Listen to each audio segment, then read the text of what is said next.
JCT, how you doing?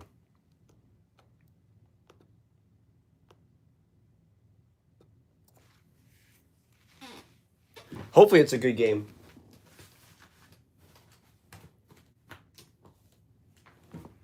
It's 3rd and 1. Quick throw. Incomplete. 4th and 1. Are they going to go for it?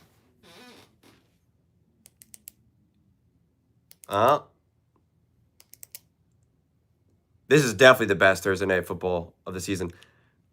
Ooh, bad throw. Should I keep track of all the bad throws of Stafford? Oh, my thing keeps glitching. It keeps pausing and then not. 4th and 1. This is how the... Oh, this is so annoying. It keeps stopping. I gotta let it, like, chill for a second. Handing it off. He got it.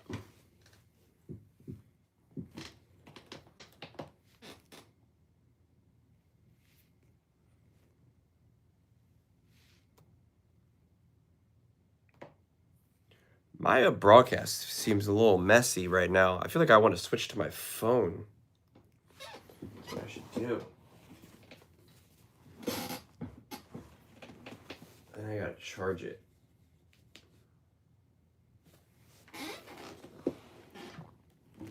Is my video frozen?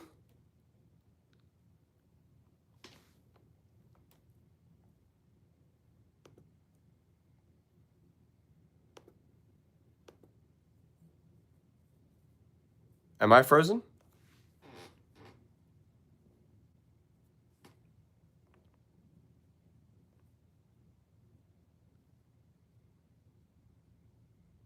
Oh, okay. I don't know what you're talking about.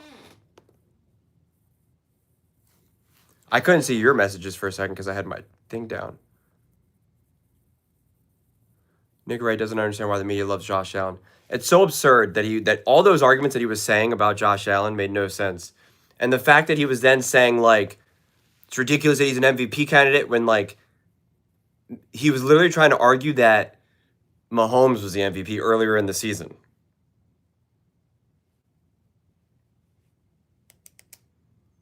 Man, this run game is pretty potent for the Los Angeles Rams, eh? Talk about these big chunk runs they're getting. Kyron Williams, 5 rushes for 23 yards already and a couple first downs. You don't say. I told you, Cavante. You got to stick with Bo.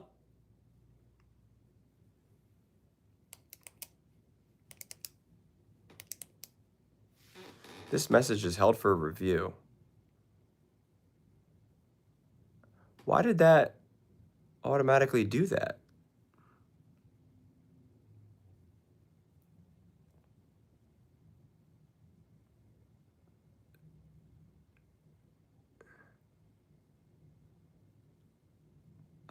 Your one message might have gotten hidden.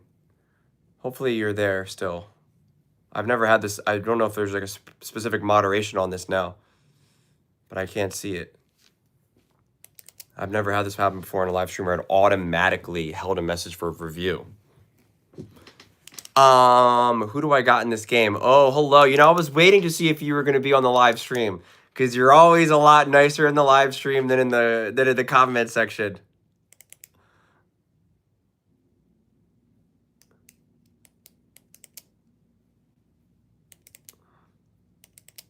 Third and 4.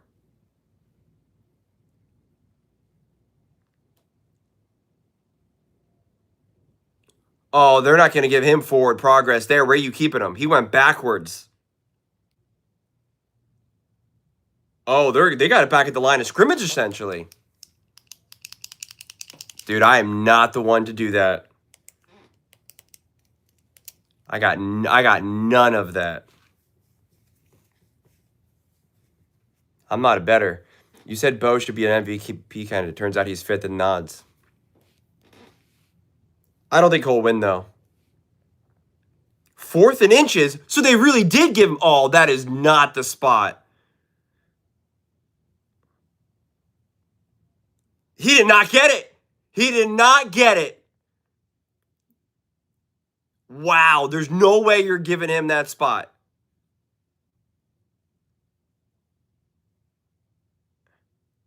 Oh, my gosh.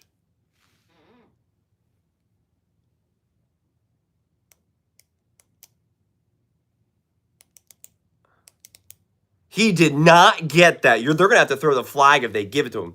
Virtual measurement, though.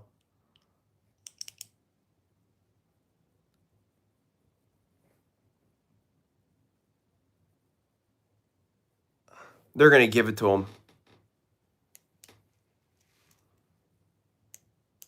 Look how much the Rams rely on the run game, though.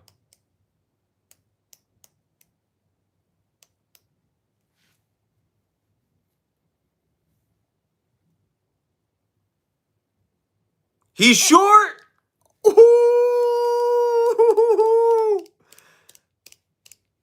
Nice try, buddy. Not today, Bobby. Do you guys know what that's from? Nice try, Bobby.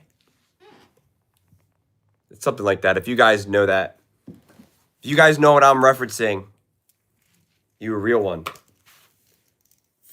Fourth down, stop. Open drive. Got to keep my notes up. King of the Hill? No. No. You're close with the water boy. Closer than you know. Closer than you know. I don't know if he has a full-on, if Bo Nix has the full respect just quite yet. I'm ahead of you by like 30 seconds. Are you? I'm not. I should be live. Although maybe I tried to pause it for a second because it kept glitching out. Sometimes like you need to give it like a slight delay. Blindside? No. It's from what's it called?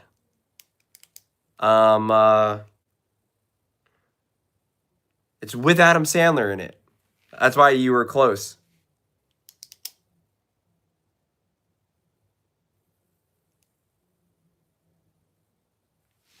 Sean Brennan does come up in a lot of things, but in a lot of lives. It was from Happy Gilmore. What's going on, Nicholas? Yeah, Happy Gilmore.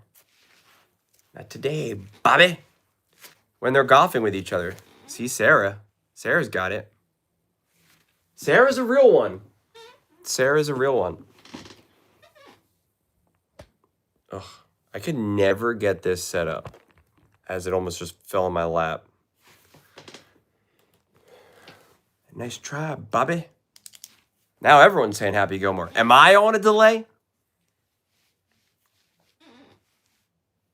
Another message held for review. What is going on here? Oh, it's because you cursed. I see. Shooter McGavin. All right, Sam Darnold. It's time to prove that the moment is not too big for you. Seahawks have the ball. Sam Darnold hands... Oh! Little play action. Is that Cup? No. Barner. I cannot see today. I'm going to mess up a lot of things today. My eyes are so dried out for whatever reason. I think because, like, with the air or whatever. I mean, I went to the grocery store today. I was, like, couldn't, like, see anything. I was, like, squinting. I was, like, I feel like I got, like, my eyes dilated or whatever. So I'm going to mess things up. And now I think it's because I look at this bright light hours a day. Handoff. Walker. First down. I was in a heated debate earlier with a Mahomes fan about how much Josh Allen and Mahomes fans credit teammates. He said Mahomes fans credit teammates and Allen fans don't. We're in bizarro world right now. We live in bizarro world.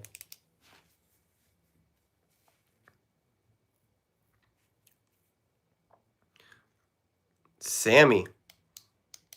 Man in motion. Play action again. Little screen. Got some blocking. Walker's going. He's going. He's going. He's going to the 5-yard line as he screams and flexes.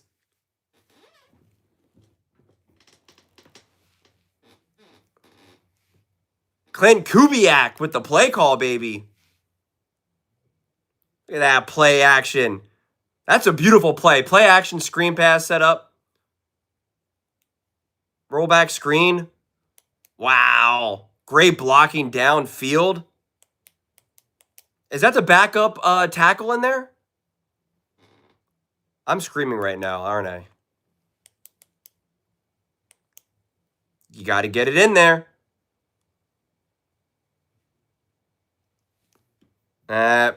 Got about 2 yards. See, I don't know about that, huh? I rarely see Mahomes fans. Exactly.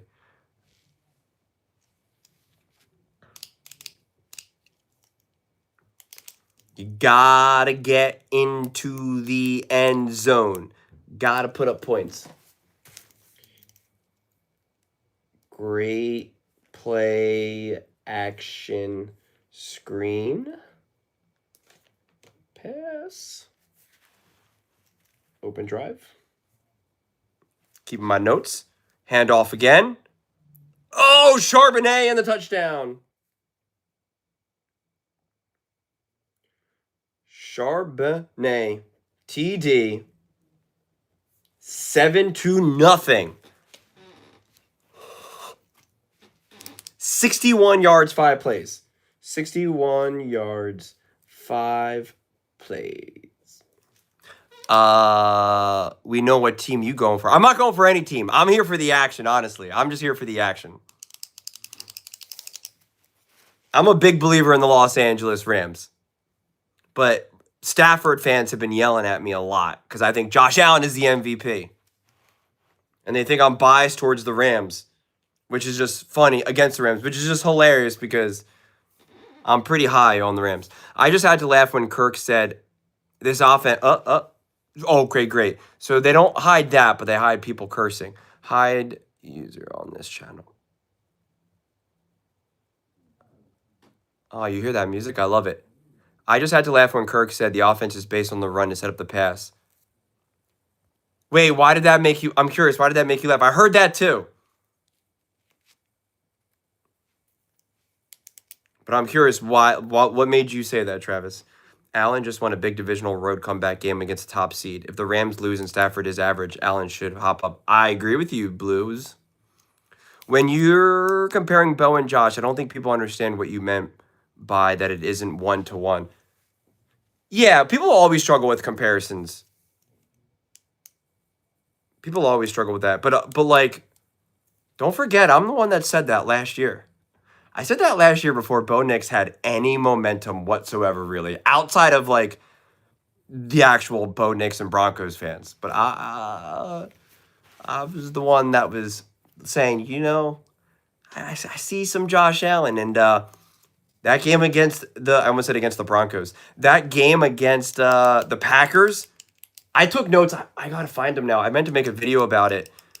Now it feels like it's already too dated, but he had like 3 or 4 plays where it's like, that's Josh Allen. Oh my God. What was that one game? Was it the Chargers game versus the Chiefs when whoever said like, that's Mahomes like?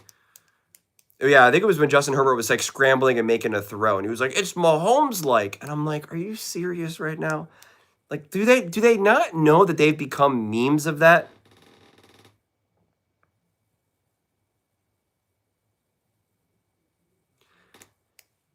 With someone who in your comments, and they were saying that it doesn't. That defenses honor the play action no matter what. I see. I don't know if I saw that. I'm looking at 49ers versus Denver Super Bowl. Man, if for the 49ers reach the Super Bowl, that'll be one of the most impressive things ever. Dallas or Chargers? For me, my whole thing is like, how does Justin Herbert continue to stay aligned with his O-line? But at the same time, It's every time the Chargers win at this point, I continue to be amazed. I'll be honest with you. I'm a big believer in the Chargers, but I don't expect them to be able to keep winning either, though. Like, it's just kind of crazy. No, don't leave it at that. I haven't seen you in the comment section, so I'm curious. Ooh, big special teams hit. Anytime quarterback throws sidearm, they mention Mahomes. Dude, anytime a quarterback does anything, they want to mention Mahomes. Shador Sanders outplayed Josh Allen. Are we serious, Luca? Come on now, man. It's unquestionable. Allen is the best quarterback in the league. Bills versus Rams, Super Bowl. I agree with part of that. Josh Allen is undeniably the best quarterback. Man, I thought I made an awesome Bills video that posted today about Josh Allen. With Nick's cooked books. Bro, I don't think the Chargers are fool's gold. I think they're just getting along with as best as they could. It's all the O-line injuries. I think it's just more of impressive what they were able to do.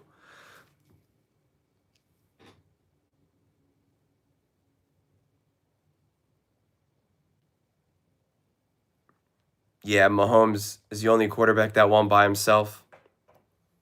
I tried so hard to crush that narrative last summer.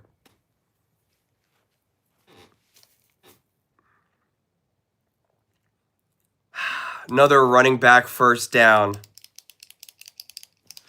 Man, you want to talk about setting up the passing game with the run? Using the run game to setting up the pass game? Talk about that with the Los Angeles Rams.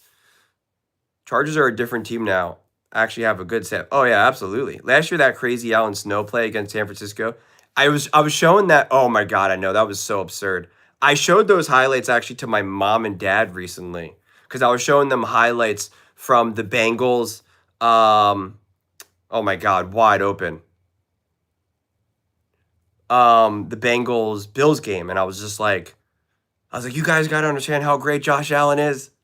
And then I was like, wait a second. And then I brought up that snow play. I was like, look what he did in this snow game. And then my dad made me watch highlights of the Fog Bowl or the Fog playoff game between the Bears and the Eagles, I think it was. He's like, I watched this game live. I was like, oh, that's crazy. My Super Bowl pick, I honestly don't have one right now. I couldn't even remotely guess. I think the playoffs are insane this year and completely unpredictable.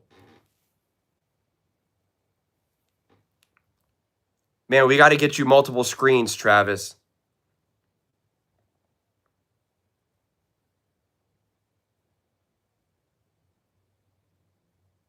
I'll remember you. I'll remember you. And I really, really appreciate you watching, sticking around. Anyone who's been here for a long time, I really appreciate it. And the new people. But people who actually watch me and then be like, I'm going to keep watching you. Come on now. I got a lot of respect for that and appreciation. Do you think the new QBs like Bo, Caleb, May, Jaden will take over the media space soon?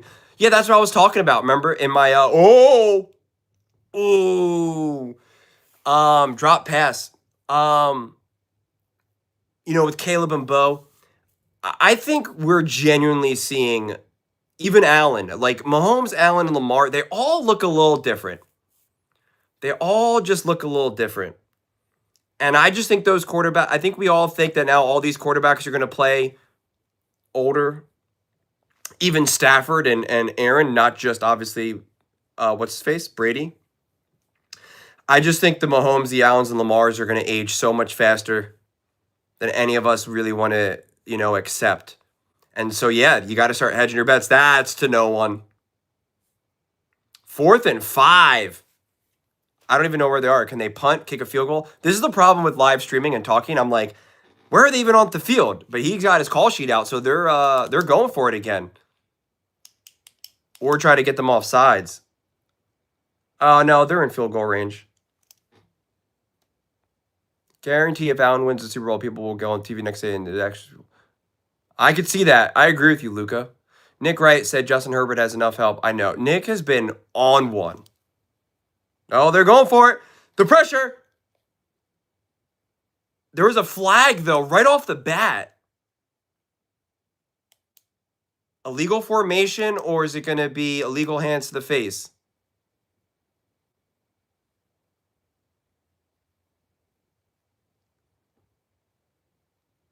Yeah, offsides. Hey, bro, I love your stuff. Who's your favorite team? I'm just an NFL fan.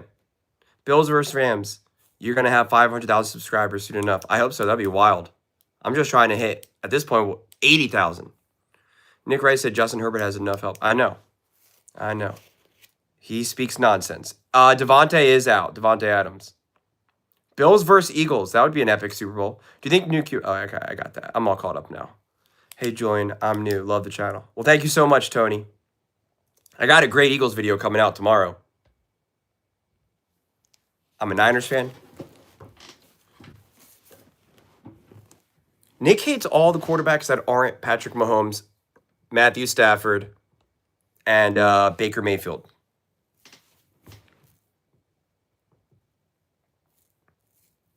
Man, they converted that 4th and 5.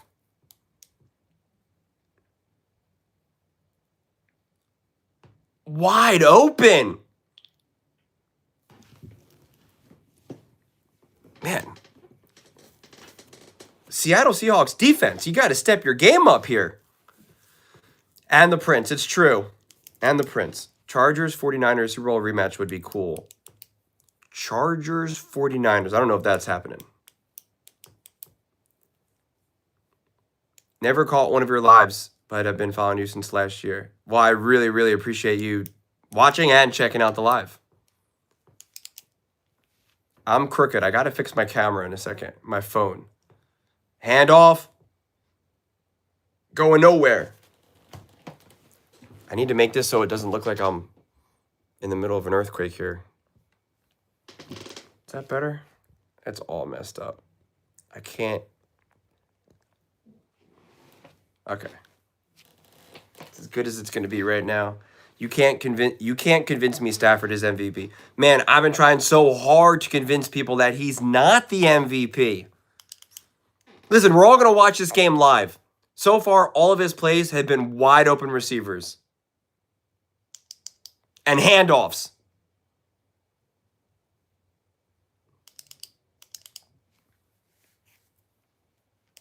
He's got wide open receivers against an elite defense. Oh, that's what I want to ask Travis. Remind me. I want to ask Travis who he thinks is the MVP. Bills versus Rams to see the real MVP. Listen, that would be an awesome Super Bowl. The only problem is the Rams clearly have a better team than the Bills. But also Josh Allen is clearly the better quarterback. It's going pretty good, Hurts. Not too bad. How about yours?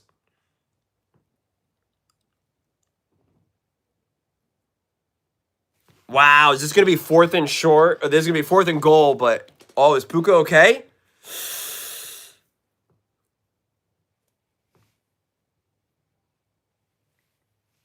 Puka's been having a little rough go at it in the media. Oh, someone else is hurt. Don't know who that is. He's got a Guardian cap on, it looks like, though.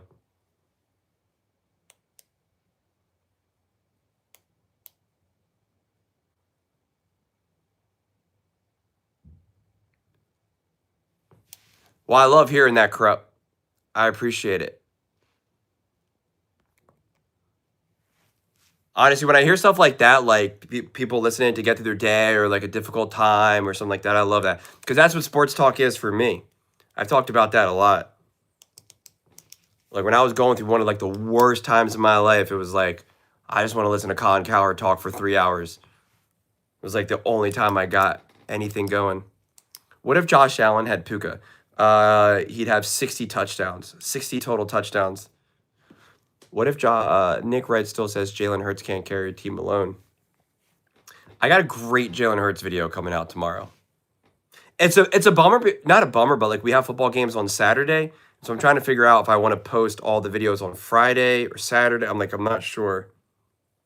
I think it's going to be a Broncos and Rams Super Bowl. Honestly, I see so many different variations.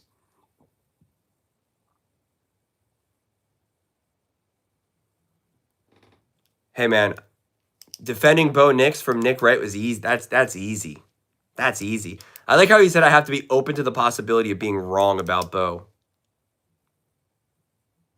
Who wins Sunday, Jags or Broncos?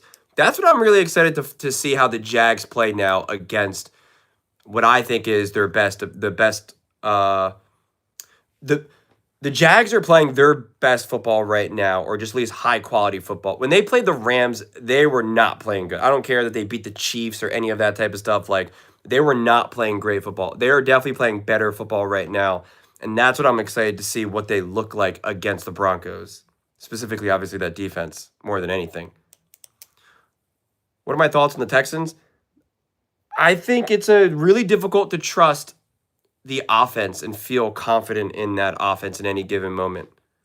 Um, they've just never shown to have any type of resiliency, and I just think that's hard. And so I believe in C.J. Stroud, but I don't believe in the offense. But that defense literally saves lives.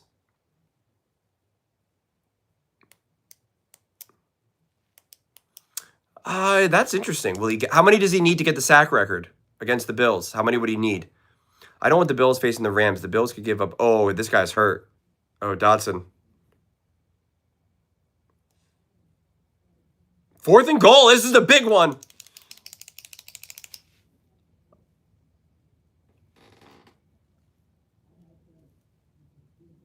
Wide open touchdown. But there's a flag.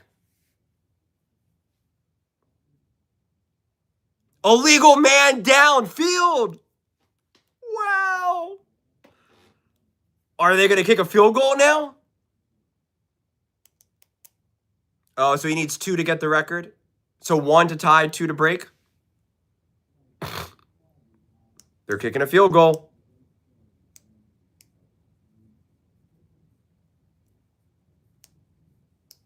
Was that the guy who came in for Dotson?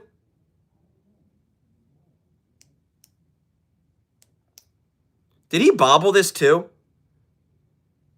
No, he had that. Julian, are you rooting against Stafford so Josh can win the MVP? I'm truly not rooting for anyone. Oh, it's 4th and goal, but is it now at the 5? Are they kicking a field goal here?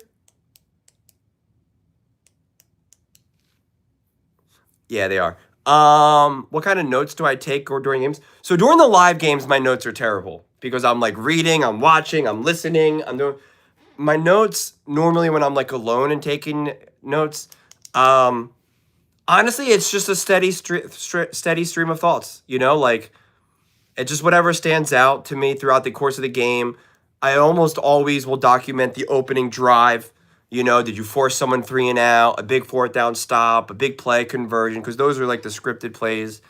I'll listen to other like interesting things. Like a lot of times the broadcast will be like, they're I don't know. They're second in the NFL in second down conversions or something, and it's like, okay, I'll write stuff like that down. But I'll highlight the big plays, the plays that I think are interesting play calling, 4th down decisions to go for it or not. A lot of times I write stuff and I hope that I'll just like, what I always do with my notes, I always mess up because I always think I'm going to remember what I mean. And I'll be like, big catch, Devontae. And in my mind, hold on now.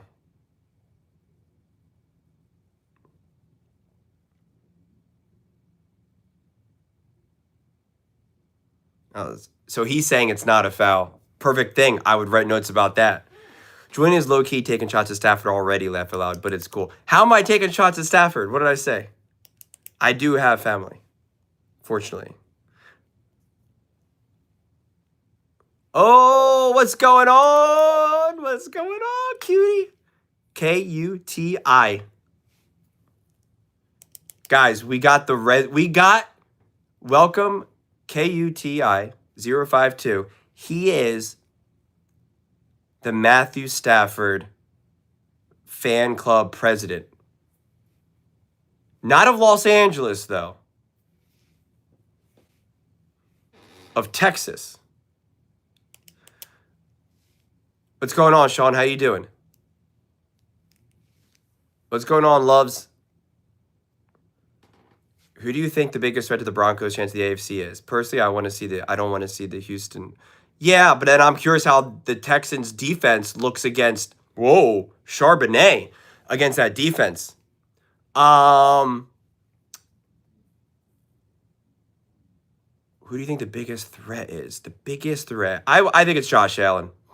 But it's so hard because, as I said this before, I believe in Josh Allen tremendously. I don't believe in the Bills. But I think the matchup of the defense against the Broncos offense actually matches pretty well for the Bills. Oh my, ooh! That was a low hit. And how do you drop that? You from New York? I am not. Why? Do you think do I have like an accent? True Bills. True. Bills run defense is very sketchy. Yeah, that's what I'm saying. Just heard a crazy noise. The heck was that? So I did a live stream for the Broncos game. I did the Broncos-Raiders game. Was my live stream game for that. That might have been my last live stream game. Or the Cowboys, What are you doing? That's where you just hand the ball off. It was 2nd and 1. That's bad play calling. See, I'm going to take those notes. 2nd and 1, back-to-back throws. Why?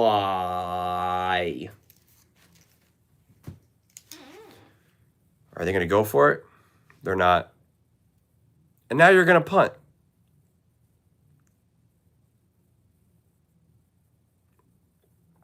That was just bad.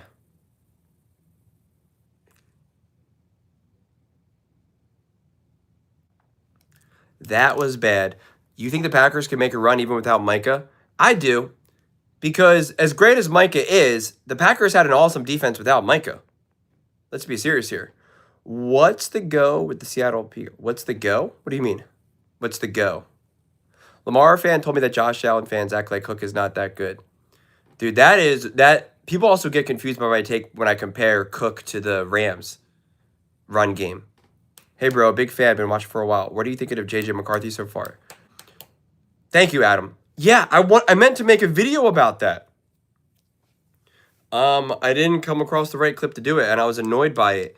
And then the week got away from me. I loved what I saw. Oh, I guess I made the post-game clip. I loved what I saw out of JJ McCarthy. I thought it was great.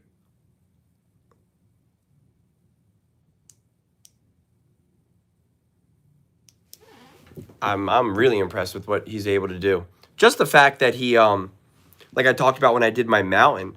I mean, his career isn't hanging on, but like it is with the Vikings to a degree. So there's a ton of pressure on him. I'm not rooting for anyone to win. I'm just watching and letting it unfold. Salute to the chat. Big game for Darnold. He needs to win a playoff game. He does. But that was bad play calling. 2nd and 1. Drop pass. 3rd and 1. Low percentage throw to Jackson Smith and Jigba.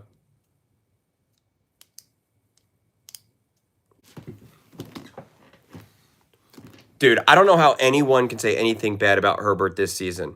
The man has been unbelievable.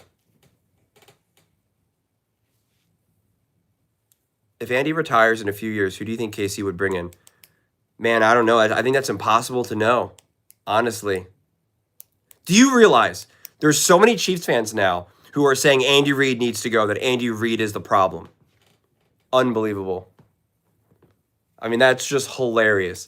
And I mean real Chiefs fans that I've been interacting with for a long time, and I know they're Chiefs fans. I know they're Mahomes fans. And they're like, it's time for Andy Reid to go.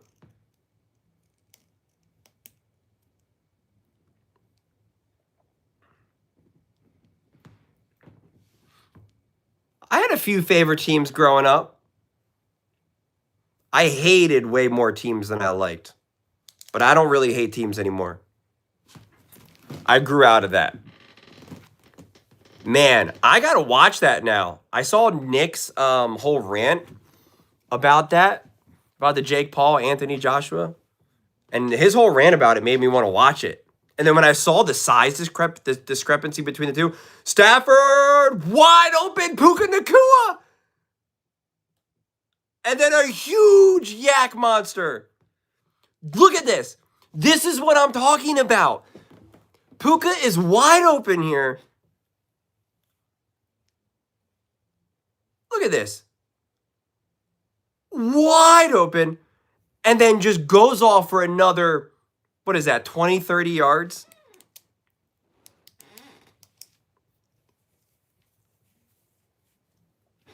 Acho is correct until Herbert wins a playoff game. Acho is correct. I don't know if that statement makes sense.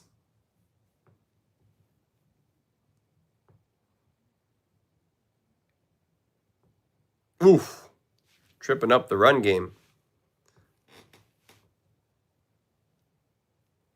Yeah, Puka had a misstep for sure. McVay is brilliant. Do you think Rivers gets benched for Richardson? No way. Only one of those quarterbacks knows how to run an offense, and that is Rivers. What movie is this? Okay. I don't think Andy is the problem, but the offense has become stale. If you watch the games, you can see the play calling isn't always great. Dude, Andy is the GOAT. I promise you that. If you think the play calling is stale, whatever is being called has to be called in that moment. We can question lots of things. Andy Reid's play calling, not one of them.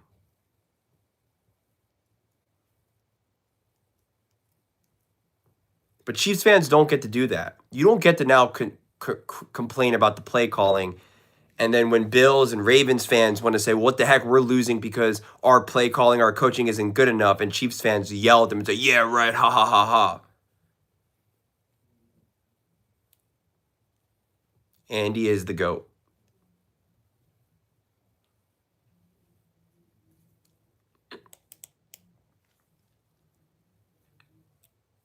He's putting the ball in Mahomes' hands.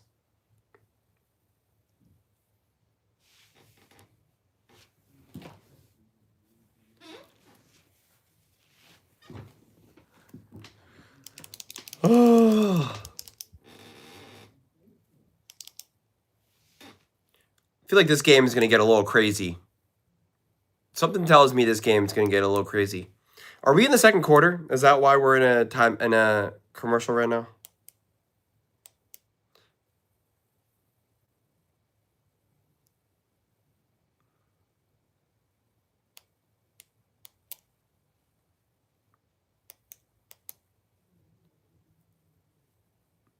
Are you guys watching Acho on his YouTube channel with LaShawn McCoy?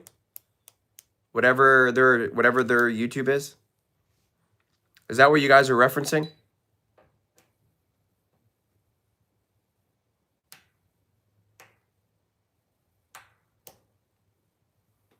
Ooh, Jane Daniels in a commercial. I didn't see Jane in a commercial.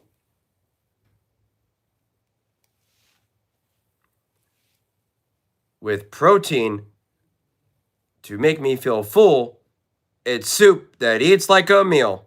Come on, Jane, you got to have a little bit more personality than that, man. I don't know what that commercial was. I know, man. Jane Daniels, people already forget how great he is. That's how the NFL works, man. Just like that. People are already moved on from him. I agree, Cavante. Oh, he overthrows Puka Nacua. That's two bad throws by Matthew Stafford, guys. Let's not forget it. Puka Nacua wide open. You can't get any more wide open like that in the NFL. Look at that route, the stutter step. Oh, he had him.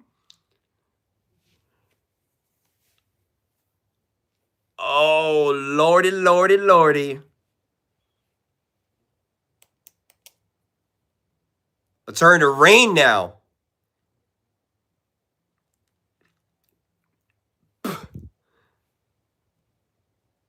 These receivers just love to get open. Nah, his arm is fine. And I think before when he was moving his arm, I think it was his left arm too, his non-throwing arm. Oh yeah, Williams with the blitz pickup and a wide open Witherspoon. McVay really is a genius, man.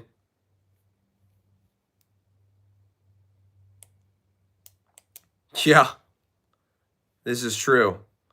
Blues. Let's go. The curse wheels is on our side.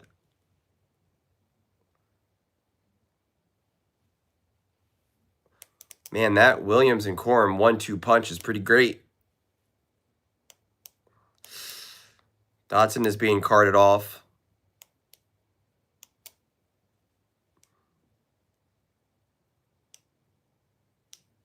Well, so then how is he questionable? Oh, I see the name now. You play the guitar. Okay, okay.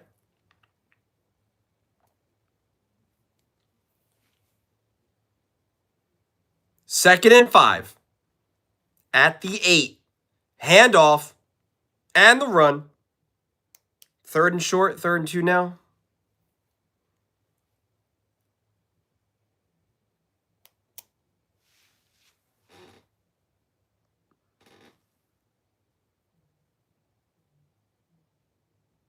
That's awesome. He signed your jersey, and so you got to meet him too as well? That's pretty awesome.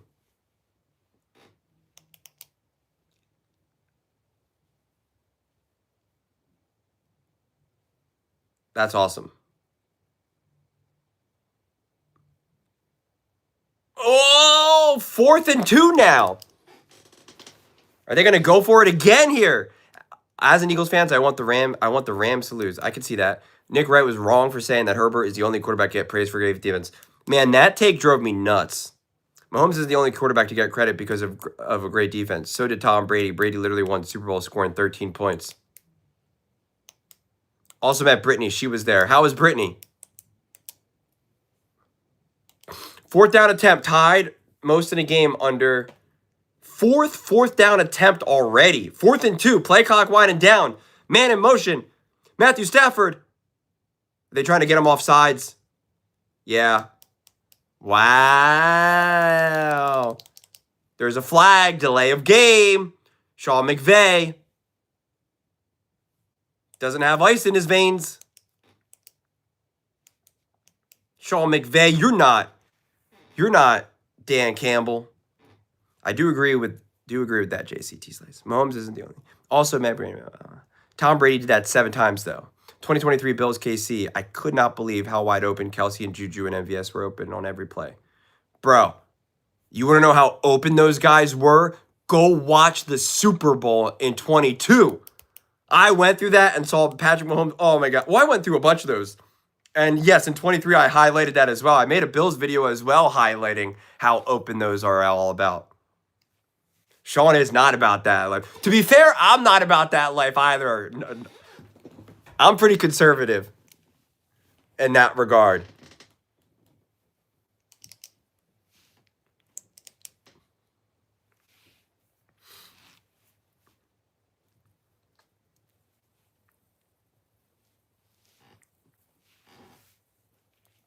What's going on, OJ? But I do like, though, I like how you phrase it, though. Sean's not about that life. He's not about that 4th down life. I like that. I like that, how that sounds. I'm so glad the balance of the universe has been restored. Denver back on top. But we could have, like, a Denver Jags AFC Championship game. Like, so weird. Nick Wright said that in 22 and 23, Pat showed that he can win without the help.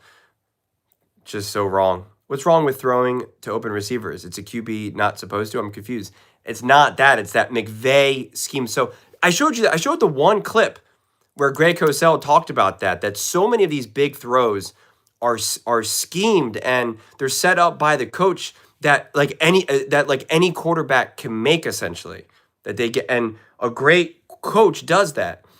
And also when you have the weapons around you. And we're just pointing out that, like, Stafford is really benefiting from that big time. And Mahomes in those important games. Josh Allen doesn't. Lamar doesn't. Jalen Hurts certainly doesn't this year. Hey, Julian, thank you for the amazing content. I'm tired of ESPN. You have great content. I really appreciate it. Karma? My 12-year-old listens to you all the time. That's cool. That's cool. That's why I don't curse or I keep things very PG. I went to the Broncos game when they won against the Giants. That was a crazy game. Oh, you were at that game? That game was one of the coolest live streams. So I didn't live stream the game, but my post-game video, I made that, and I was just like, we all just watched the same thing. Like, it was all just like, we all just need to like react together. I look different from this angle. I don't know how to take that. A good thing, a good way, or a bad way. I gotta like move over.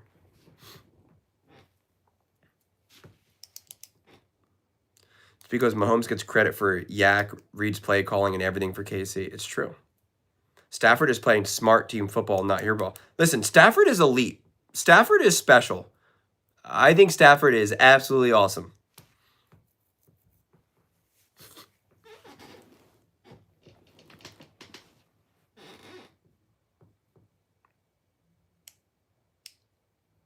What's your favorite NFL team?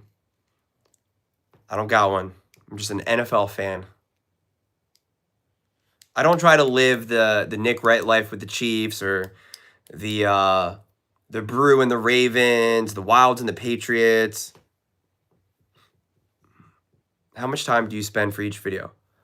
Thank you, MVP, so much. Hey, I appreciate the videos, honestly, and you do such a great job with research and statistics. Definitely keep it up. Thank you so much. I really, really, really appreciate it. It's incredibly kind of you. I like the Broncos the most. I don't know.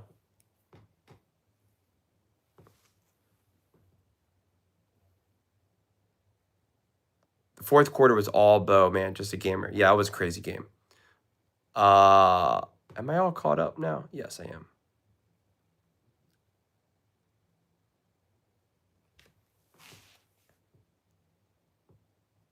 Hey, Hunter. Who is my coach of the year? Oh, I don't know. I think it's kind of changing right now. I mean, if Shane Steichen starts winning games with Phillip Rivers, I mean, that's pretty wild.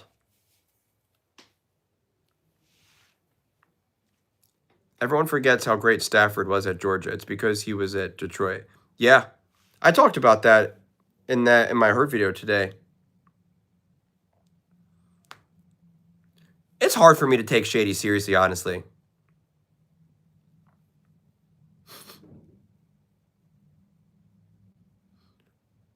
Oh, he's taking off. What are you doing? What was that? Sam taking off, scrambling. Who does he think he is? Man, it's super funny to listen and read into the discourse about Allen and Mahomes. Talk about complete 180. Yeah. Travis, who do you think is the MVP right now? Stafford or Josh Allen?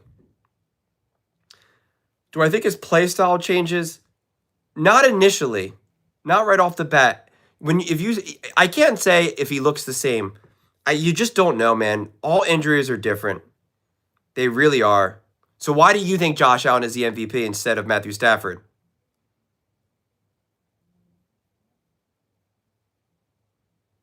Paul, thank you. I like the live stream content, Ad. Keep going crazy. Big fan of your work, man. So objective, consistent, insightful. Go Birds. Seriously, thank you so much. Guys, I really appreciate any of the tips, the super chats, whatever they're called.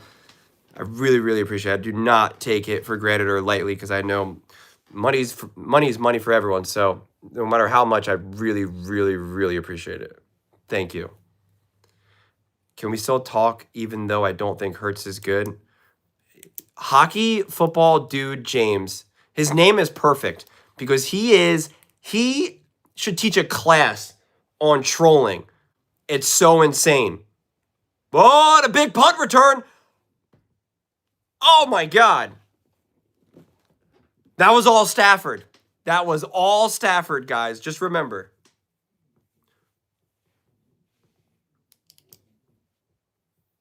He is hockey football dude. James is just he is the master at trolling. I mean, is MVP the most valuable player? The player playing the best. It changes every year. I know LeBron said it best years ago when he was upset that Steph Curry was getting a lot. Hey, I just want to thank you again for the great content. My son is watching you and has the game on mute. That means a lot that you don't cuss and I don't have to worry. Yes. Well, like I said, it's pretty cool to think that you know, people from all different backgrounds, demographics, ages, etc. are watching. So it's really cool.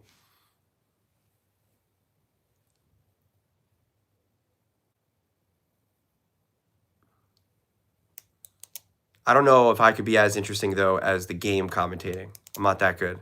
Jordan, I think you need to find another YouTuber and debate them because your views need to be challenged or have a call-in show once a week. I could be your Skip Bayless. My views need to be challenged? Are you saying that what I speak is not the truth? Tom Bad isn't a troll. He means everything he says. There is a difference.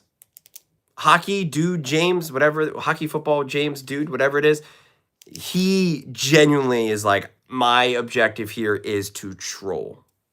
It is his objective. I think the Broncos can definitely make it to the Super Bowl, especially how Bo Nix is playing now. 1,000%. Honestly, thinking long term, who is scarier, Seahawks or the Rams? Long term, who is scarier? Well, so long term meaning what exactly?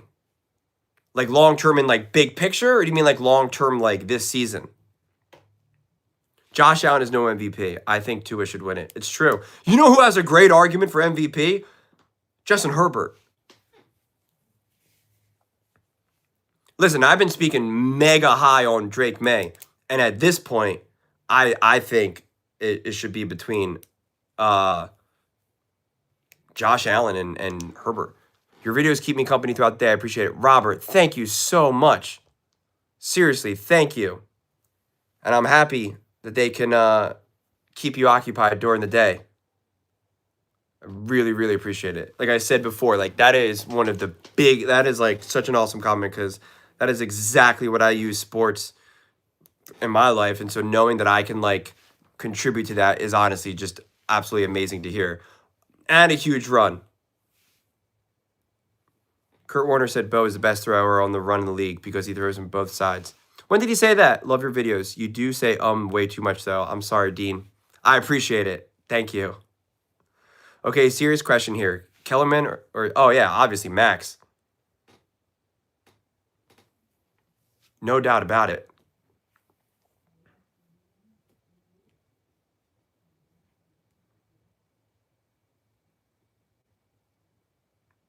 First down, Los Angeles Rams. What are they at? Like the 48-yard line now? Totally agree. I missed that guy. He finally did the podcast. If Myles Garrett was on a competitive team, do you think he would be the MVP discussion this year? That's interesting. I think it depends on their record and how great the defense is considered. And I think he would probably need like some big moments like a sack on Stafford, you know, to in the fourth quarter, you know, like it would need to be like some big moments.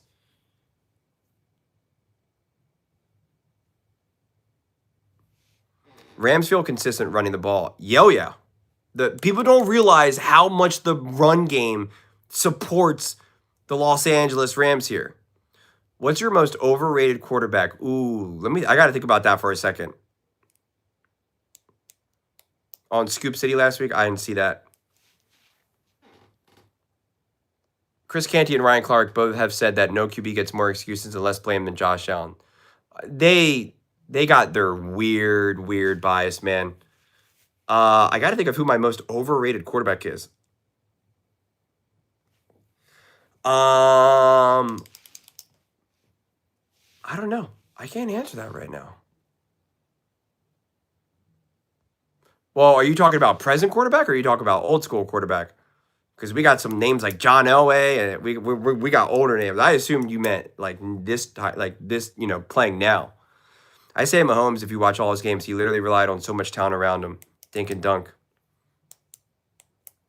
I could see him having the argument for Mahomes, not because he's not great, not because he's not special, not because he's not awesome, but because they inflated it to even more insane levels than reality. A handoff, first down. Man, are all the first downs, are all the third down conversions running? Running? The most overrated quarterback. I could see Baker, since people were literally trying to say Baker is the MVP and is at the level of Josh Allen. Maybe Dak Prescott? 19 carries, 68 yards right now. 19 carries already, and we still got 7 minutes to go in the second quarter.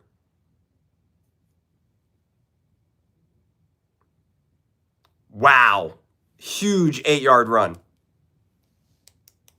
This is what the Seahawks needed to do when it was 2nd and 1. Notice how the Rams just kept running the ball? You could be the biggest Mahomes hater in the world, but saying he's overrated is ridiculous. Again, it's not that he's overrated in the sense of like he's not amazing or great. It's just like Nick overrates Mahomes. That's the point.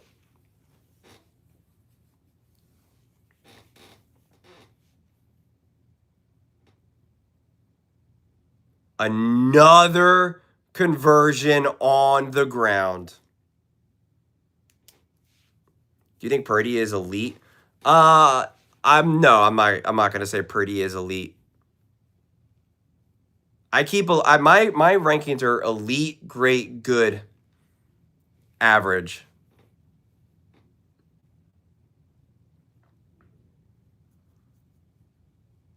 Hockey, football, dude, James too. Who would you rather have, Baker Mayfield or Jalen Hurts? Stafford, since winning a Super Bowl, has been grossly overrated. I don't know. Stafford is great. I mean, he's elite. Stafford is elite to me. Love the comments on your Bo versus Caleb video. Pretty much highlights the 0-50 on them.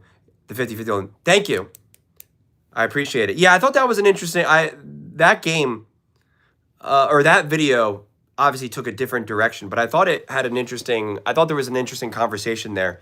Since Colin kept putting them together, and I already had the conversations about them together, I'm slightly cringing at the idea of like this huge beef between the two of them. But, I'll be for it. Oh, my goodness. Stafford all day in the pocket, wide open receivers. Seattle Seahawks defense is not rising to the occasion in those moments. They keep rising to the occasion in the red zone when it's time to stop on 3rd and 4th down, so we'll see here. This year has been the best year, but I'd still take 2020 Goff over 2025 Stafford. I don't know about that. Stafford has been showing a lot more mobility than Goff. Hurts is underrated. Herbert is the GOAT. Chiefs got smacked. Seems you have a love-hate relationship with Nick. Accurate? A love-hate relationship. I'm curious why you think that. Baker overrated. Mahomes overrated. Stafford properly, I think. Stafford is overrated. All right, we got lots of different views right now on Stafford. Wow. They just keep running the ball and running the ball and running the ball. Let me bring up these stats right now. I mean, Sam Darnold's just been sitting on the sidelines here.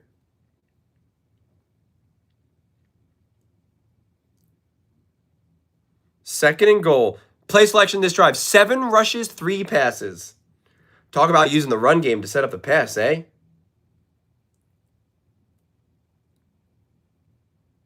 $22 out of the 38 plays. Julian, are you okay? You said Stafford looks more mobile than Goff. He has been more mobile than Goff right now. Wide open touchdown to Ferguson. These are my notes I gotta take down. Why are receivers so open? Why are receivers so open for... Oh, yeah. Stafford mobility. Goff doesn't.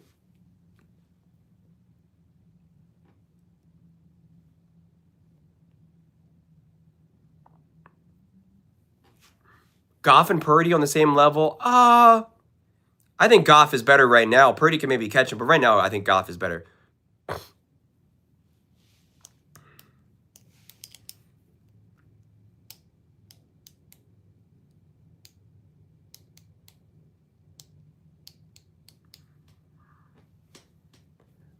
So wait a second. Did the Rams not touch the ball after that 3-and-out? How many drives or did the Seahawks?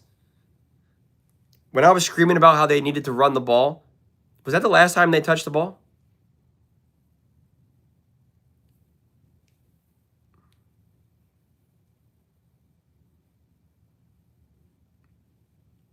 That's awesome to hear, Kaufman. We got the whole family.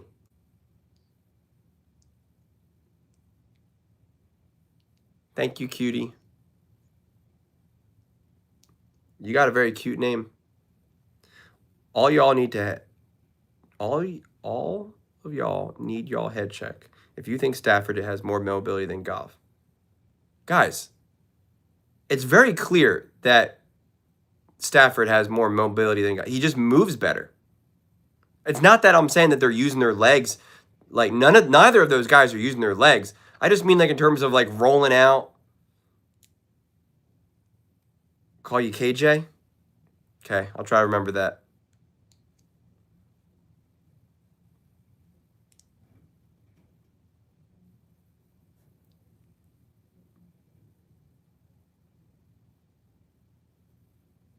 I think it's impossible to know how long Mahomes will be out. You really just don't know the recovery process. It's multiple ligaments that got torn, and they're going to take their time with him. They're not going to rush him back. People keep talking about like Adrian Peterson and stuff. Like, they're not here to try to get Mahomes back as quickly as possible. They're here to make sure that he is 100% as healthy as he can be. But quarterbacks do change after that injury. Obviously, RG3 is the main one. Carson Wentz was different. Like, it's just not the same. And it takes time for you to trust your knee as well. Even if you're fully recovered, you don't fully trust it quite yet. And now, I assume this is his first major... it is not balanced. It is heavily run. Heavily run. And it's not even close. Balance? Balance? Nick thinks Baker is elite. People were literally trying to say that he was the MVP and that he was on Josh Allen's level.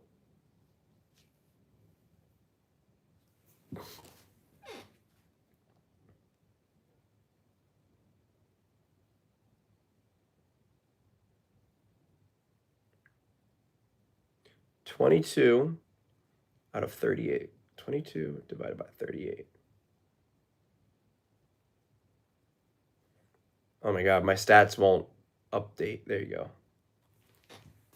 All right, 13-7, baby. Seahawks with the ball.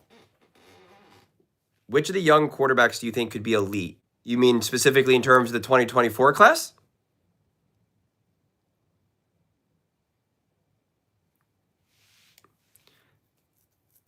Keep running. I got Kyron in my fantasy. That's a good pickup. Nick said that he'd take Baker over Hurts without hesitation. When did he say that?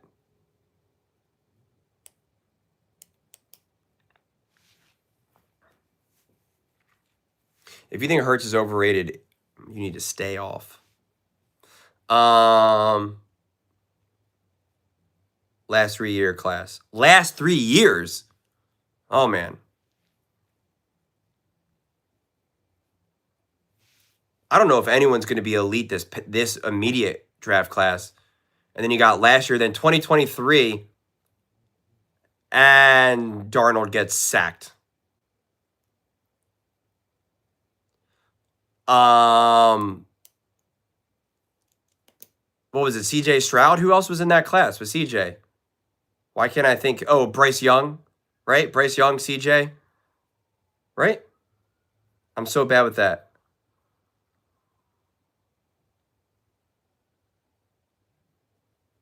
Third and 16. They're gonna have to just do another little dump off pass, and it's gonna be back to back 3-and-outs. That is bad.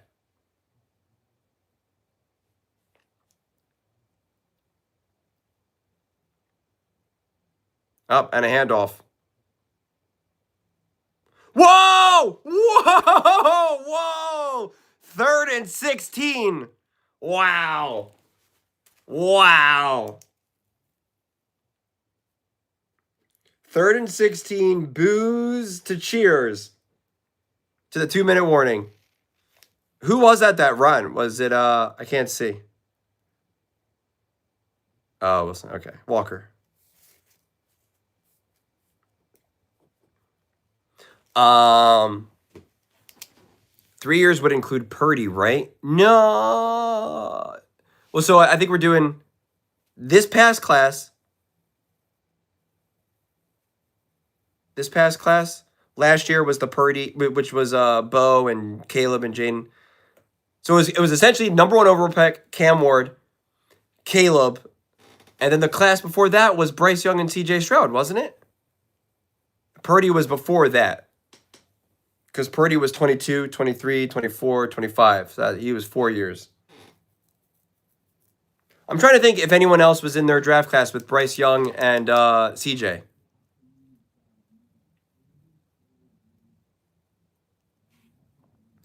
Well, the tush push will never be ever again.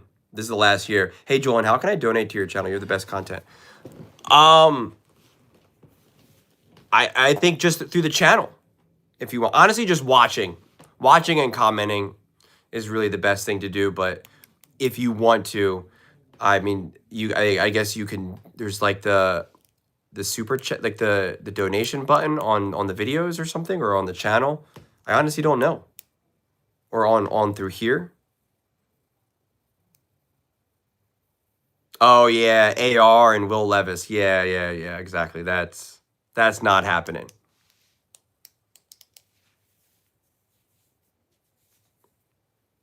Yeah, I don't think Bryce Young can be is gonna be elite. CJ can. Caleb, Jaden, Bo.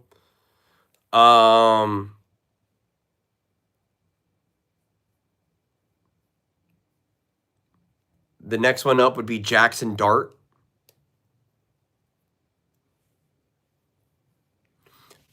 I think JJ McCarthy has the potential to be great. I don't know if I can say he can be elite. I don't know if he has enough skills. I don't know if the skill set is enough there. I don't know. It's hard because his career has gotten off to such a wild start. Oh yeah, Drake May, of course, Drake May. See, that's why I don't like these questions because I can't remember everyone.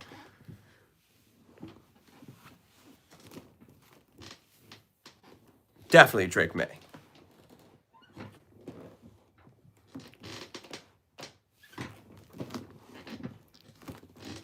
First and 10 at the 46. And another handoff. Walker making me nervous, swinging the football around as it's tucked. Jackson Smith and Jigba, 1 target, 0 receptions, 0 yards, 0 touchdowns. Who's not that good? Drake May? Drake May is awesome. I promise you that. Drake May is awesome.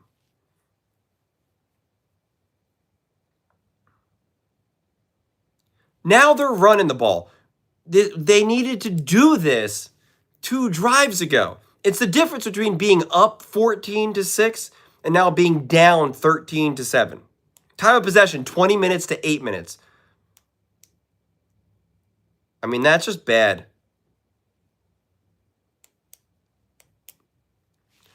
I got to write that. Halftime, it'll end up being 20-9. It'll be what? 21-9. Time of possession.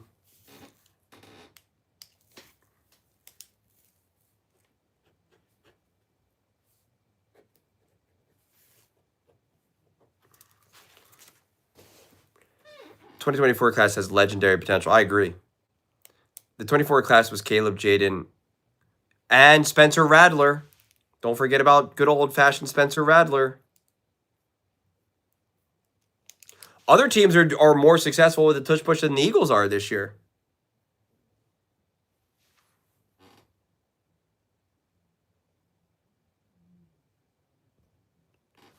Yeah, it's not that I'm saying Bryce can't be elite, but I'm just not. I'm not banking on it. Oh yeah, and Penix.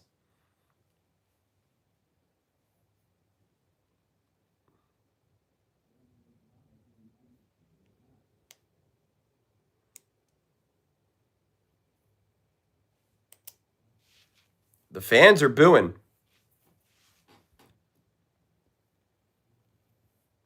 How about the Hurricane Mark Andrews fake tush push? Yeah. A lot of them doing these things with their tight ends and whatnot. I'm surprised we don't see more of that.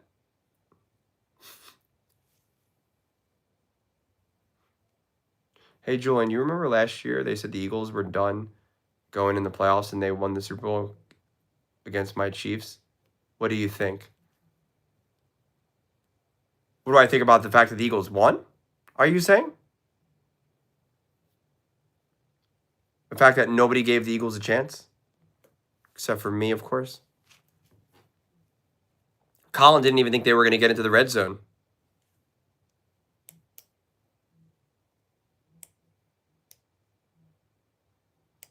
Yeah, his injury history is definitely a bummer. 2nd and 10. Now, oh, and there's a flag.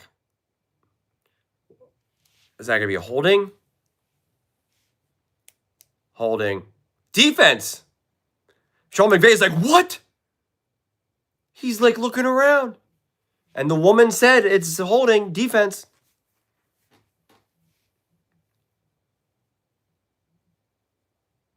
The whole field was red. That's funny.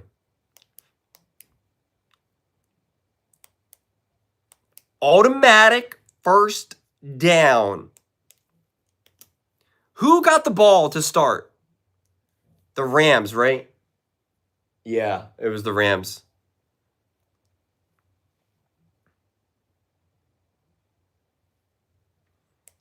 "51 seconds, got 2 timeouts. 1st and 10 at the, where are we at now? 33, 34?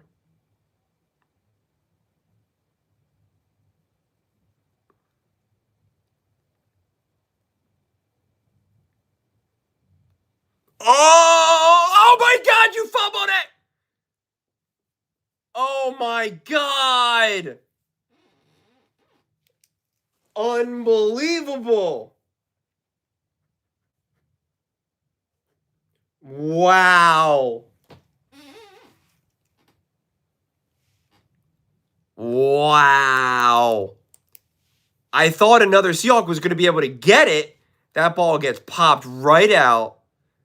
But then I think it was Jackson Smith and Jigga got tangled up, and then Durant was able to get it.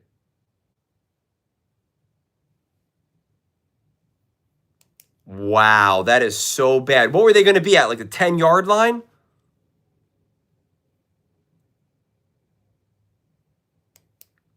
Wow.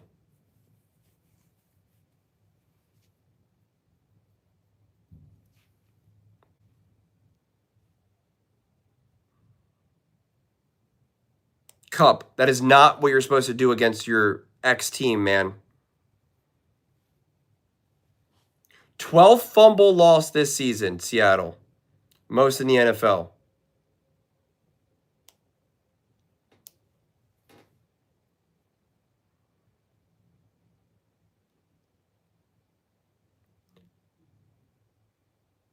KJ, just remember, Cup was the MVP, not Matthew Stafford. That's not a touchback.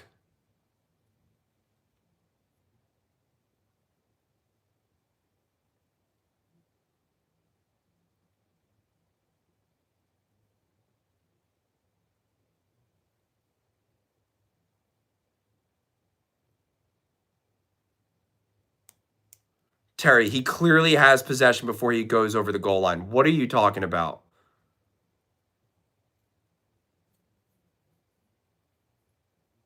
Yes, he did. What are you talking about? He's literally bear hugging it. He has possession there. What are you guys talking about?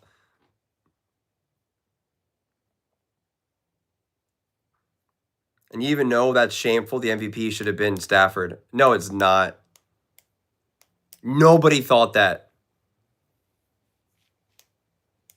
He had that great no-look pass, though.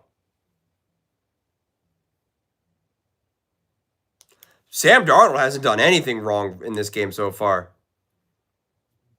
He made a perfect pass in stride to Kupp that was then fumbled. The 3 and outs in the beginning weren't his fault. They needed to run the ball. The one conversion was going to be a conversion, but his tight end dropped it.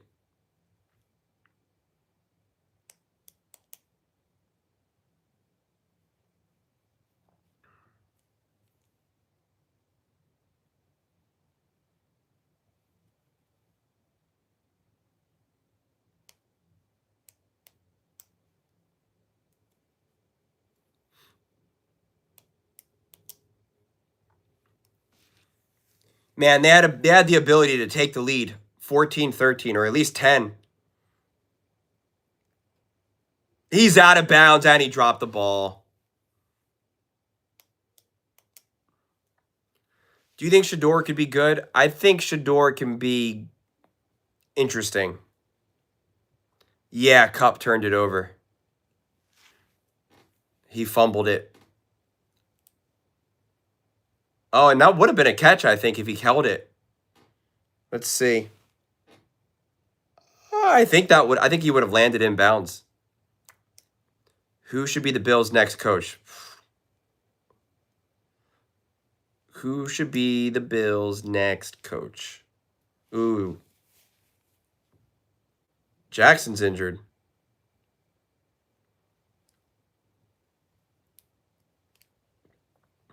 Oh, he seems fine. Thank you, Dedrick. I appreciate it.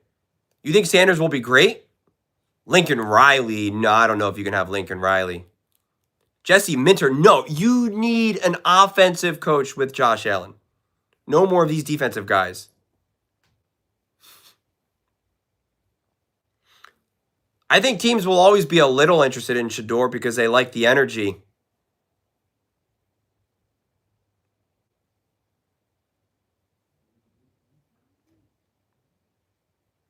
Seattle took the timeout. 3rd and 5. Oh, and a big stop. But now they're letting the clock go.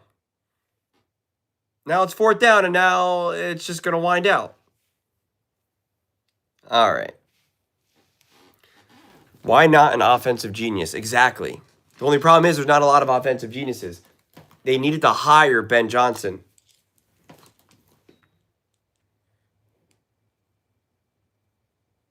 That was not a good... Let me see what McDonald says.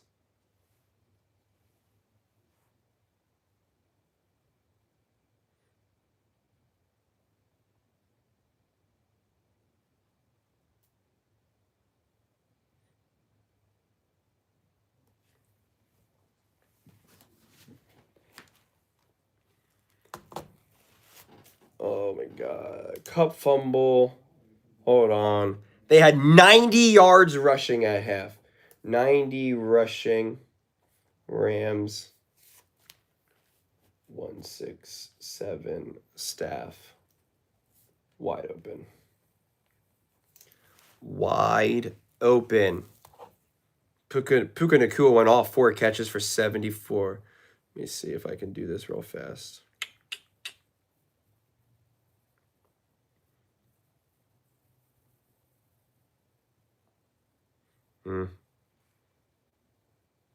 No, that's too much time. I ain't be doing that. Cup sold. Josh Allen will be scarier than offensive head coach. Well, at least an offensive coach that actually knows what they're doing. Good, better, best, laugh them out. F the Bears. One pride. Okay. I see you. That shows you how hard it is to make that pass. The timing was off just a bit. Which pass are you talking about?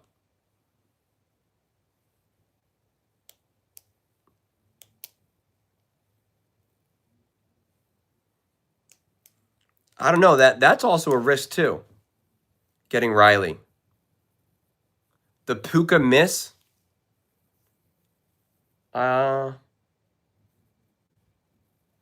I don't remember now which one you're talking about. I freaking hate seeing Mahomes getting hurt like this, but I think it's great for the Chiefs to see the decencies and what he covered up.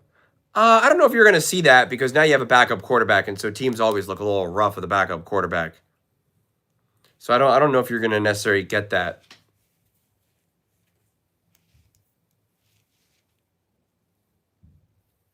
But I mean, they scored 13 points against the Chargers, even with Mahomes. You were just talking about it, laugh out. Stafford missed Puka on the right side. I was just talking about it. That deep ball, that was a long time ago. You talking about that touchdown? Not the deep ball, but what could have been a touchdown, the one that I was like laughing at? Not laughing at, but I was like, oh, he missed him. He missed him. That was a long time ago. Well, I didn't just talk about it. Unless you're watching me on delay here.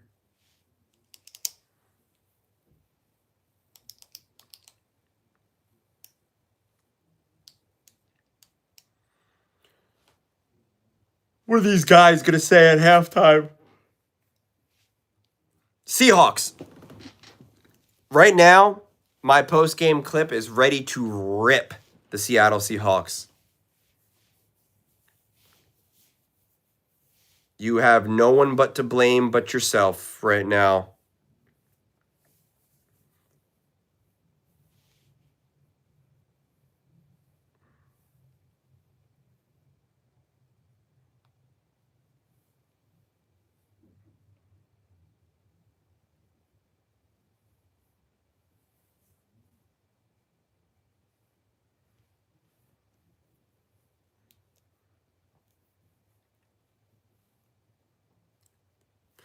(21-9) time of possession.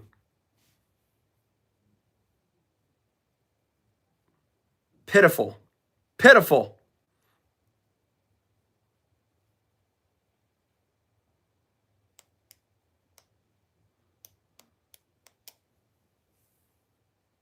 Someone literally said, how good would Devontae be without Stafford? Because they were trying to act like Stafford's making Devontae. And it's like, he's literally a Hall of Famer.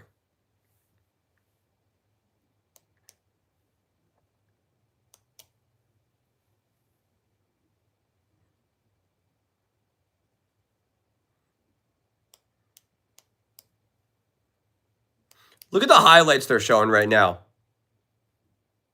Look at this.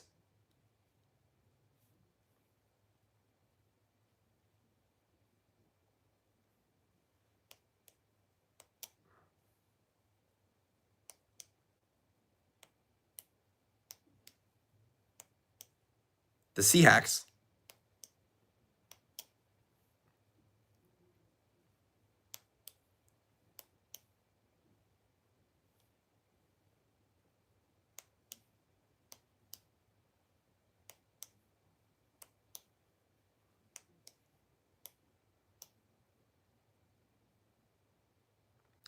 That screen pass was great.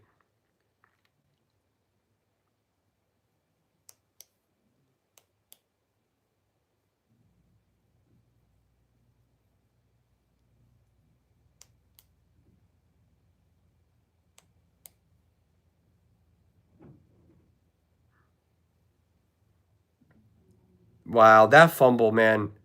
That could be the game right there. That could be the game right there.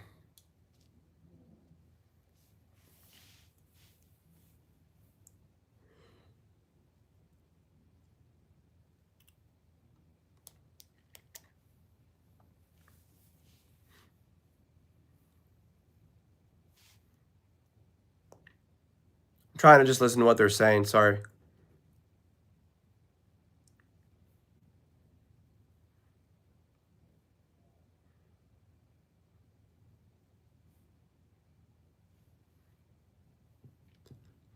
Hear this background music?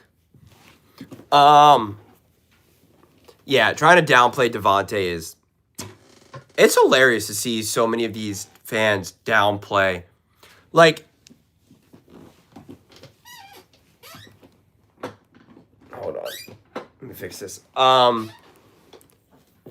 Fans just can't ever make up their minds. You have Rams fans, for instance, who want to say, we're the best team in the NFL right now, and Stafford's the MVP.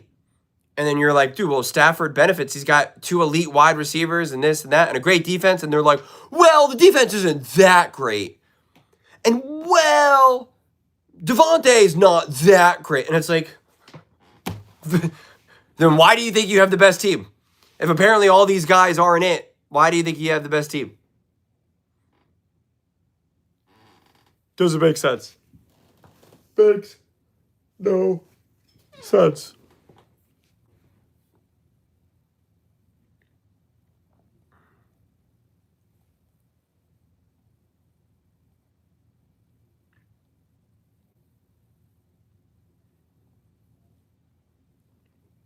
Crazy.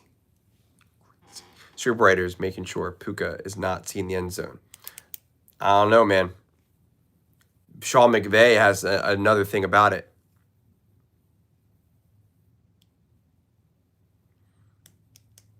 I like how you use his surname.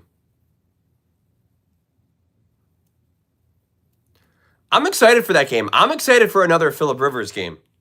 Week 2, he's a little bit more comfortable. He probably lost like 5 pounds within the last week or so, or unless he's stress eating.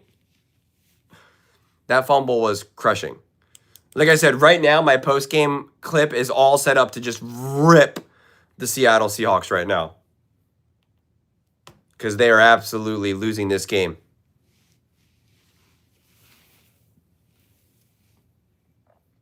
I mean, like, not like they're losing this game as in, like, the game's lost. Losing as in they're presently losing.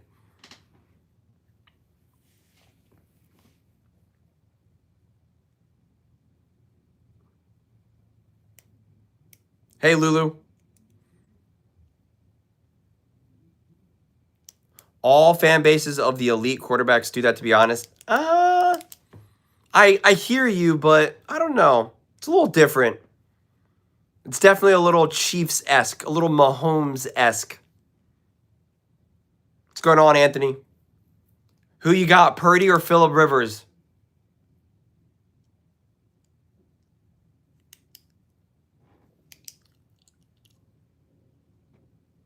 Seattle gets the ball. And the pressure's on Seattle now. And now this is when this offense can look tight. And now the run game feels conservative rather than smart. And it now hits differently defensively.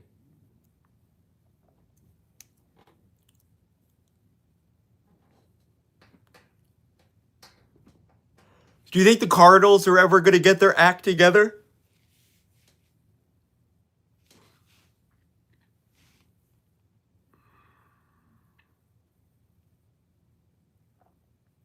How do you feel when you turn out to be right about a player everyone else found? How do I feel? Feels pretty good. It feels good to be right. I'll be honest. Feels pretty good to be right. When not everyone crapped on the Commanders, but I said the Commanders were going to be great. I mean, I said the Eagles and the Commanders; those were my main teams in the NFC, and they both ended up in the NFC Championship game. That was pretty great. And when I said when Nick made that video, when he said, you know, the Eagles aren't even going to make the playoffs, and I made a whole video about it. And the same thing with Saquon Barkley. I remember making a whole video about it with the one guy from ESPN. I can't think of his name right now. And he was like, Saquon Barkley has never really shown to be a playmaker and like a game a game changer, whatever the heck he said. I was like, do you guys not know how insane this is going to be? And then it happened. Dan Graziano, yes, thank you. Thank you. JCT knows every single person's name. JCT, his knowledge is like, needs to be studied, man. It is legendary. Is that what he did to Paul George? Ridiculous.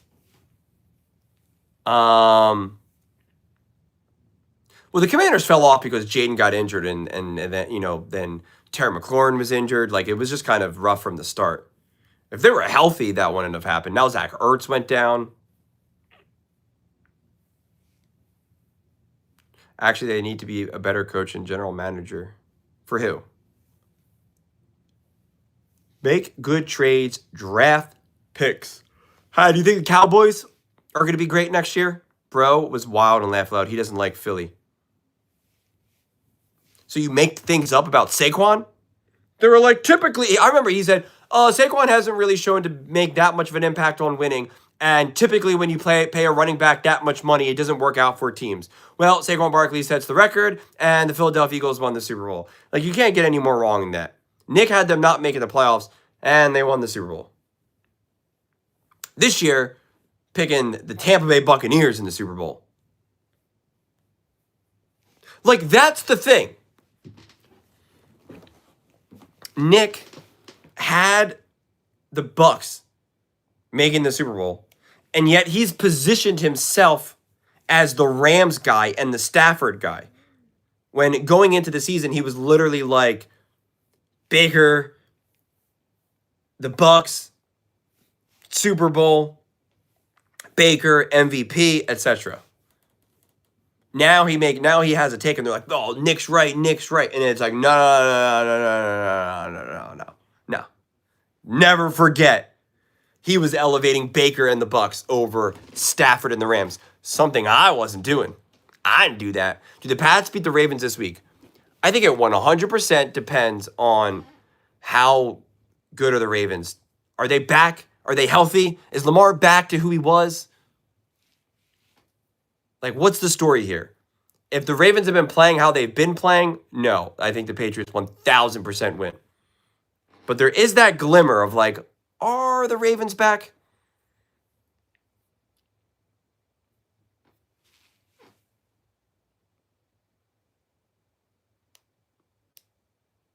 Sean McVay just said, I got to put them in better situations. Bro, you literally are scheming these guys wide open. What are you talking about? You've dominated time of possession.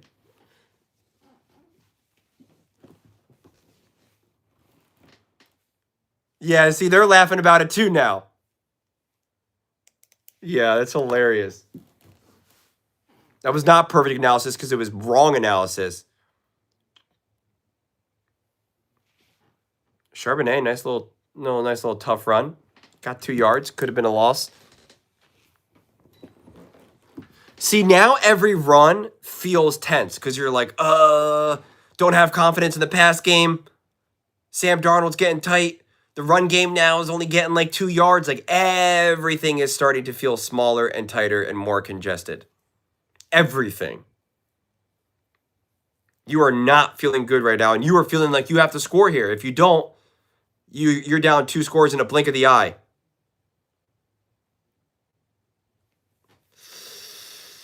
Did they give it to him? No, 3rd and short.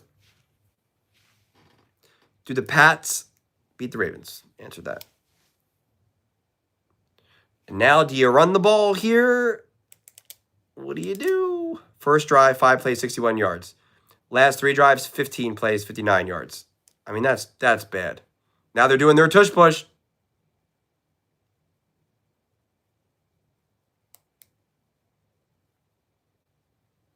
He got it.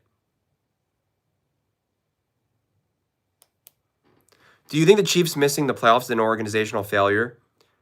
No. I don't think it's an organizational failure. I think Mahomes wasn't good enough. I do not blame Mahomes, but he was not good enough. You had the injuries earlier on in the season, which were definitely, I defended all season. And then when everyone was back, everyone did a part in messing it up. Kelsey, Worthy, Rice, none of them stepped up. Whoa, Walker, he's off. That's a touchdown. Whoa. So just do that every time. Wow.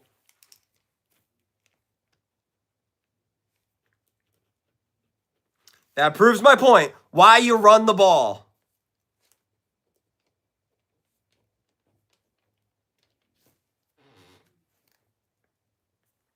Wow. Now, what is it going to be? 14-13?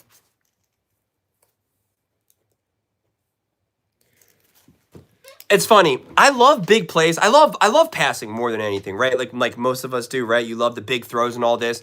There is something really exciting about a running back breaking through. Whoa, was that a good field goal? Okay, extra point. But there is something about runs like that where you're like, this guy's about to go off for 60 or what, like you're like, oh my God, like what? Like there is something really insanely exciting about it. And everyone's running after him and you're like, it's like, like he could go all the way. Like there is something where you're just like, oh my God. It can feel more exciting than like a big 55-yard, deep ball pass.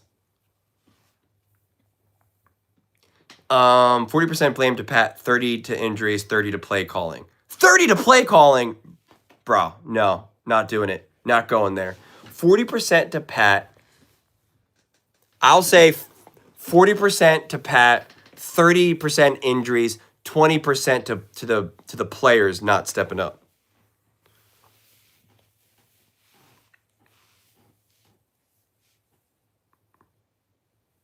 Foster.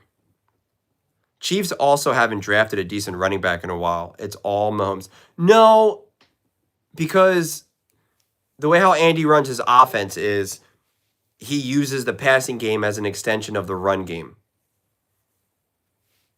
Patrick Mahomes is consistently at the top of the NFL in like the behind of line of scrimmage passes and screen passes. Like that's been Andy's MO, since the jump.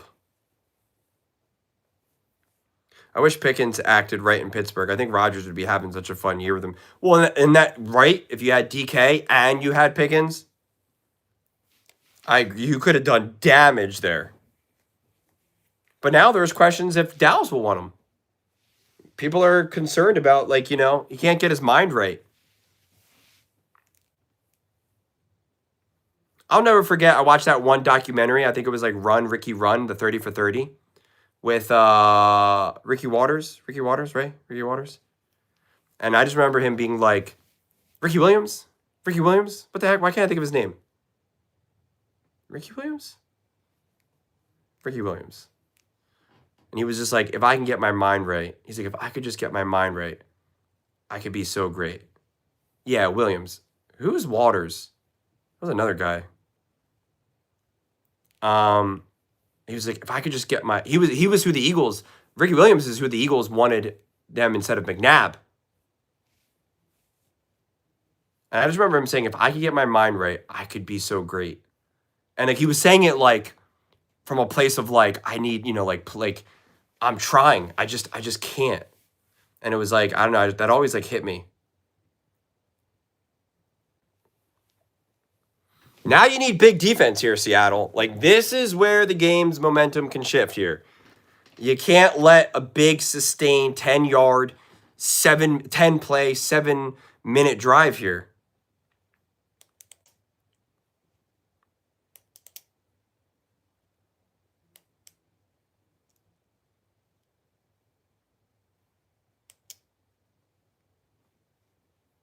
Did Ricky Williams play for the Saints, too, I thought? Wasn't he drafted by the Dolphins? Make me look this all up now.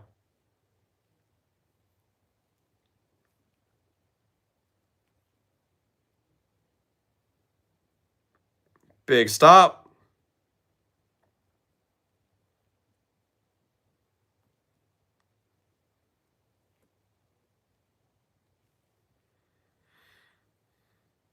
He played for the Saints and the Dolphins. Who said the 49ers?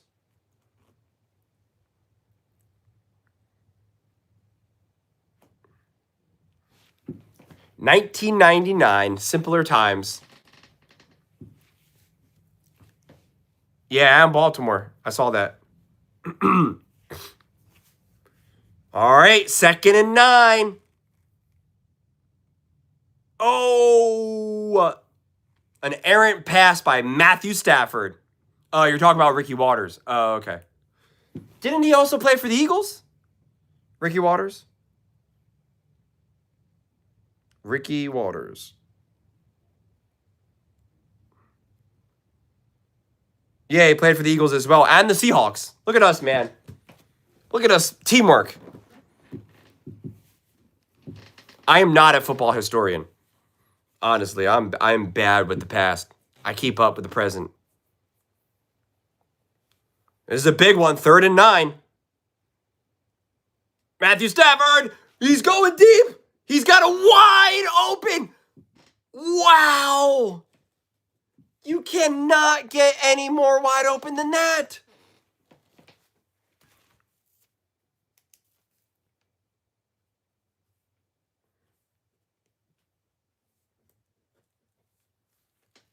Wow. Look at that. Unbelievable. Wow.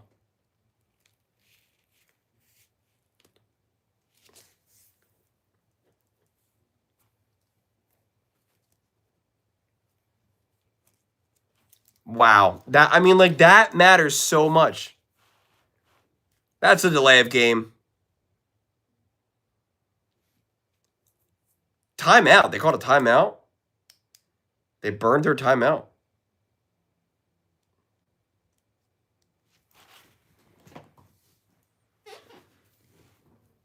I think you're right. I think he did pass away. I don't know if it's that JCT because he won MVP of the year after Tyreek left, but he definitely does miss having a player like Tyreek. That was all dink and dunk offense. Even Nick Wright himself admitted that. He was like bottom in the NFL in average depth of target and top in the NFL in yak. Had the best O-line in the NFL. And Jalen Hurts was the MVP until he got injured. Just saying.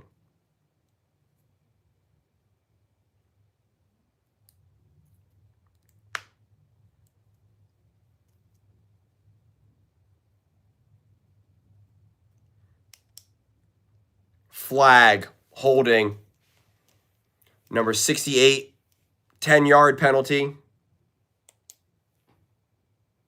Oh, it was close. I said 67. It was 77.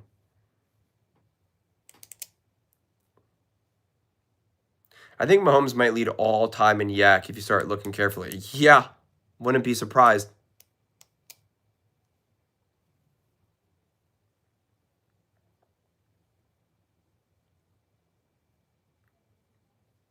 First and 20.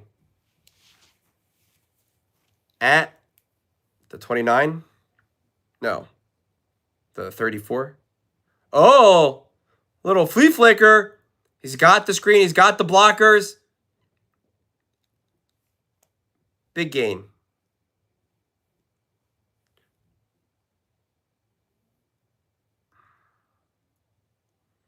Yeah, let's see this flea flicker again. Whoop. Oh, yeah, look at that setup. The flea flicker and the blockers. You can't do that any better.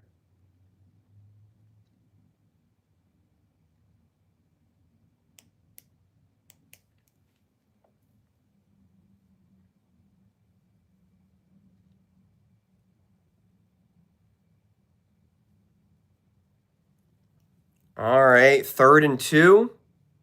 Probably continues to be 4-down territory.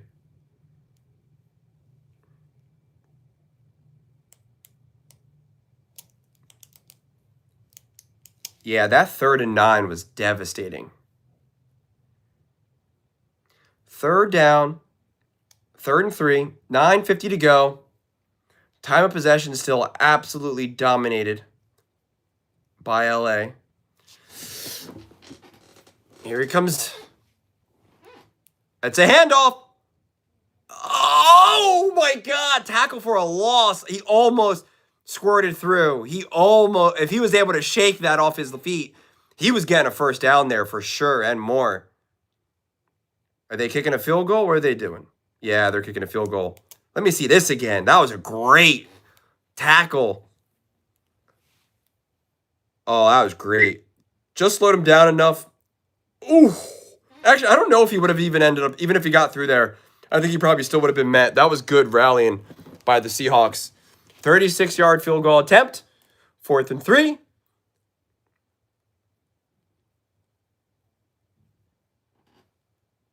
Oh my God. I don't know what that was. There's a flag, though. False start. So if that was a missed field goal, they still would have had another chance because it was prior to the snap, right? Can you decline that?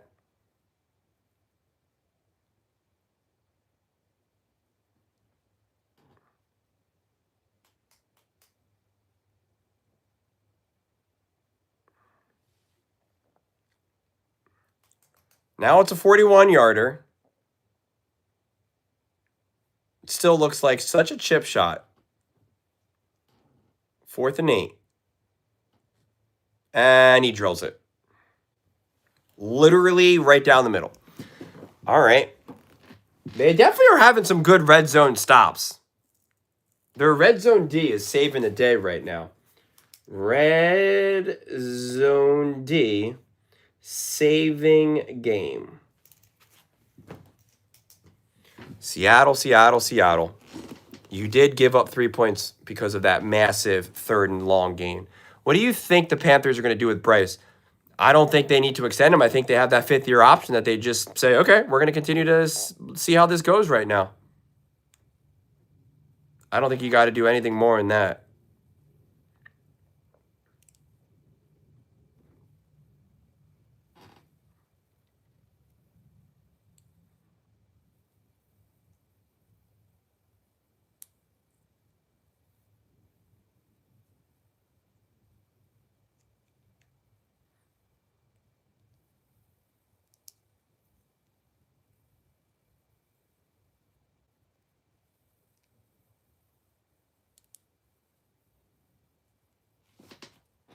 Let me see this.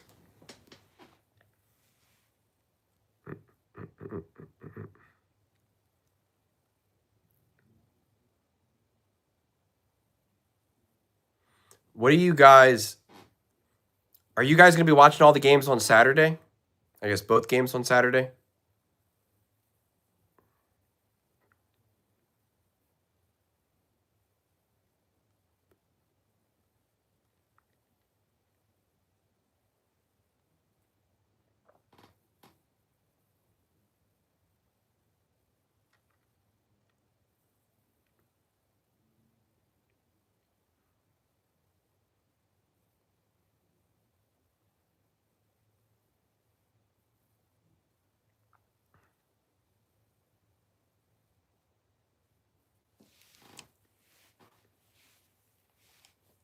Do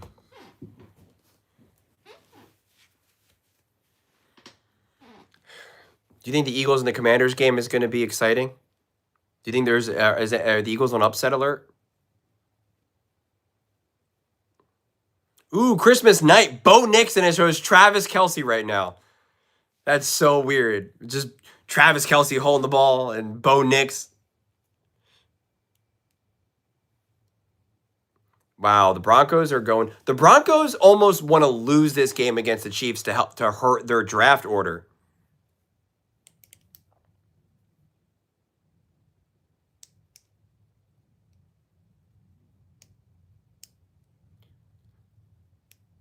A lot of people are really high on Mendoza. Colin was talking about that the Giants should draft him and trade Jackson Dart. Maybe trade him to the Jets.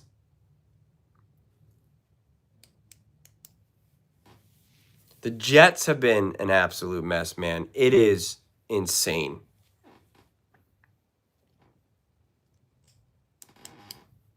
Jackson Smith-Njigba has been doing nothing. I don't have a strong sense. He does.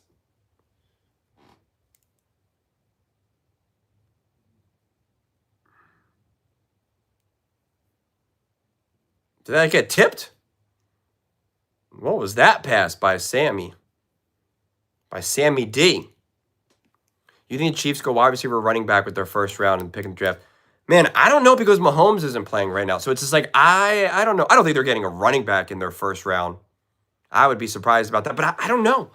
I don't know what type of conversations they're having with Mahomes now and what they think they need to do. You know, like it's like, I don't know. It's all so weird right now. You also don't know where they're drafting. Maybe another offensive line, a lineman. Now a false start for the Seahawks.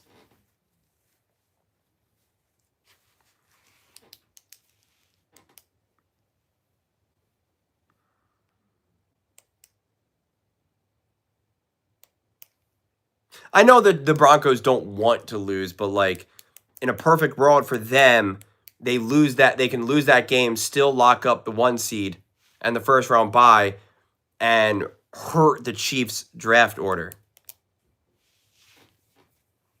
2nd and 15. You're going backwards. You're going in the opposite direction, Seahawks. Whoa! Talk about a tight window throw. Who's had more difficult throws in this game so far?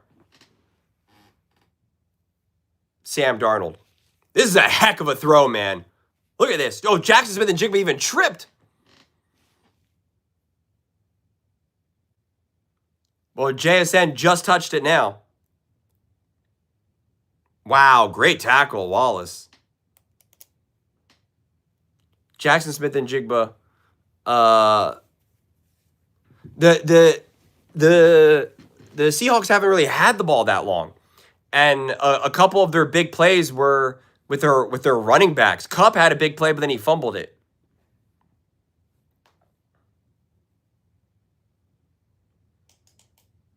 Mile high. 2nd and 10 at the 50-ish.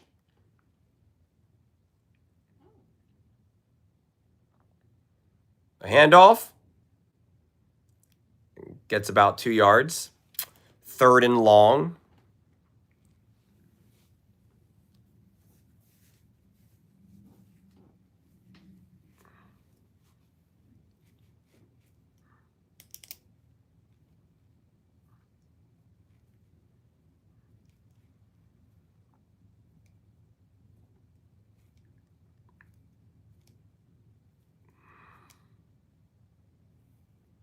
Third and 8. This is a pivotal moment here. You got to start to build some momentum.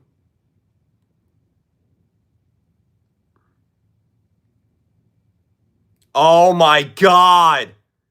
That was a really bad interception.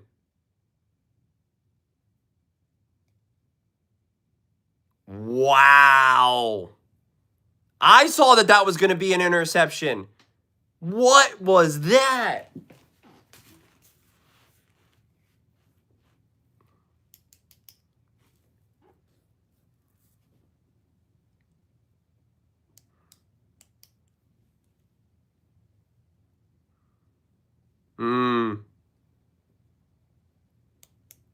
All right. We'll give it to Shula. We'll give it to the Rams defense. He sees man to man. And so now he's calling that. Oh, I see what happened. That was great. Wow. Sam INT Shula. Wow. That was impressive.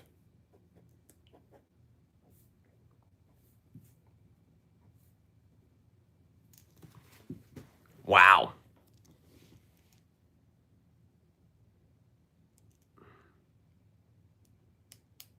Wow. Talk about a momentum shift there.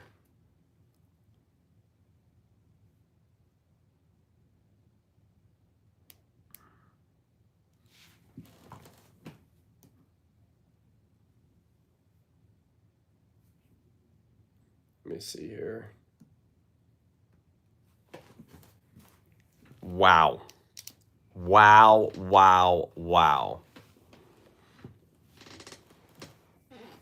See, that was a big defensive play that the Seahawks, their red zone defense has been great, but they're yet to make that big of a play defensively. And offensively, you have the fumble. So you now have offensive mistakes unbelievable play calling by the Rams, unbelievable play calling by the defense for the Seahawks, or for the Rams as well. And the Seahawks, not so much. Right now, the Seahawks had one great, truly great moment, play call, etc. And that was that screen.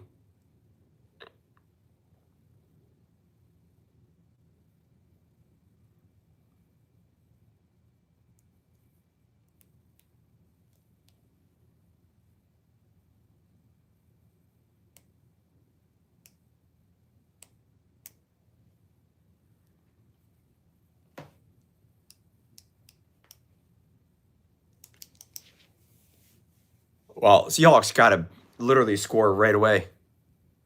Otherwise, this game is getting out of control for them.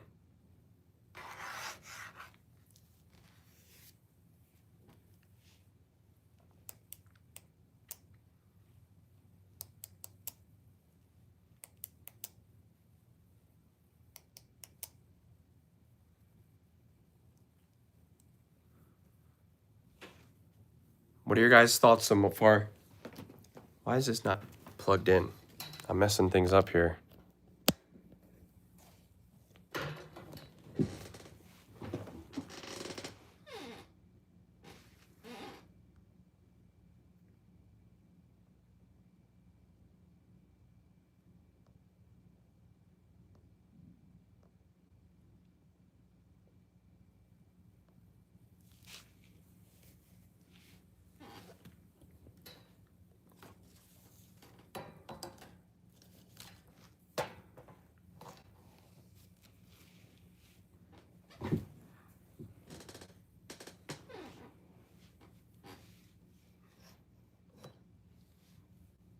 There's Keon Coleman.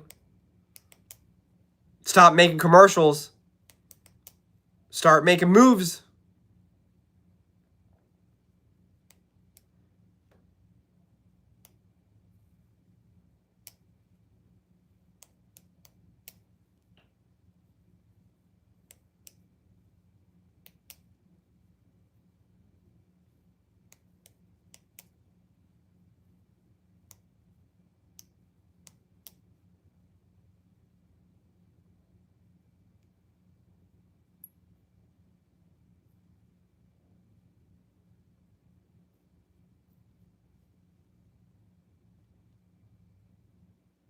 Man, they're not letting the Seahawks do any type of kickoff returns.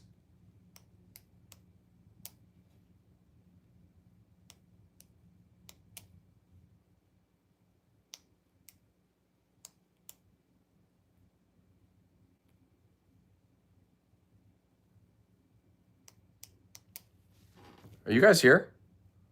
Can you hear me? Can you see me? Yeah, no one has said anything in a while.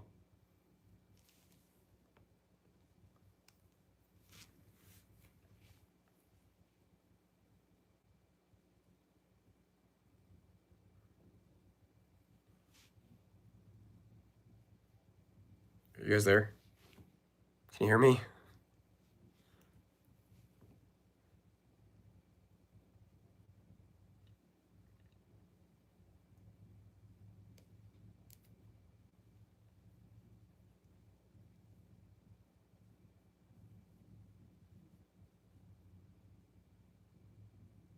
Hello? Is anyone here?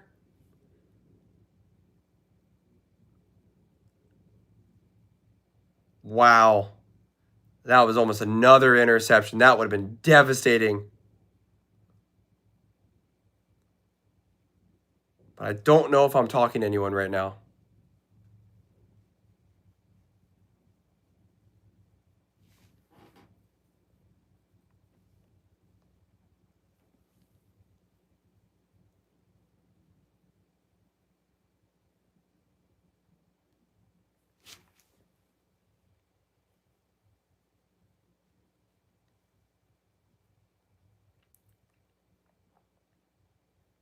Oh!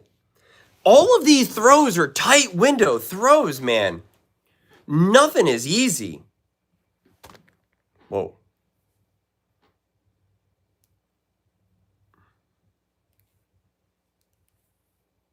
Guys, can anyone say anything here? Can you guys hear me? If not, I gotta exit out of this live stream or something.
I don't know what to do here.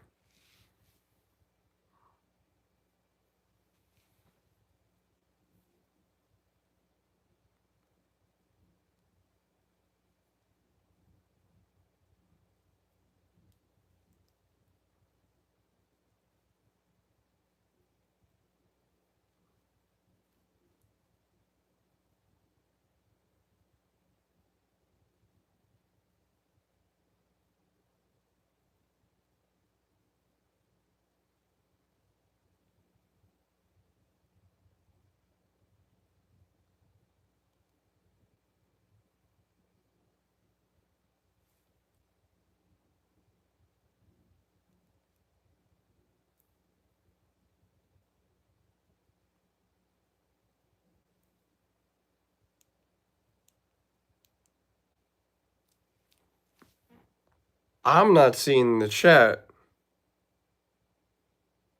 I see what's happening now. My comments aren't coming up, but I see your guys'. We can hear you. We can hear you. We watch and I hear you. What is happening?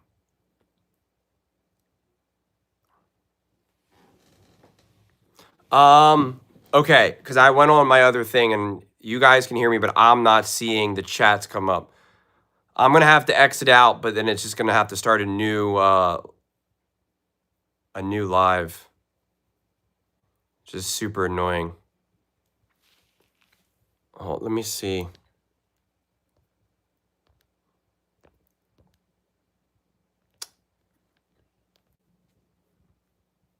All right.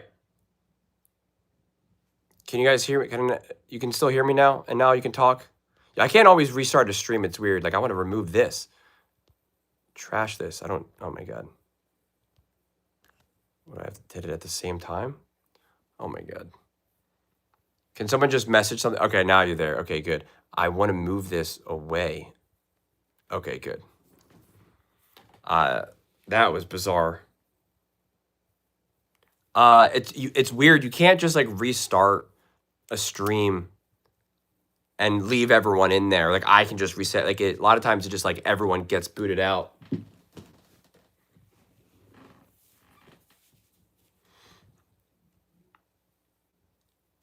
But we're good now. We did it. I had to go on my other phone and then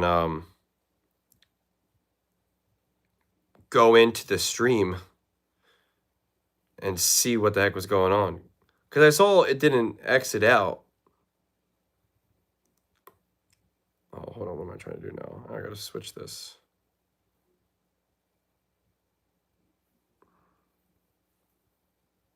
It was over.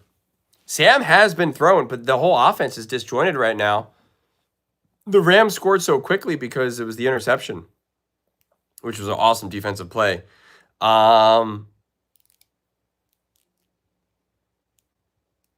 Yeah, that was unbelievable. Because at first I see that, I'm like, oh my God, Sam, what were you thinking? Because I saw as soon as he was about to let it go, I was like, this is going to be intercepted. But then when they showed the replay and you could see that he saw that it was man, but then who was it? Walker. Like that. And that's the problem. You look at an interception, you're like, oh man, Sam Darnold interception. And it's like, no, man, that was defense. Sam is not playing terrible. Every throw is so brutally difficult. He's getting no easy throws. Stafford's playing better, but Stafford is having just easy throws all day. This is a McVay masterclass, and McDonald he's doing good in the red zone, but he keeps giving up these big chunk runs. They keep getting like 7-8 yard runs here. It's always second and short, third and short. Talk about how Mina Kimes said it was okay for the Seahawks to lose, yet criticized Denver for winning. I didn't see that. Well, and that was poor play calling in that first half, too. They had a chance to just convert the first down, and they didn't. It was 2nd and 1, and then they just had they had the one throw that was dropped. Like, just something as little as that changes the whole game. Well, this game has shown that McVay is on a level, man. He's struggling with some of the short yardage, but he is setting his team up pretty masterfully.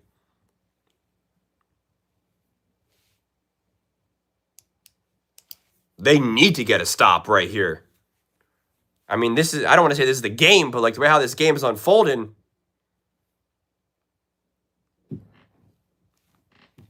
like even that conversion.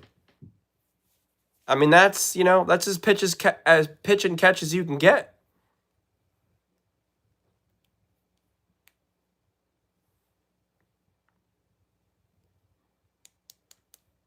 It's not looking good for Seattle, Travis. It is not looking good.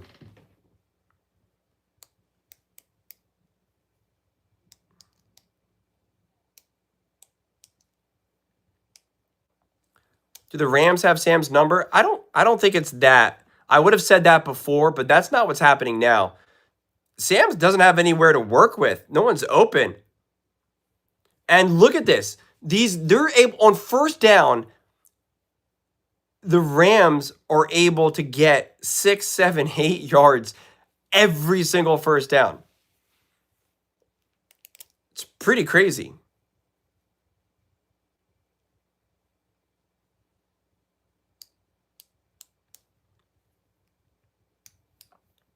I mean, they were able to remove Jackson Smith and Jigba from the game.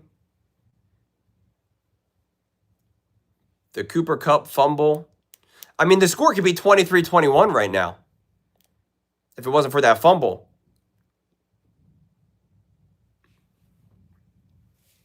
That first half, it was run from the Rams, and it was first down, clock going.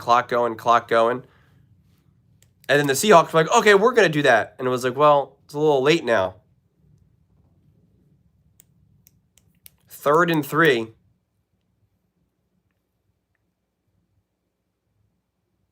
The alphas on this defense are going to have to make some plays. 3rd down, conversions, 4 for 11, 4.3 average yards to go.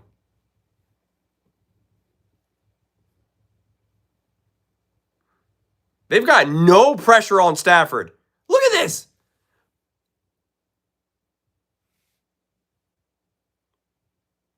Wow. Wide open. And then huge yards after catch.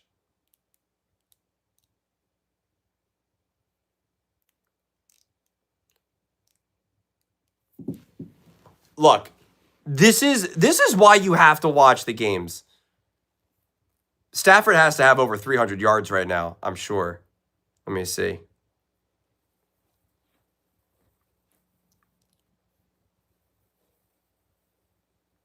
Yeah, he's got 302 yards. 12.6 yards per attempt, 1 touchdown, and a 127.1 passer rating. And it could not be any easier for him today. I cannot wait for everyone to yell at me, be like, look what Stafford did. Look what Stafford did. And it's like, yeah, you know what? Maybe I'll have to make a video showing just exactly what Stafford did.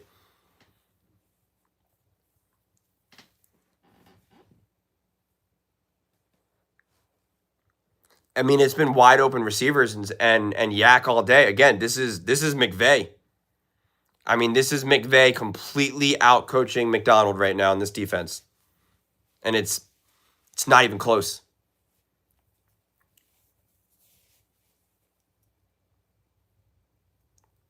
What's your takeaway right now, Travis?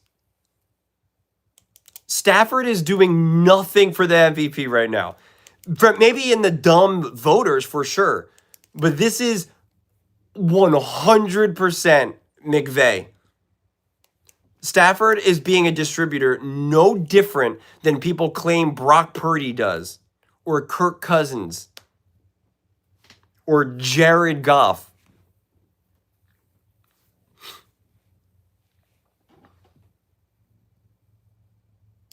He's making reads in the passes. He's making the reads, going through his progressions, seeing wide open receivers.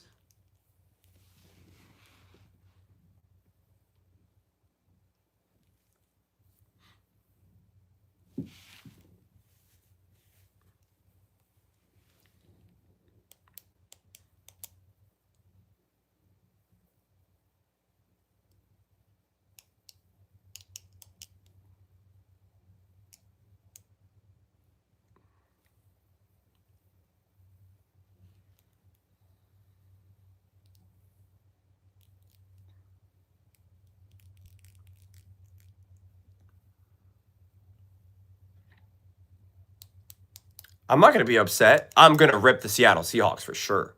They deserve to be ripped, without a doubt. And the Los Angeles Rams deserve to be praised. They're showing both coaches right now, McDonald and McVay, and it's not even close right now. It's just it's an absolute coaching masterclass.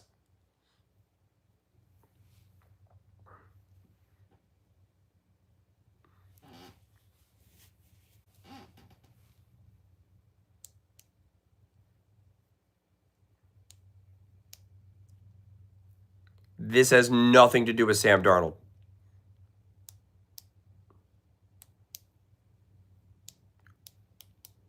Once again, Puka after the catch, as they're talking about on TV.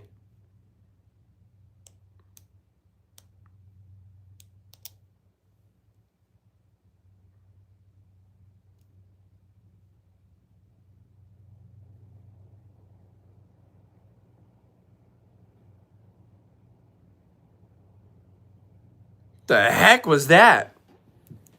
I couldn't even see where the ball was at that point.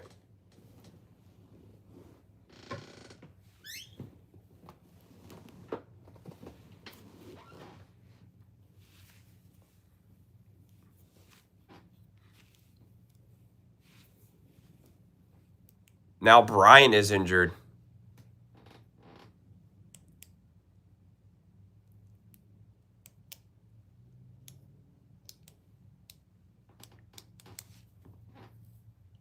Who has a tiebreaker with the Rams? Yeah, but Stafford got the narrative to help him. The voters will sympathize with him since he's had a great season but no MVP. Yeah, I mean, I think as long as Stafford continues to have great stats, he'll get the MVP. Again, even though he shouldn't. Who else do the Rams play? And they'll have the 1 seed most likely. They play the Falcons and the Cardinals.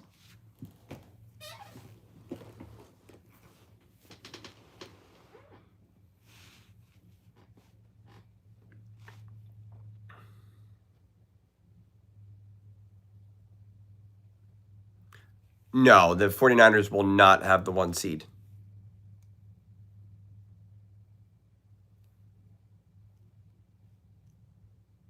Honestly, this game alone proves why Stafford should not have the MVP.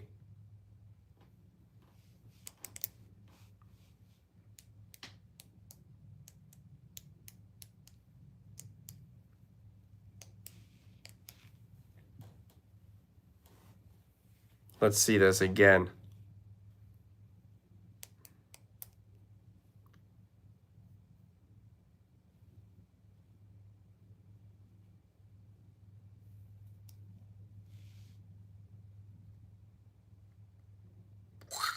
Puka Nacua.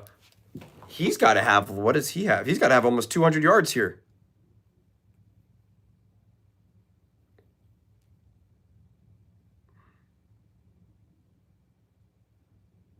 He's got 133. 6 catches for 133 yards.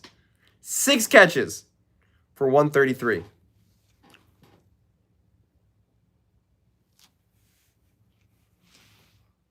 This game, they're down by 16. 13 minutes to go.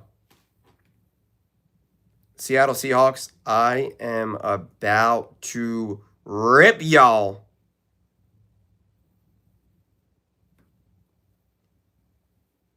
Or actually, maybe I'll do it in reverse. Maybe this video should be nothing but positive for the Los Angeles Rams.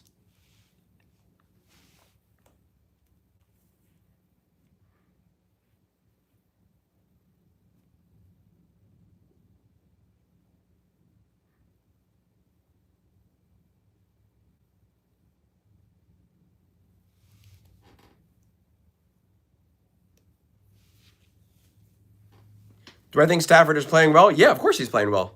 But I don't think I think if you just look at this box score, you're like 18 for 25, 303 yards, 2 touchdowns, and 139.2 pass rating. He's playing amazing. It's like he's throwing to wide open receivers who are then running and running and running. This is Sean McVay.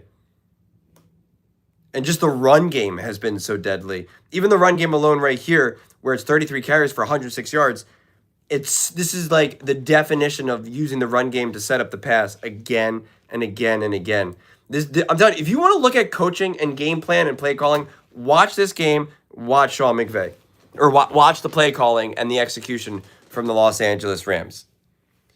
Ben Johnson put on a masterclass for the run game against the Philadelphia Eagles. Sean McVay just put on a masterclass from both passing and running, for that matter, against the Seattle Seahawks.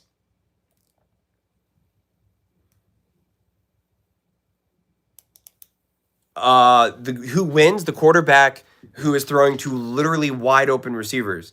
Do you not understand that literally every single one of Sam Darnold's passes is in this like tight contested window? I know you have some foggy bias lenses. I get it. But the fact that the Rams, the team that you love, the team that you like, you can't even say with pride, yeah, that's right. That's what my team can do. That's what my coach can do. He can scheme receivers open all day, every day, and get that yak. The fact that because you want Stafford to win the MVP so badly, you're willing to downplay what McVay and what this offense is doing is pretty crazy. And I'm happy we're seeing this all in real time because we're watching this game live and it's so clear as day. Every single throw that Sam has had to make was brutal. And then even the interception was, again, coaching masterclass.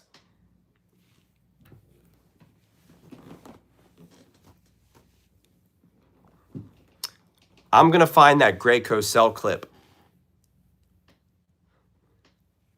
That'll be my video for tomorrow. Man, I got to go look for that now. I think it was last week. It was last week. That clip is perfectly highlights how this game unfolded.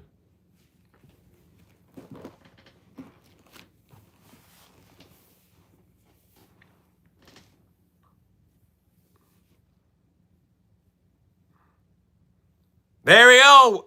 Look at that. Jackson Smith and Jigba open, and Sam hits him. Wow, go figure.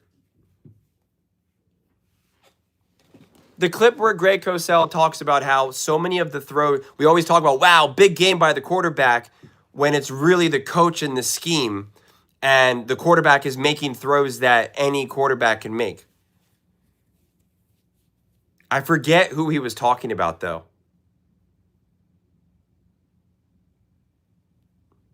This is where if I was watching this game with my dad right now, he'd be yelling, "Why weren't they doing this the whole game? I don't get it. Why are they now throwing to Jackson Smith and Jigba?" What you say about Matthew? What do you mean, what do I say about Matthew? The issue is how you're saying it. It sounded like you're discrediting Stafford when in reality that's not what you're trying to do. It drives me nuts when people say that. Say what, Travis?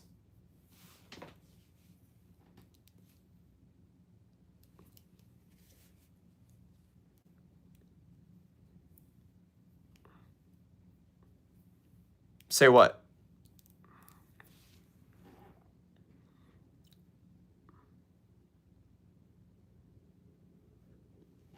Like what you're saying about what your dad... Oh, yeah. Well, my dad's just, he's watching the games.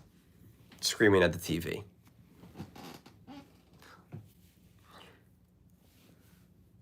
I thought you meant Greg Cosell. Yeah. Now they can't get the run game going. People think you're hating on Stafford to gift Allen another. I am in no position to gift anyone anything. I don't got that I don't got that control.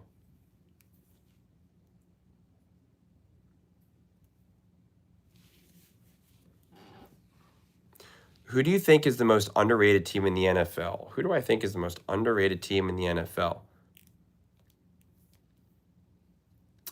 The New England Patriots.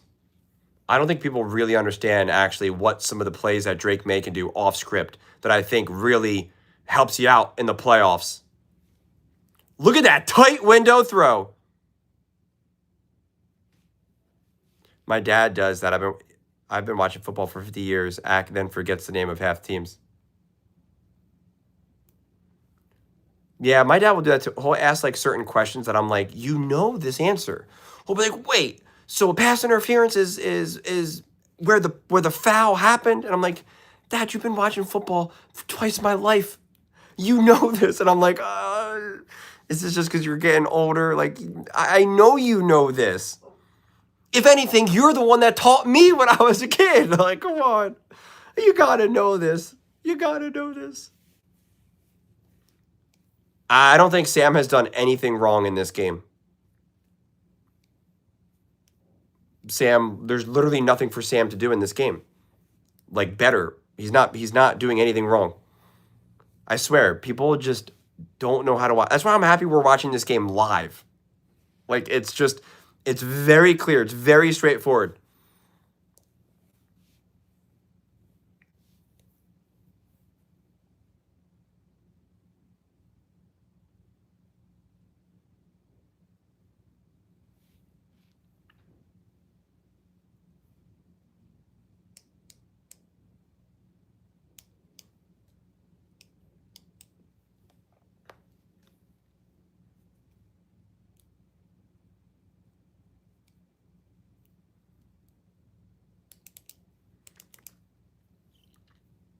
Well, what's your analysis of this game right now, Travis?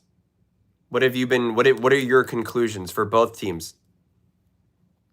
I'm curious. They gotta get a touchdown here, and then they have to go for 2. Now that was intercepted.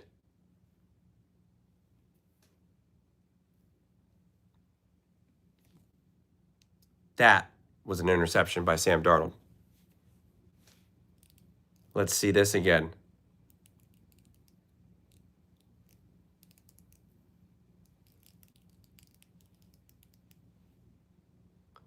Oh, that was another one. This is defensive masterclass, man. I am going to write this down right now.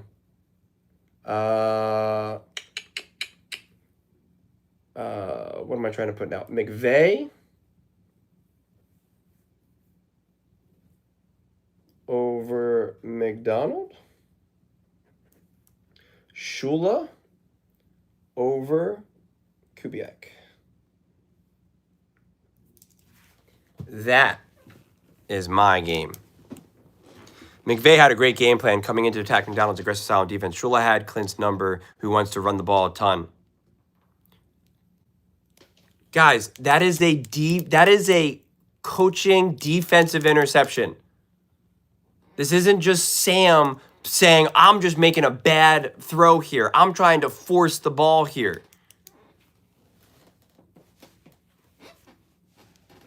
Are you not even listening to the broadcast where they're literally spoon feeding this to us?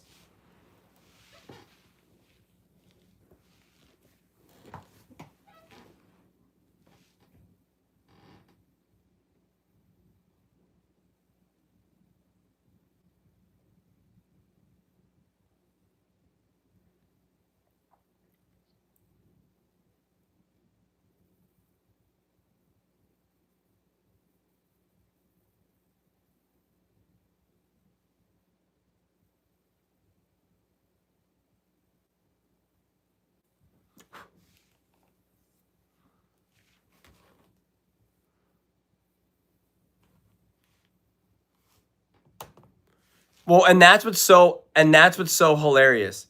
Because you see everyone else in you see the comments right now, everyone's like, "Oh, this that."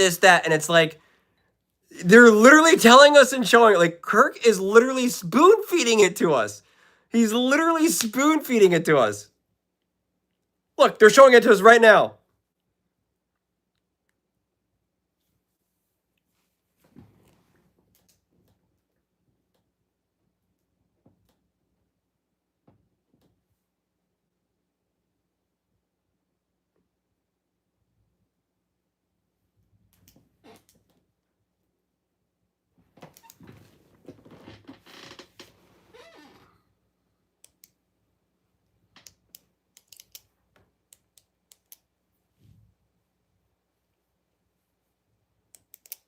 Well, if the Seahawks were the 1 seed and then they lose, that helps out the Bears and the Eagles. I'm no different from the ESPN people. What are you talking about? Whatever you say, buddy. Whatever you say.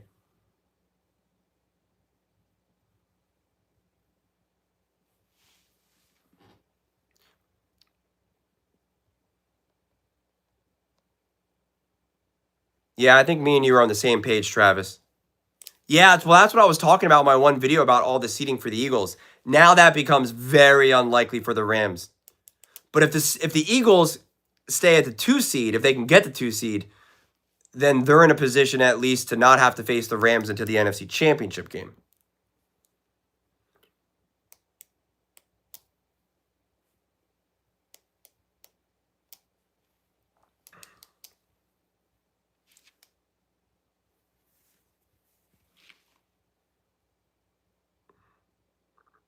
Oh, that was almost intercepted.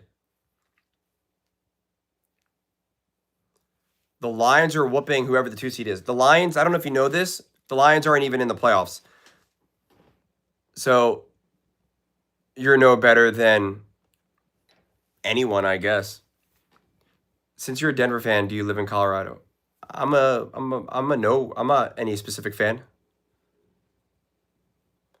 Joy, I can see why your husband is mad. Your husband should be mad because he was just absolutely.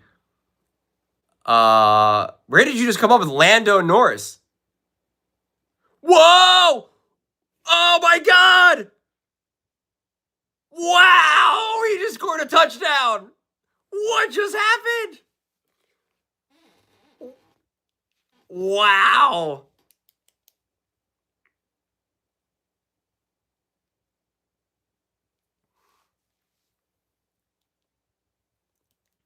Wow! Now you need a 2-minute a 2-minute conversion, a 2-point conversion.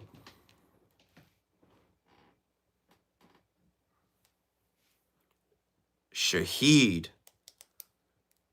Both these defenses rely heavily on their fronts to get off blocks and get the QB. Yeah, and no one's getting to Stafford. Stafford hasn't been touched this whole game.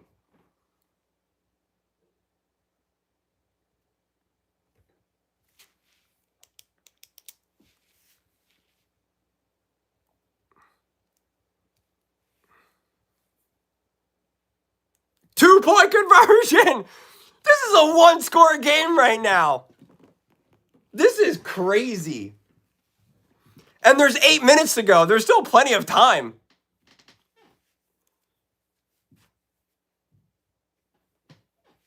Wow, you force a 3 and out, or just a quick drive in general. Okay, back to F1.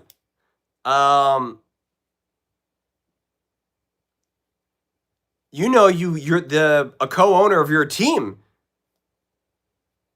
is Hamilton.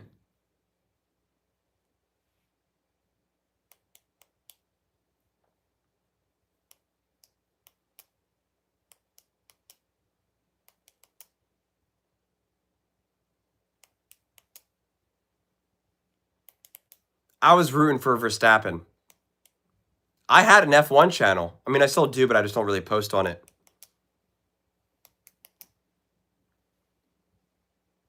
Matthew Stafford should have won the drivers' championship. Verstappen should have won.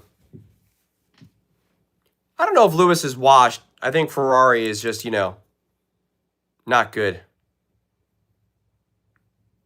Oh, he fumbled it! Ooh, and then just got crushed. They're feeling it now. They're getting fired up. All right. Now it's all going to come down to this defense. Not going for either team, but the Rams must lose. Wow. That means you're going for a team. Yeah, he did. Oscar Piastri. All right. 1st and 10. At the 22. Matthew Stafford, man in motion. Play action. Hits Puka for a gain of 3. 2nd and 7. Gain of 3. I beat you to it. Clock is moving. Oscar Piastri. Bortoletto.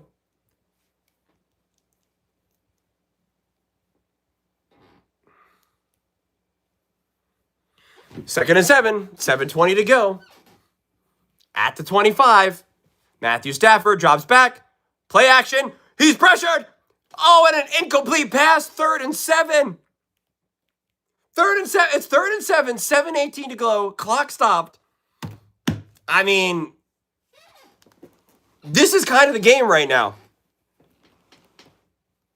Ooh, finally got some pressure on Stafford, and look what happens.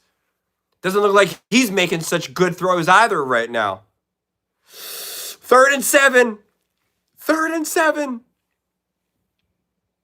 3rd and 7 at the 25.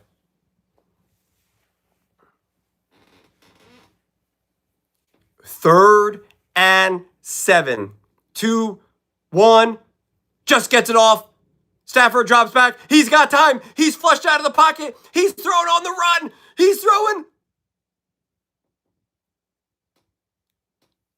Incomplete, but he's saying throw the flag. I have no idea. Was that a catch or not? He's ready to throw the flag.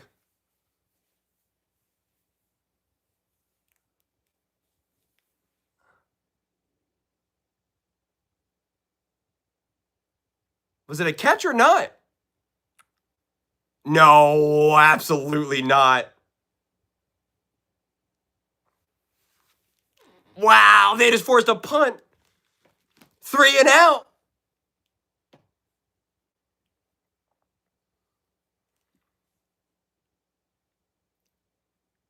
Wow, and it's at the 40. 7 minutes to go. Pretty good field position. You can't ask for much more. You ask for much more than that, you're greedy. Now Sam Darnold has the ball, and he's got the opportunity for another interception. It could be a 3-interception game. I can't believe I'm saying this, but come on, Sam Darnold. Does Darnold turn into a pumpkin during game-winning drive? Whoo! This is crazy. But they have to score a touchdown and a 2-point conversion. They need that Bo Nix magic. Sam Darnold needs to evoke his inner Bo. Sam is like, guys, we got to. Seattle Seahawks are 0 and 172 all time when trailing by 15 plus points in the fourth quarter. I think most teams are probably don't have that great of a record here.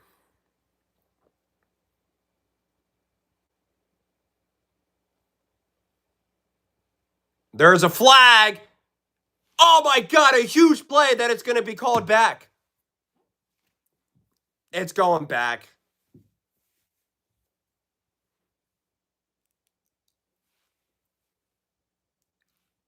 Wow.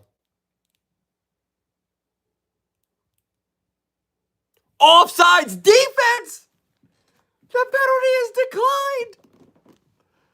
What is happening?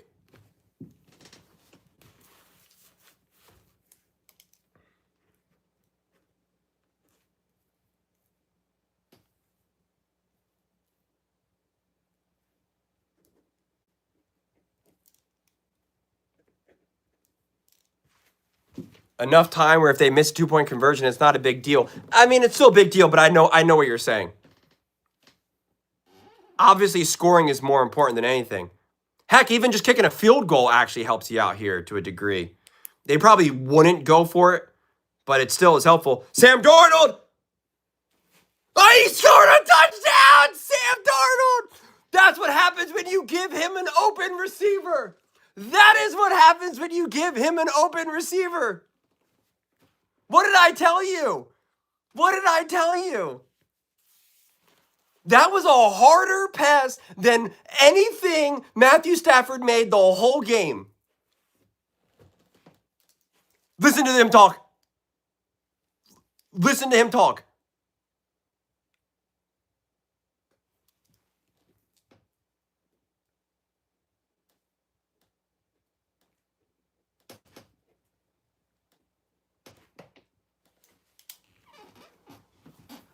Wow.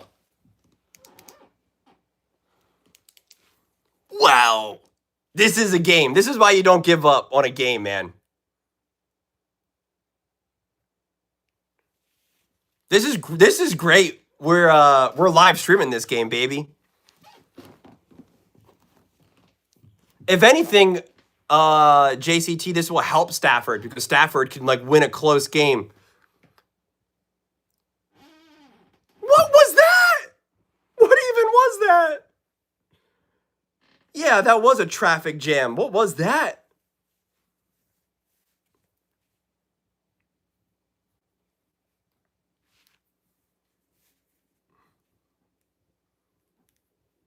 Hello, Campbell.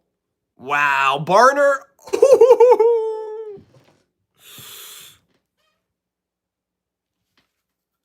I want to see the 2-point conversion again. Because I don't know what that play was.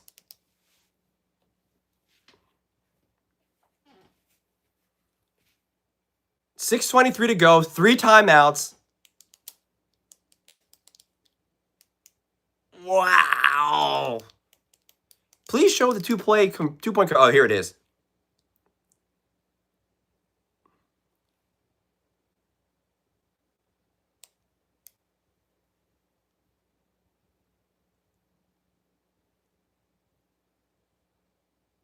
It would be a good 2-point conversion. A backwards pass? Are they checking it right now?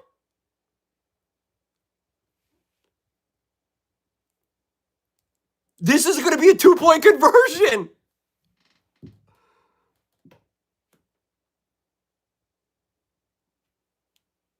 This is insane.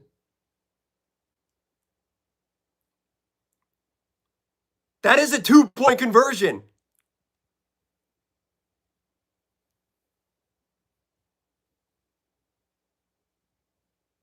Wow, this is insane. I'm so happy we're live streaming this game.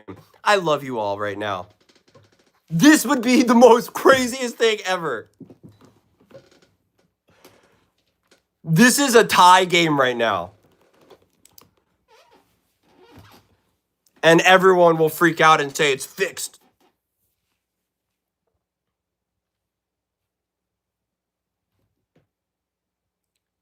That is a backwards pass. It's clearly going backwards. You see, he just said it too. Kirk just said it too.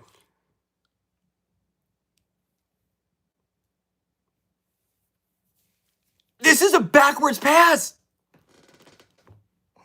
Oh my God.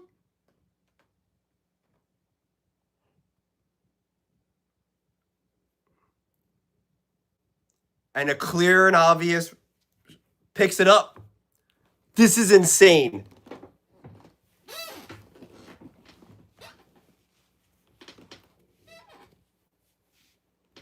This is insane. Absolutely insane.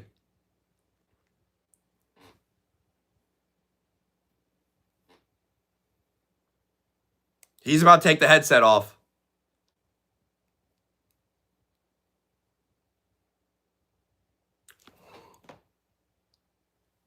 This is insane! This is insane! It is a tie game. It is the craziest game. What is going on?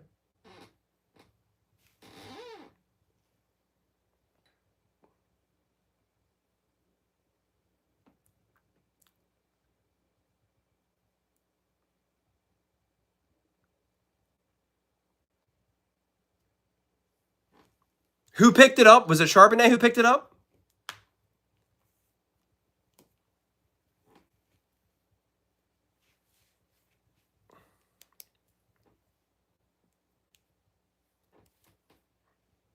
Ooh!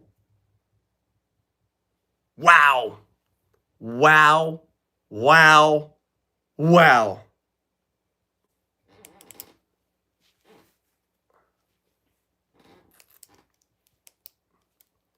Still plenty of time to go. 3 timeouts. And the Rams are still the Rams, man. The Rams are still cooking.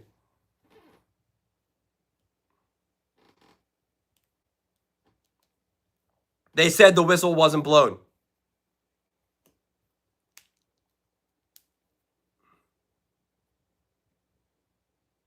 Ooh. Clock moving. 2nd down. Weirdly enough, the Seahawks can even give up a score here. They were 3% and then 48%.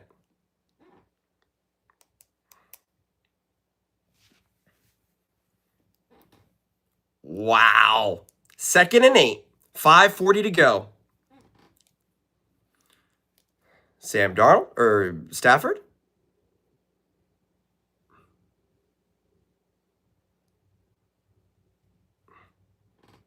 Oh, and a drop! Parkey! And Stafford is ailing in pain. 3rd and 8. Whoa, 5:34 to go. 3rd and 8. Ooh, he took a shot to the gut. He just got the wind knocked out of him, though. That was a tough pass. That would have been an awesome catch. I don't think it wasn't like a bad throw by Stafford because he did what he could do, but like that's a tough one. 3rd and 8. 4 seconds. 3, 2. Stafford drop. Quick pass. It's tipped. Puka's got it. He doesn't get the 1st down. It's 4th down. Stafford jogging off in agony. 3rd 3 and out.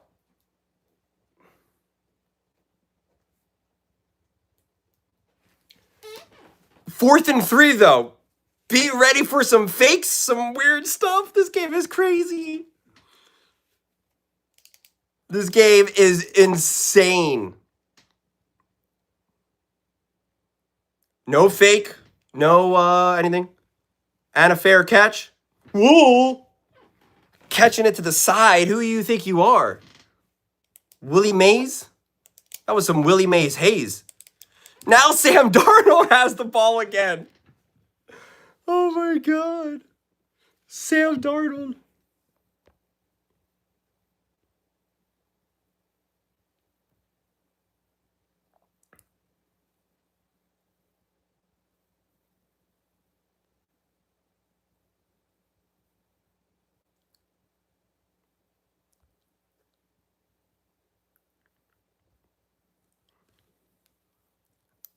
Ridiculous. Ridiculous. Wow.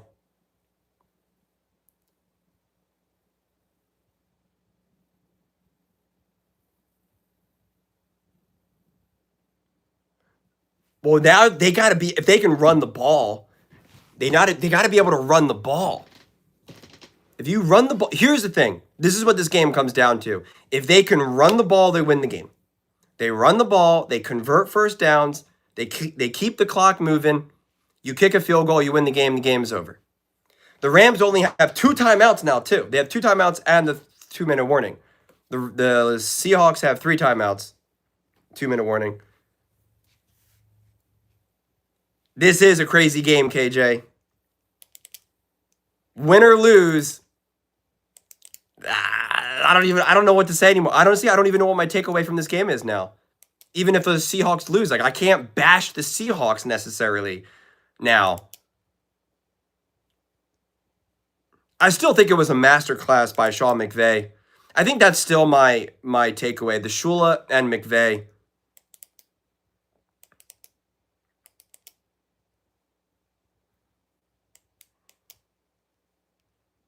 Those picks were not terrible. They were amazing defensive plays.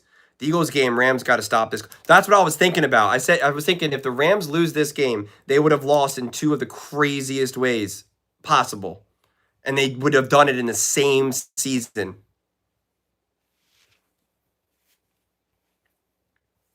It's not a matter of you having to bash someone, but the Seahawks, right up until these last 3 drives, they deserve it.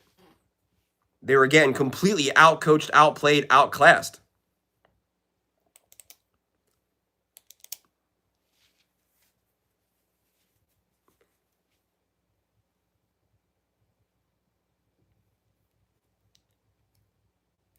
Oh, 2nd and 10.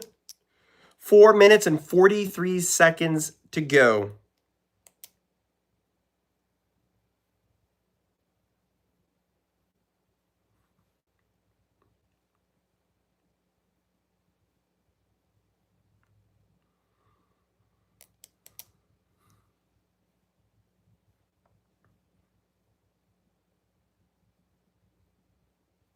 Stafford in the blue tent. Walker fighting for 3 yards, 2 yards. Now you're 3rd and long.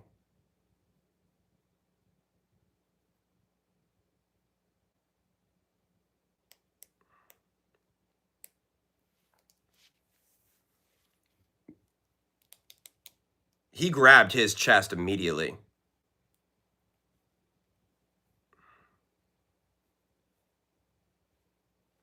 No, it's not crazy, but it is a controlled environment for the Rams that helps the Rams. So it's not like intimidating, but the stadium itself. That's not the play. What are you doing? That was a quick 3 and out. That was bad. That was bad.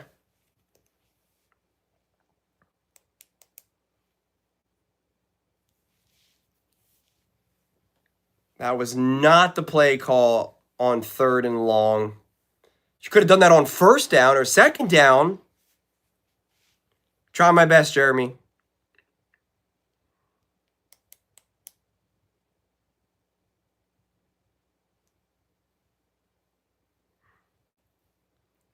I hope the Rams win, laugh aloud. We just got orders to deploy again next week. Well, be safe out there, Karma.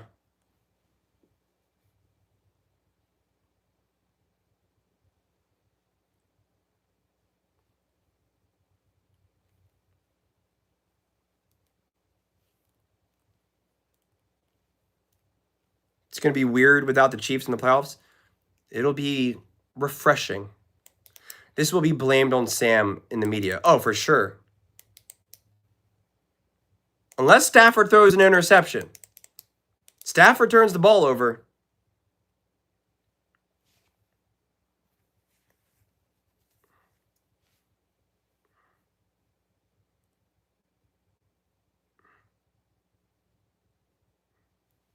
That Cooper Kupp fumble was devastating.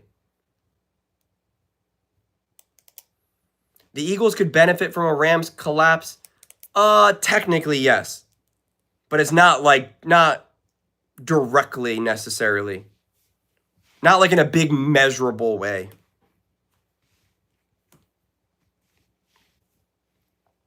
Second and 4. 2 minutes and 46 seconds to go. Ball batted down. 3rd and 4. Clock stop. 2 minutes and 41 seconds to go. Wow. This is getting crazy.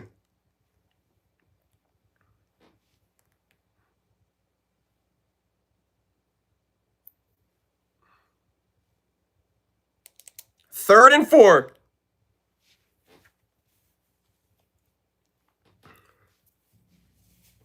Man in motion. Stafford's got all day and a wide open receiver. Unbelievable. Flag.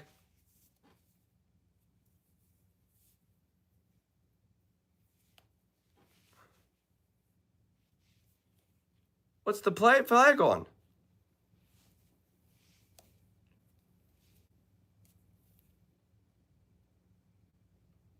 Taunting on who?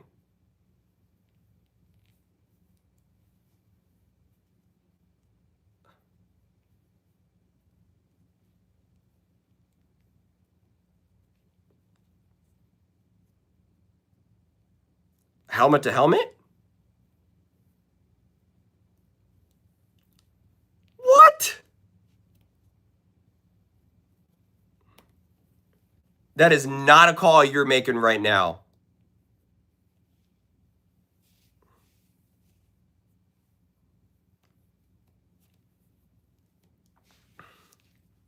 Another wide open throw. I agree, Lauren. Look how wide open Ferguson is.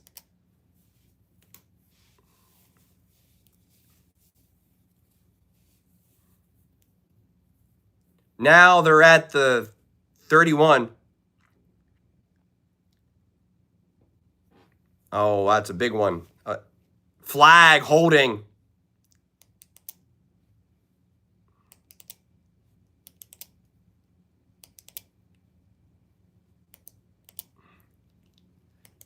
Wow.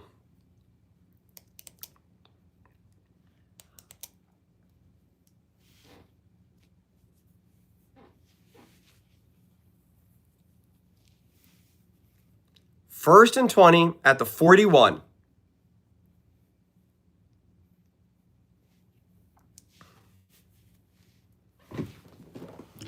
Wow. This is getting crazy. This is getting crazy.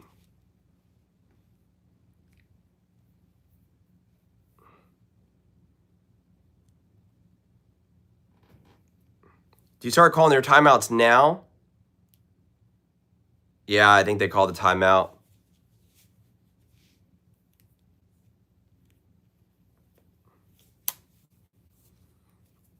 Now Puka Nakua's screaming. They're chirping.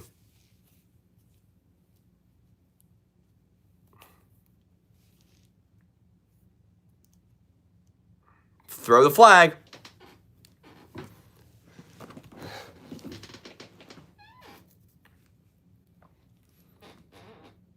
Stafford gets more support from the run game than I realized. That's what I've been saying, Luca. I got whole videos about that. And he gets more benefit from Sean McVay. Every big play here is just Sean McVay wide open. Hand the ball off. Ugh. What is that, 3rd and 10? I mean, this is the game right here. If you convert, it's practically over. I agree, Luca.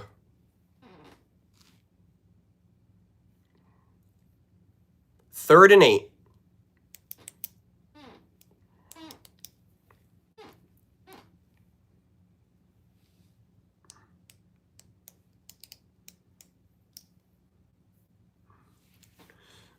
Oh, this is crazy. Oh, I am getting ink all over me with my pen here. Uh-oh. Stafford sees something. He's getting excited at the line. To nobody. No flag, nothing. The clock stops. 2:11. There's a timeout, and 2-minute warning, and a field goal.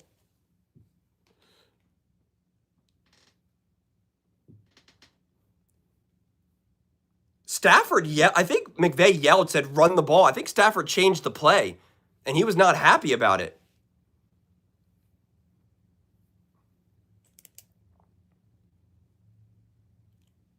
That's a big kicker. 48 yards. He missed it.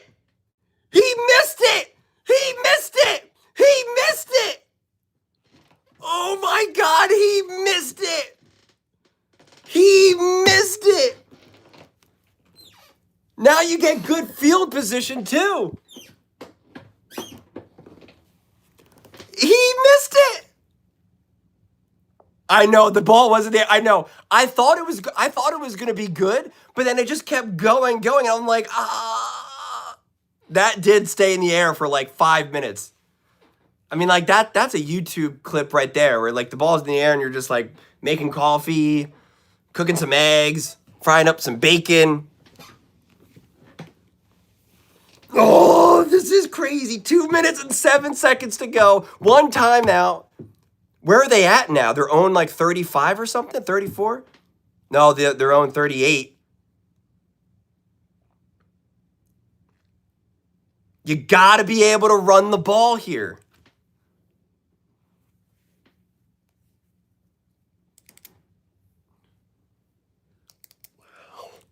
Because there's still plenty of time. The Rams could get the ball back and kick a field goal. I mean, they got to at least convert a first down here. This is wild.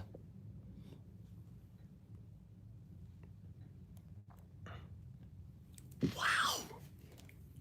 This is insane. The 2-point conversion. Wow.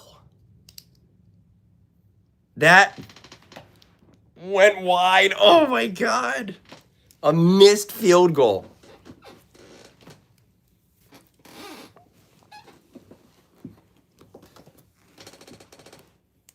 Yeah, the 57-yarder was against the Colts.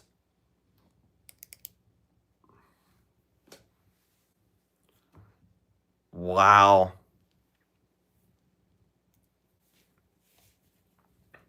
Sam Darnold in the huddle.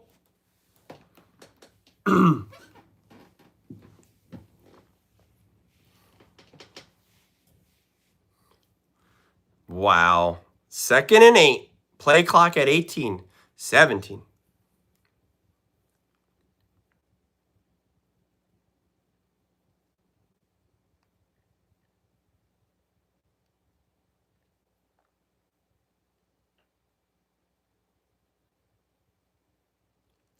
Darnold just got crushed. And now the Rams are going to call a timeout.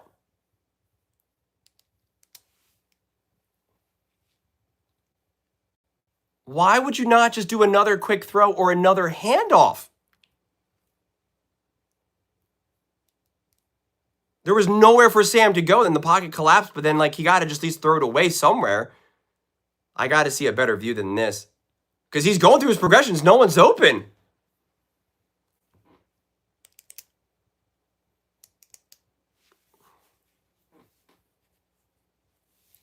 He listened to Kirk literally say there was nowhere for him to go with the ball.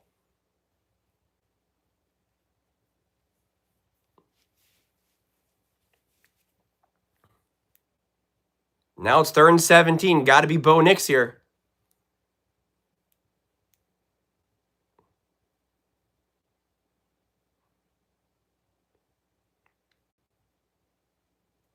Wow. Now the clock stops. Now they have a timeout. Wow.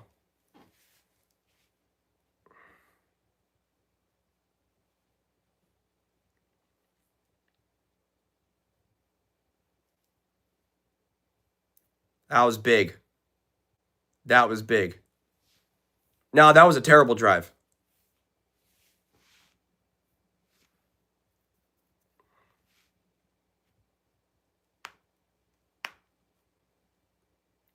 Definitely a good kick. But the clock stopped. They have one timeout, a minute 42.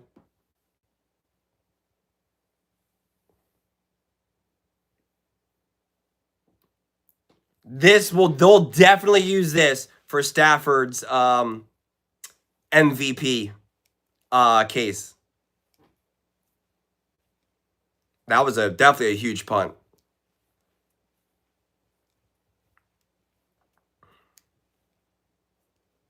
That's what he just said. He leads them here. He cements the MVP.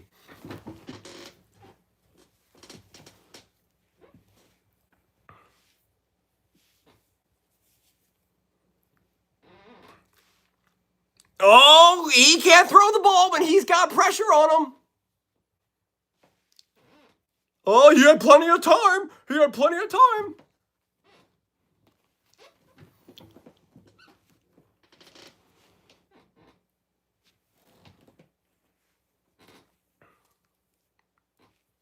I hope it goes to overtime. At this point, bring it on. Oh, he's got all day now. He's letting it rip. Do you see that catch by Puka? Wow. They're at the 41-yard line now. Look at this catch. Just diving, fully extended.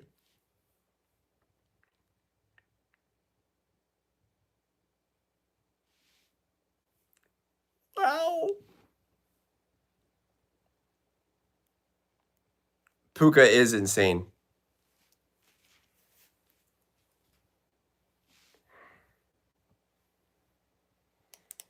Wow. Wow.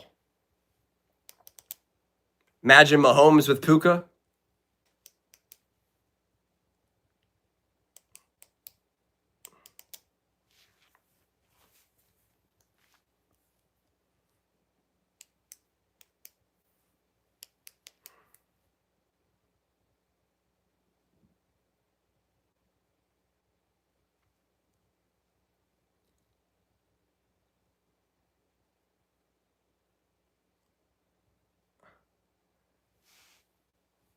Wow. Another unbelievable catch.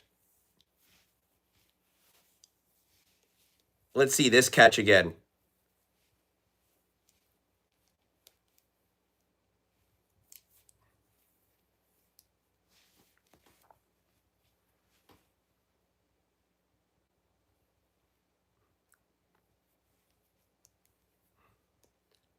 How did he catch that?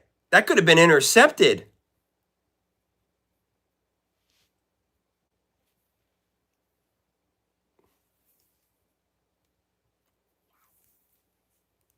Oh, they gave it a first down.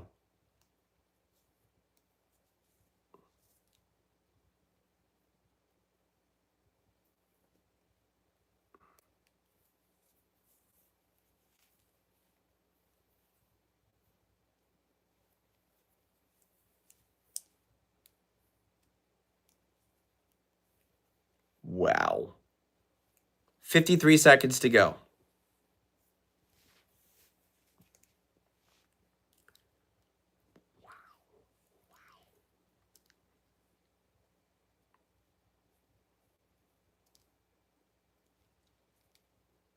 They need 16 yards for a shot at a game winner.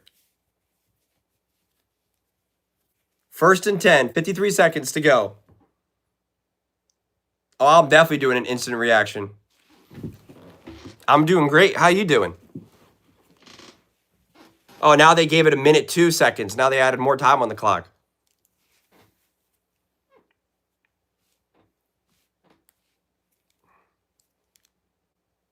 What is going on here?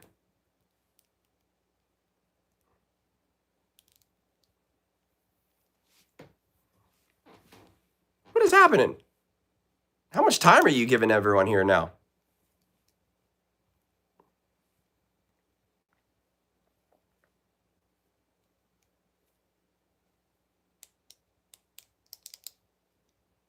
I agree, Luminary.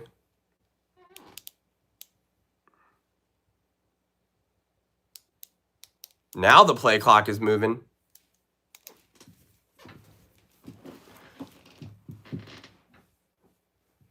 Let's see.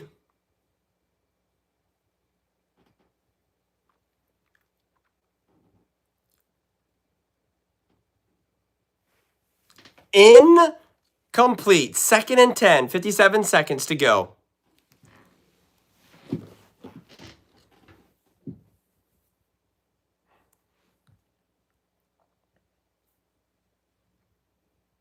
Stafford's going for 400. If they win, he'll have 400 yards and a game-winning drive.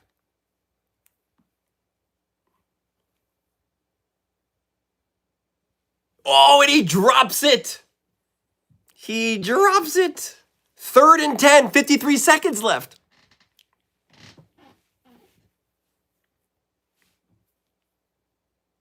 Oh, 3rd and 10. Do they go for it on 4th down here? Or do you just punt it? I guess you'd probably just punt it if you don't get it here. Oh my God, this is crazy. 3rd and 10, 53 seconds left. At the 49. Puka Nacua. Stafford, plenty of time. Throws it to nobody. Wow. Oh my God. Now Sam Darnold's going to get the ball back again.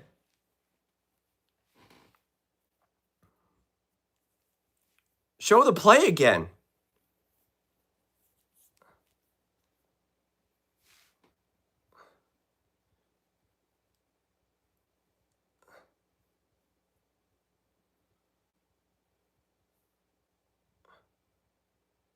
Woo! All right, there's 42 seconds left. At the 15, no timeouts. How aggressive do you get here?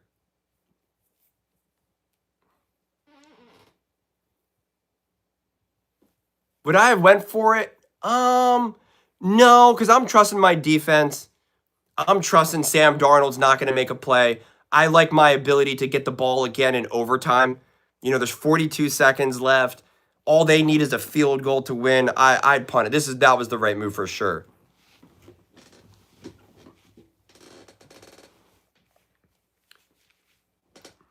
You even have a timeout here, so like you could still, you know, like what are the Seahawks going to do here? Now you got to hurry up. You got to hurry up.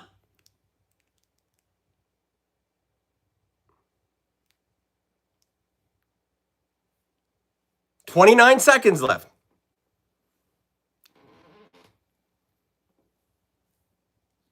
They're at the 28-yard line. Ooh, Eminwari is hurt. Everyone's going back there. All the defense is hurt for the Seahawks.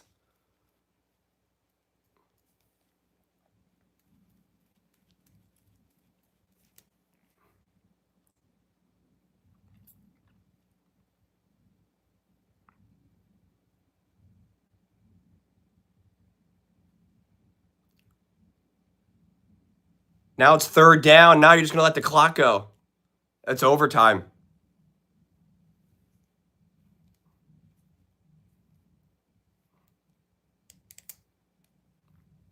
I wanted like at least a drive. I wanted like some action there. No, that was great by McDonald. Overtime. Wow. Unbelievable. Unbelievable.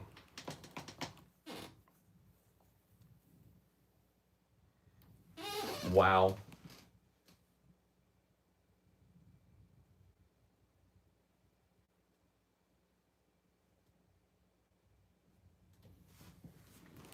Wow.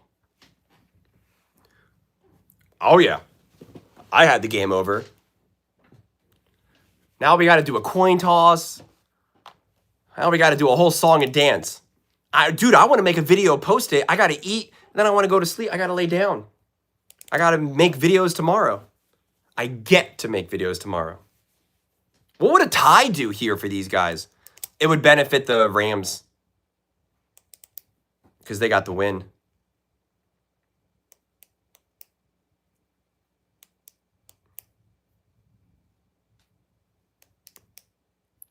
What do you do for work, Travis?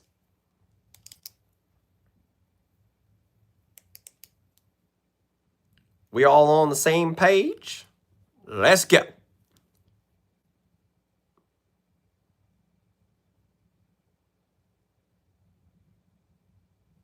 He's like, we'll defer. We want the ball second. And he's like, making sure we don't want the ball first. The Seahawks win the coin toss.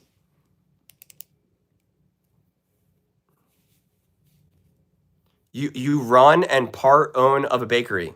That's sweet. Do you do any baking?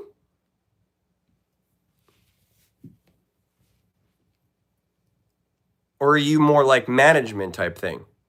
You think the Rams score here? Bro, I got no guesses. That's how you know I don't make stuff up. The Seahawks defense is down 2 starters now. That's no joke. What do you usually bake? What are like the main things you bake? Is it like breads, pastries?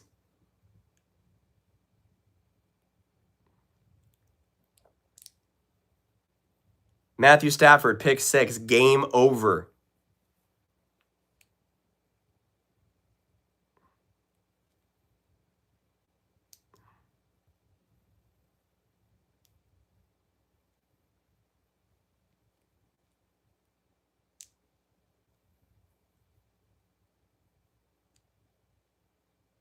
An Italian bakery. Okay, okay. What's your most popular thing that you sell? You can see the future. Rams going to be 3 and out. We'll see. I can't believe this game's going to overtime right now. There's a Matthew Stafford pick 6 and his MVP case. And, I mean, I don't know if it would end it, but it wouldn't be good. Oh, my God. Flag. Huge run back to the 50, but there's a flag.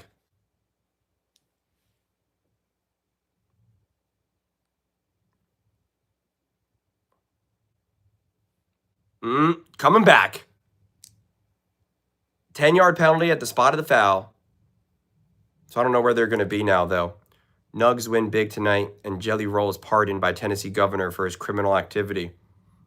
All right, man. Big day. From scoring 6 field goals to barely beat a 44-year-old Phillip Rivers to now going head-to-head.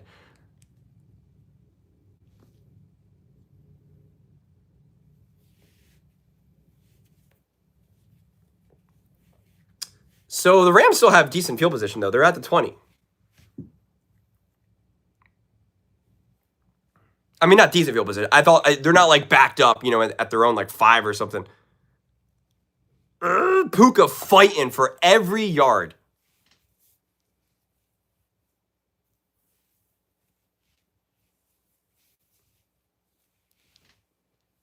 Yeah, man, there's a lot going on there. Our bread, we cater to stores and shops to do about 200, 250 dozen on ciabatta Italian-style breads. That's pretty great. What quarter are you in?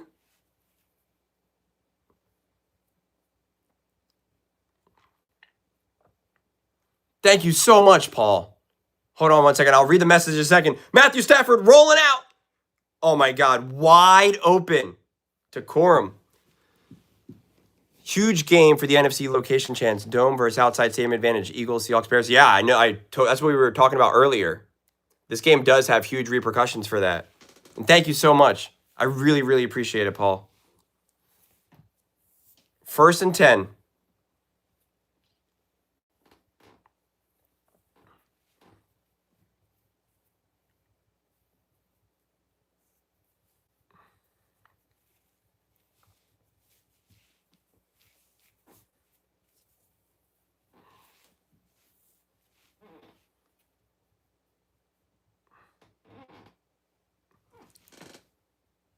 Ooh, Stafford missing his receiver.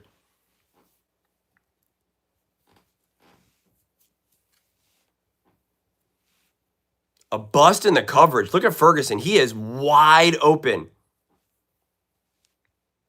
Oh my gosh, he is so wide open. Josh Allen makes that throw. Oh, that's a massive difference, I think, for the Rams inside versus outside in the playoffs. The colder it gets, playing in Chicago or Philly or Stafford all day, deep pass, intercepted. Oh, but there's a flag.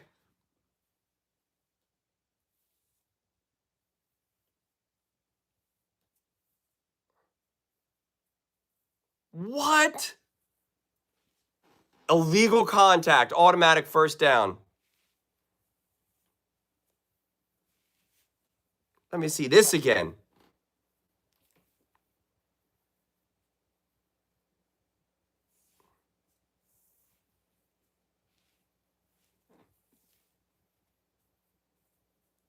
Oh my gosh.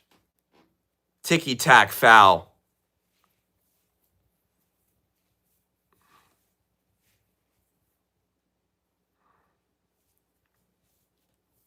Handing off.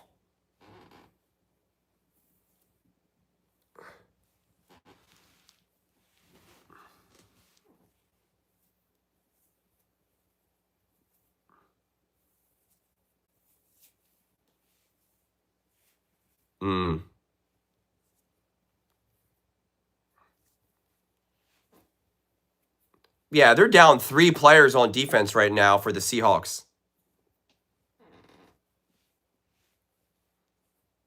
2nd and 6.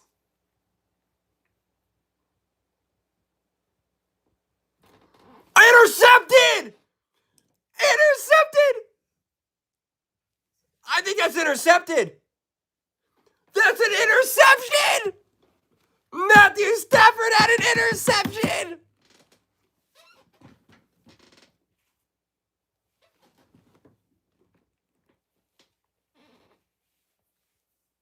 It's thrown high. Listen to Kirk say it.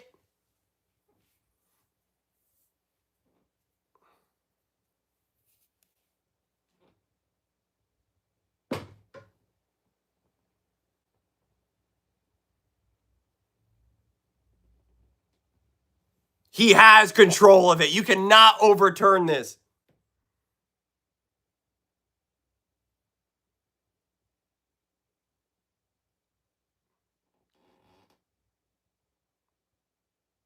What?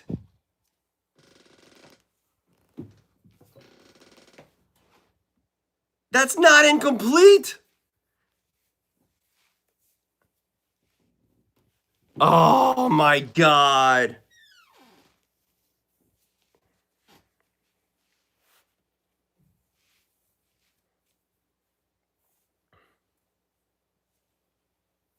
McDonald thinks it's an interception.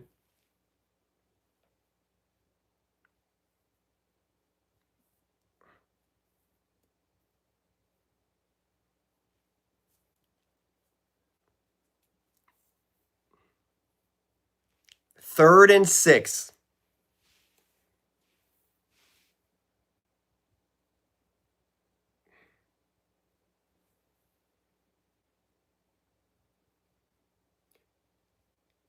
The ball's allowed to move as long as you maintain possession. 3rd and 6. Massive right here.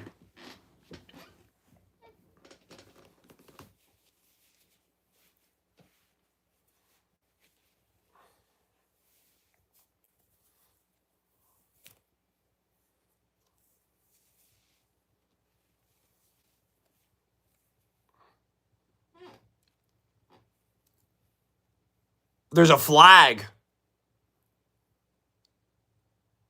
Who the heck was the flag on?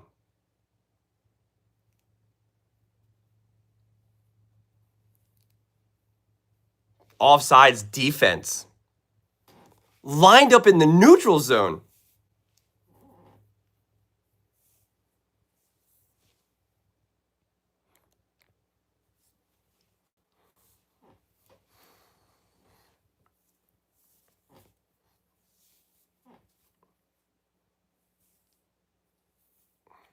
First and 10. Where are they at now? The 40?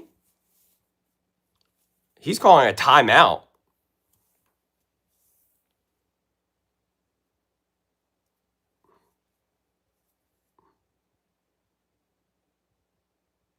Oh, yeah. Grown man tackle. Puka is elite.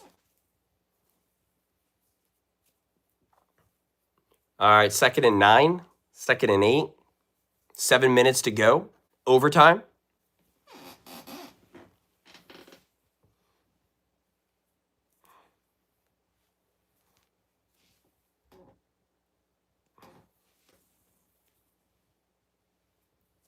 Second and 9. Almost in field goal range.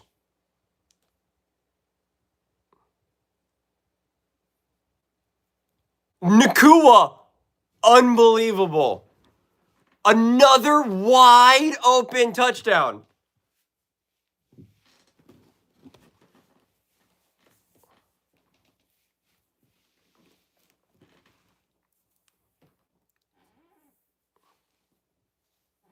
Wow. Let's look at this again.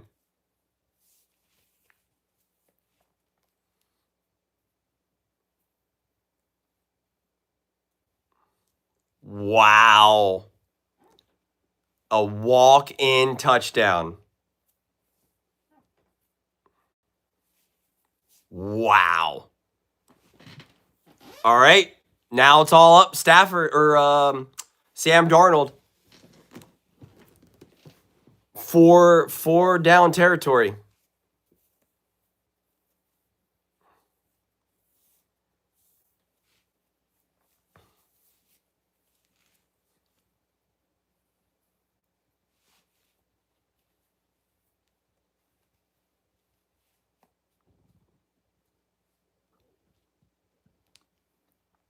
I don't even think it matters, JCT. Even if Sam marched them down the field and they scored a touchdown, I don't think it would matter.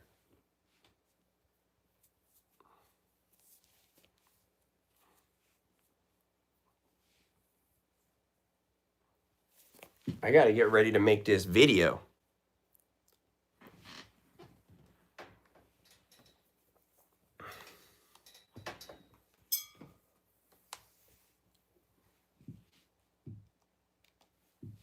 No, Sean McVay and Puka have saved you, KJ. Come on now, man. Say it right.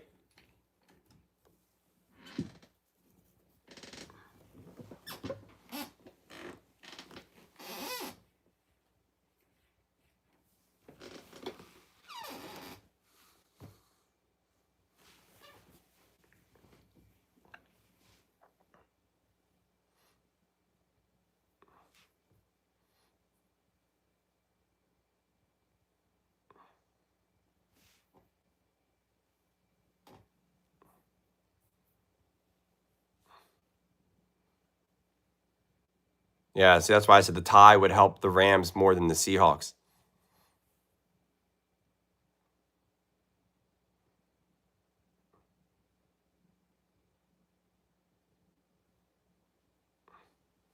Not a single ounce of credit for Stafford is crazy. No one said I'm not giving him credit.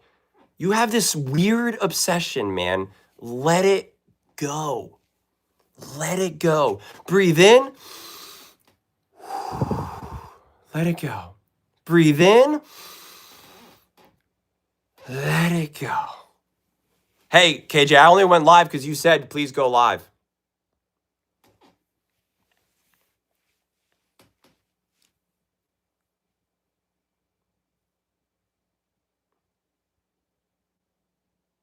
Whoa!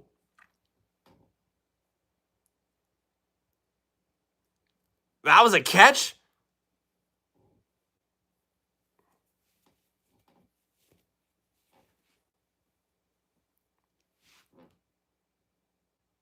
Oh, that's the catch. Wow. Great throw, great catch. Yep, definitely. Wow.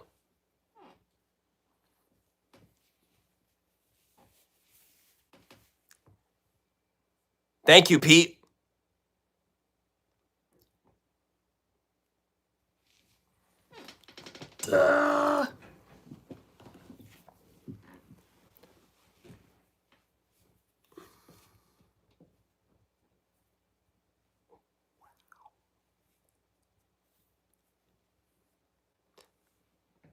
If the Seahawks scored here, would they go for 2 because a tie doesn't really do much for them at all? Thank you, Hoss. I appreciate that.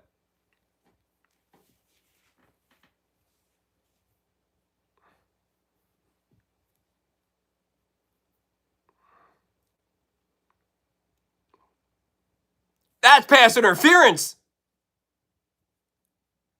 Clearly pass interference. He was on his back like a backpack.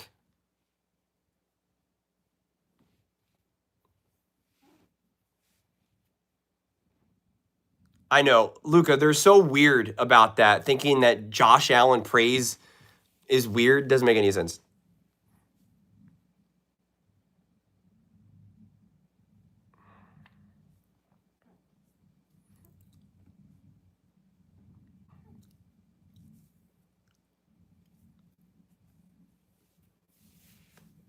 That's what I was saying. Do you go for the 2-point conversion? Because I don't know how much it helps them in a tie. But I don't know. It might matter from like a wild card. You know, I don't know. You got to like look at the math. Whoa! Walker did a full-on flip.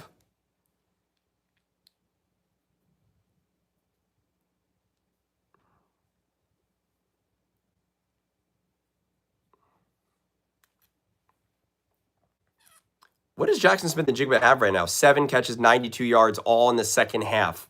First half, non-existent. 0, 0, 0, 0.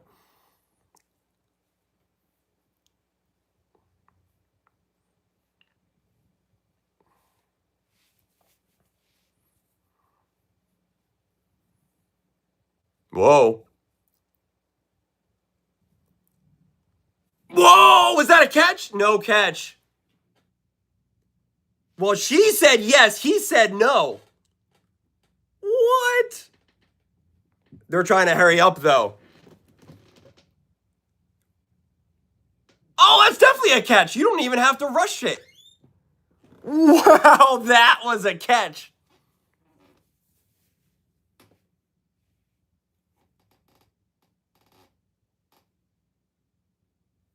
Ooh.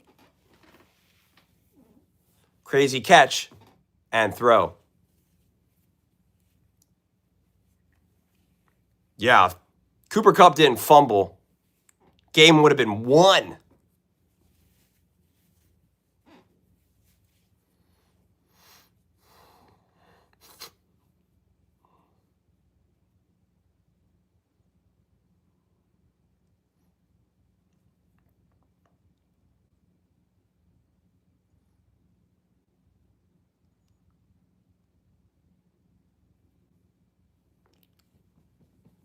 Wow, 3rd and short. These have been some great throws by Sam, I agree. Great throws, great catches, great everything all around. This is just a crazy game.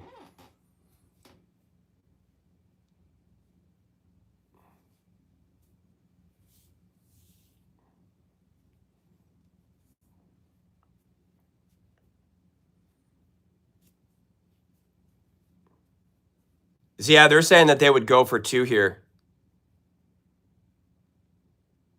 Oh my God! First down! First and goal at like the 3 or 4.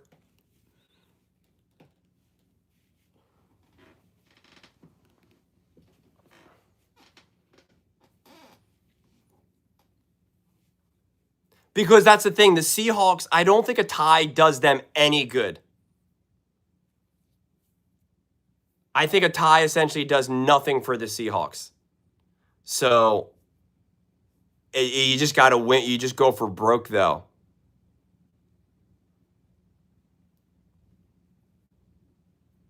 Unless you're worried about dropping to the 6 seed or the 7 seed, which at that point, you know, it's one of those things where you're like, I'm going for the 1 seed. I'm not going to be conservative just to try to lock in my spot at the 5 seed or something.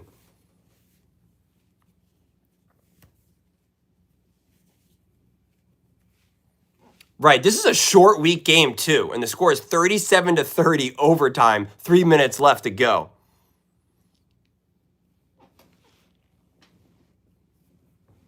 I don't even know what I'm watching anymore right now.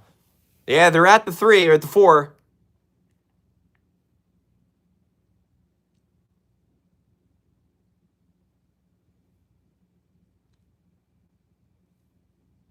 Touchdown! What? Or you can go for 1 and trust your defense to stop.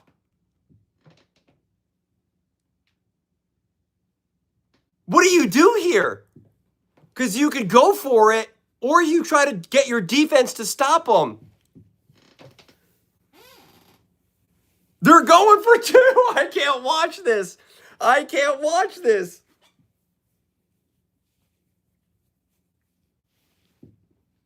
Oh my God.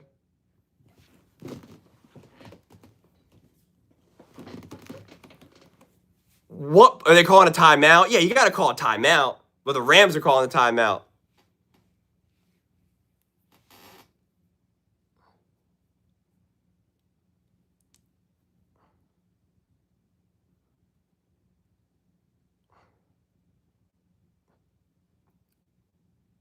Yeah, that was a tough throw. That was a tough overtime touchdown. Not no wide open target like Matthew Stafford had.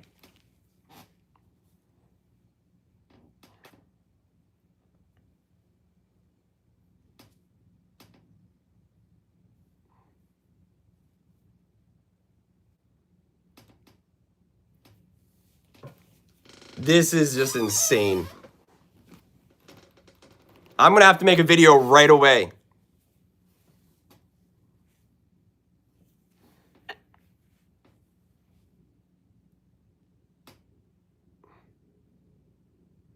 Now Seattle's calling a timeout. Oh my God.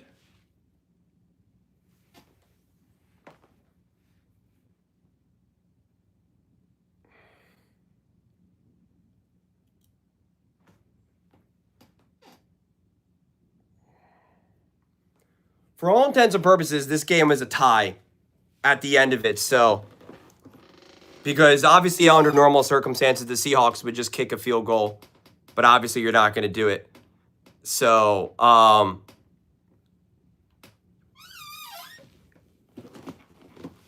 wow.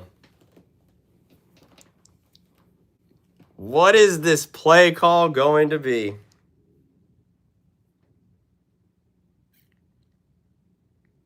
This is crazy.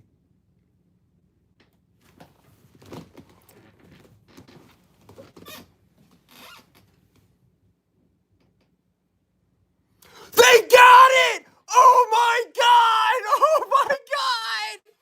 Oh my God! This is insane! Wow! Wow! Wow! Sam Darnold MVP! Sam Darnold MVP! This is insane. I got to make a video right now. I'll keep you guys on the live stream. but I gotta make a video right now. This is insane. Oh my God. Oh my God. How close this was to the line of scrimmage? What is he saying?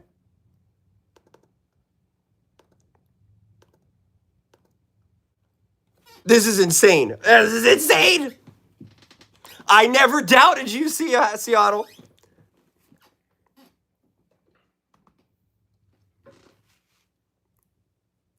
Oh my God, Sam Darnold getting hit too.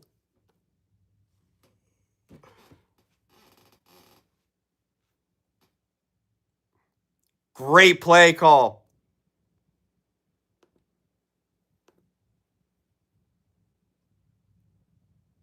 Everything's glitching out. I think like everyone's going to Amazon right now. My thing is like frozen here.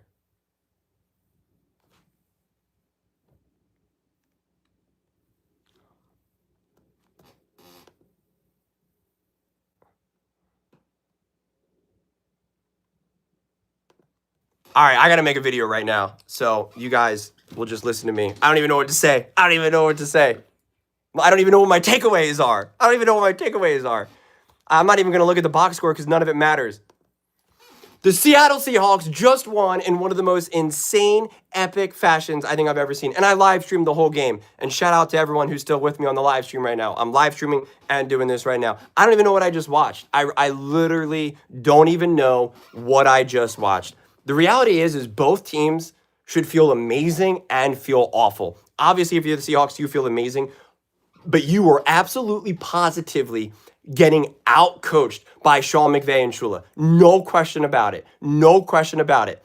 But this Seattle Seahawks team did not give up. Did not give up. You have a punt return touchdown after a really crushing interception. And then finally, then the play calling with Clint Kubiak started to pick up. But then you get, we got to be honest here, you got lucky with the 2-point conversion, right? Absolutely, positively lucky and fortunate. And then this play call was a master play. Like, this is the play call. You saw amazing coaching on both sides. It was just so lopsided for like 75% of the game. And then the last 25% of the game, it was brilliant coaching and brilliant playmaking. Stafford was great, obviously, as well. But Stafford, throughout this whole game, and I'm fighting with the comment section the whole time, he's throwing to wide open players all game long. All game long. I'm telling you right now, you can say I'm biased. You can say, oh, you're so biased, blah, blah, blah, blah, blah. Sam Darnold had a better game. Sam Darnold had more difficult throws, was dealing with a more difficult defense, undeniably. It is undeniable to me. Even in overtime, he was making more difficult throws. Cooper Kupp stepped up, made some huge catches. Jackson Smith, huge catches. But these were some elite, high-level, difficult throws. Not just sitting in the pocket. He's got to be throwing on the run. He handled the moment, and it obviously was a little, got a little rocky there. But those interceptions, I'm telling you right now, masterclass by the defense. If you watch the broadcast, this is what I was saying to the live feed. They spoon feed it to you. Kirk literally spoon feeds it to you. It was just incredible defense. And now if you're the Rams, you're like, how did we just let this go? You could say it was a little fluky because of like the 2-point conversion, et cetera, but so was the fumble. You could take credit that you forced that fumble, sure, but that fumble was crushing, obviously, by Cooper Kupp. I mean, this game, in a game like this, I try to look at it. It's like if I'm a Rams fan or a Lions fan, or if I'm like the Rams coach, Lions coach, or I'm on the team, how do I feel about it? And in a weird way, this is very reminiscent, for a different reason though, the Eagles and the Commanders last year. Jalen Hurts got knocked out, so that definitely was like a big question mark. But then also, there was all these turnovers from the Commanders that some of them felt fluky. Some of them, I just couldn't give all the credit to the Eagles. But then also Devontae Smith drops the easiest pass that he catches 9 million times out of whatever, and he dropped it. So I'm just like, Commanders feel good about that win, and Eagles feel bad, but also that game was so weird. I don't know what you do with it. And I'm watching this game, my take, because I was talking to the chat, and I'm just like, listen. I was like, this was a masterclass by coaching. This was Sean McVay and Shula. I mean, like, that's what this was. I mean, this was just McDonald, Clint Kubiak, you are being outcoached right now. Like, that is what's happening. The whole, like, again, the first 3 quarters or so, Sam Darnold has no one to throw to, can't get the ball to Jackson Smith and Jigba. It's just brutal. There was a time when it was 2nd and 1. Sam Darnold makes like an easy throw. It's dropped. 3rd and 1, like a 1% chance type of a throw where you're trying to force the ball to Jackson Smith and Jigba. Now you have to punt, and it's like, you got to run there and take a page out of McVay's book. That's what he kept doing. He's like, we're going to keep running and running and running and running. And they were getting gashed in the run game. But what was saving them was the third down, the red zone stops. And that is the one thing that you can hang your hat on for the Seahawks is like, okay, you're stopping in the red zone. But then it's like, but now you got to sustain drives, and they simply could not. But then now when you get bailed out with Shaheed, then, which is amazing, so now you get bailed out by a player, but now the defense steps up. Now you get 3 and out, 3 and out, 3 and out, right? So, like, that's why this game is such a mess. You feel great. You're a Seahawks fan. You feel great. If you're a Rams fan, I don't know if I would inherently feel bad about this. I would be frustrated. You're angry. You're like, I can't believe we lost in another game like this. And now you're upset because of the 1 seed potential. Understandable, undeniable. But you know you have a great team. You know Devontae wasn't there. And if you're not a super mega Stafford fan and you can look beyond the obsession of just Stafford does everything himself, you obviously have an elite quarterback in Stafford, but you have arguably the most dangerous weapon in all of the playoffs. All of the playoffs. That's what I'm calling right now. Sean McVay is the most dangerous weapon in all the playoffs. I'm trying to go through my mind right now who I think else it could surpass it. And Sean McVay is more valuable than Josh Allen right now because he has a Stafford to go along with it. And that's what I said going into this playoffs. I said Stafford and McVay are easily the best coach quarterback duo right now that I trust more than anything. And this game really highlighted that. And so McDonald, you got to step your game up, right? This defense, and they got some injuries now. Hopefully they're not long-term. I think one of them was just a concussion. Not just a concussion, but at least it shouldn't be season-ending. And I don't know what the other injuries were with Bryant and company, so hopefully everyone's healthy by the time it matters. But shout out to Sam Darnold, overcoming the adversity. This was insane. I mean, I'm still talking. I'm looking down at the clock, and I see that only 6 minutes have passed in my video right now. And I'm like, I feel like I've been talking for 5 hours right now. Maybe because I just had a 4-hour live stream. But I mean, like, I don't know. Just chat. You guys, anything you want me to say? Anything to say out loud right now? Because this was crazy. I mean, this was absolutely positively crazy. We were screaming this whole time. My voice is lost right now. I mean, this was absolutely insane. Multiple 2-point conversions, one lucky, one an unbelievable play, beautiful play call, beautiful execution, patience, throwing, Sam almost getting crushed by his own lineman. Man, this was unbelievable. This was unbelievable. Almost had the interception off of Stafford on the high throw, just barely didn't get it. The missed field goal too, right? You have the fun. Oh man, this game. If you ever said, "Hey, I've never watched football before. Like, is it exciting? It seems kind of boring and slow. 3 hours, but like, just watch this game." We were all in the chat. I'm making my notes, and I just put in like all caps: McVay over McDonald, Shula over Kubiak, and it was just like. I was just ready to be like coaching. Because at first I was like, I'm going to make a video and I'm going to rip the Seahawks. Because I was like, they deserve it right now. They're getting out-coached, outplayed, out everything. And I was like, you know what? No, I need to praise the Rams and the coaching and the execution and Puka and Stafford, et cetera, et cetera. And then it's like after this game, after the way how this unfolded, you're just like, man, this is a huge culture win for the Seahawks. A huge boost of resilience. This game is more important, the way how this unfolded, than them rolling the Rams. I really fully mean that. A game like this is more important than them beating the Rams 34-7. Because you could say, yeah, 34-7, we beat them, but like, the game kind of got out of the way. You know, you strip sacked Stafford. You can kind of explain it. You just like, the game got away. Exactly what we saw with Josh Allen and Lamar Jackson, the Ravens and the Bills last season. You're like, that game just got away from them. And as Collinsworth pointed out, when you have a great defense, once you get a big lead, now the defense gets to take risks in a way that just is going to make it so hard for Josh Allen, that offense, so they can't really find themselves back in it. Sometimes you go into soft coverage. Sometimes you're like, no, we're trying to take your head off. And you're like, you can explain a loss a little bit more like that. A game like this, you can't not have heart. You can't not have execution. There was some luck, I think pretty much every single comeback win always needs to have luck, right? I mean, are there ever any comebacks that don't have some sort of, luck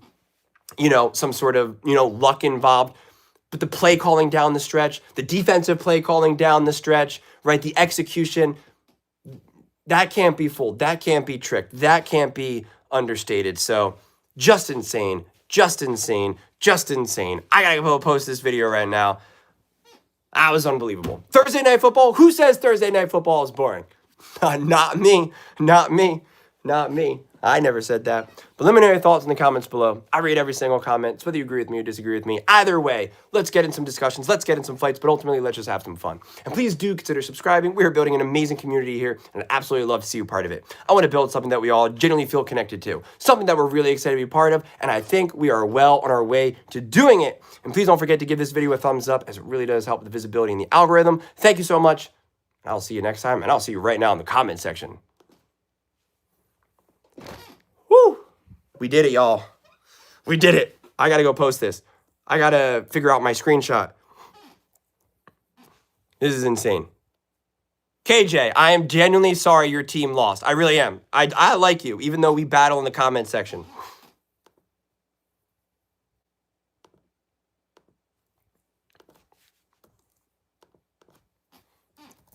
Seattle Seahawks.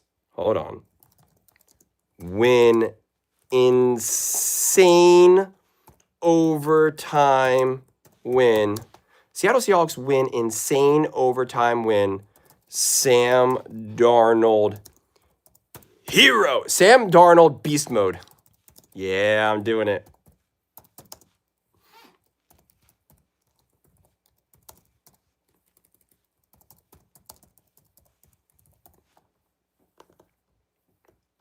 This was insane. This was insane, Mello. Wow.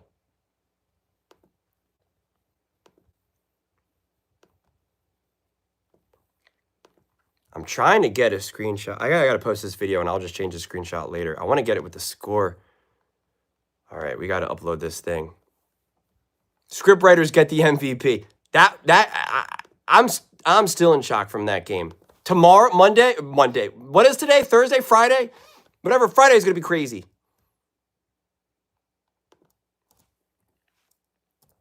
Seattle Seahawks win. Insane overtime win. Sam Darnold goes beast mode. All right. NFL news. Where we at? Hold on. You got this. I'm like, how do I do this now? It's like, I'll catch up on the chat in a second. Sorry. What the heck? Where is my screenshot? Where's my thumbnail? There you are. There you are, baby. Don't be running from me. I'm your friend. I need to show this game to, like, everyone I know. This is where I want to reach out to, like, my friends, my family, my parents. I'll be like, Dad, you got to check out this game. But, like, a game like this is so hard to show it to people because it's like, you got to live through it. You got to watch the whole game. You got to have the moment when you're like, man, this game, man, can't we just get a fun game? But what were they down? They were down by 16, right? That was the most they were down by. It was 16. They got the 1 2-point conversion, and then they got the other 2-point conversion. The one was a clean 2-point conversion, right? And then they got the other one that was like the fluke 2-point conversion. So did they get 3 2-point conversions? Is that what happened?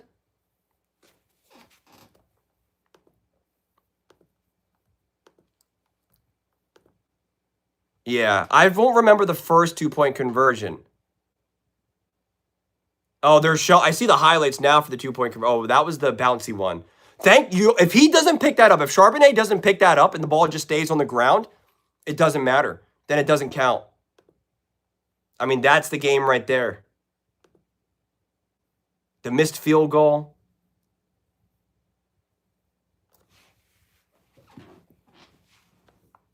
The almost interception by Stafford, which almost lost his MVP case.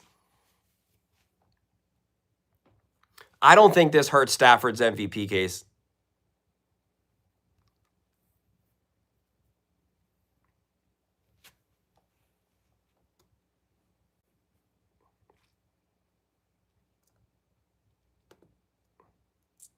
This is just so insane.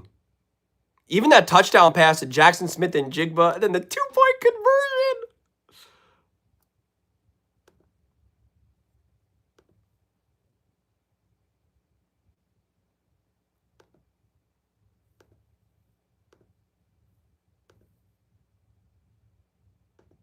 I'm trying to get a better screenshot of this. Hold on. Oh my God, it's so blurry. Amazon, why are you so annoying? Hold on. Can I slow it down? No. Whoa. That was some crazy wind. I don't know either, but voters will for sure put this one against Stafford. You think so? I don't think so. I think they want to give it to Stafford. And Stafford wasn't the problem. But Stafford's box score is so juiced up. Again, Stafford played great. Stafford is awesome.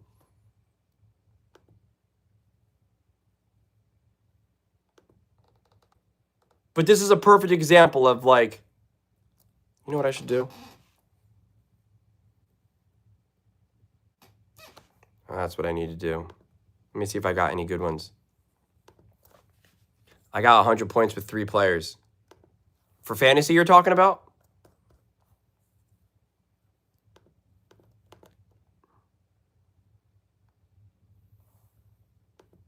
That is too blurry. Man, I cannot get what I want. Is Stafford still the MVP favorite with the loss? I think so, but I don't know. If they do drop down to the 5 seed, that, will be interesting, even though I don't blame him.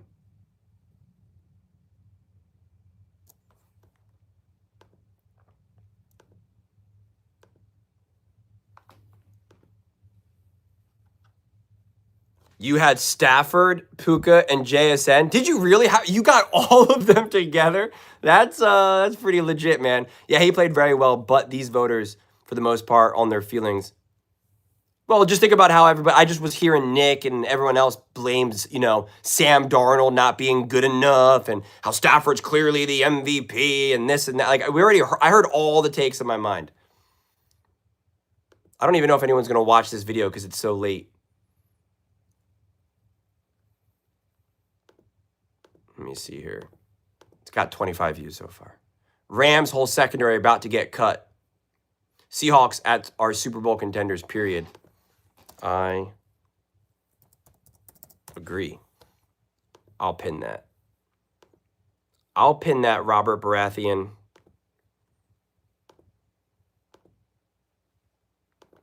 Do you think Stafford retires at the end of the year? I don't know. He's got a lot of juice left. I think the only reason why he would retire is if he doesn't feel like he's healthy enough, and if his family and his wife and kids are just like, come on, it's just time, Even if you have more left, I think it would be more about a family discussion. I think he clearly can still play. Obviously, if he was single and had no children, I think it would be a no-brainer. But unless like the health, he's really hanging on more than we realize, and he's really, taking a lot of meds and stuff. Or if, again, like I said, his wife and his kids, he's got like all these cute daughters and stuff like that. Like it might just be one of those things where he's just like, all right, it's time for me to just, sit on my pile of cash and hang out with my wife. And like, he's got like 4 daughters or something. His one daughter was so cute. There's that one clip where she's like on the sideline and she's like, Daddy, don't get hurt, okay? It was really cute.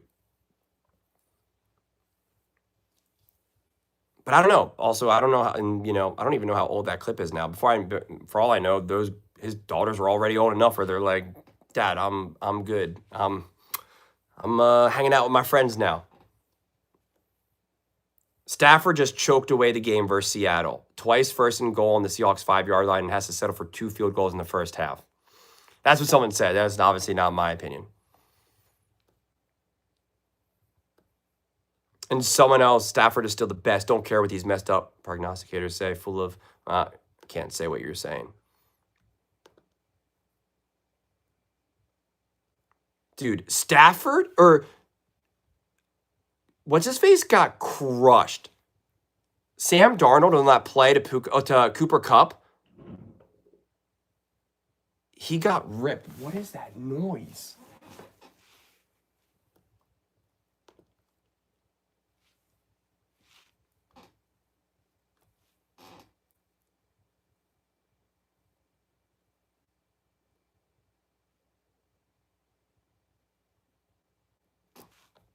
All right, I think I got a better thumbnail than I want. Hold on now. Let me see if I can do this. I love Sam Darnold poised to not let early mistakes make him lose it. Yeah, I agree. Listen, everybody was feeling like they were losing confidence. Let's be serious here. And they put the ball in his hands on that 2-point conversion and touchdown. You know, they didn't try to do any like trickery play where they're like, hey, let's just run it. It was like, no, we're putting the ball in his hands and we're making him make a decision. I mean, it was a schemed throw, you know, so that was the design, but still.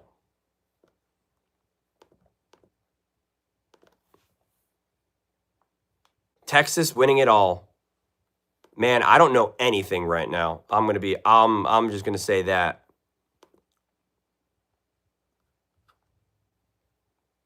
Let me change this thumbnail to something more insane.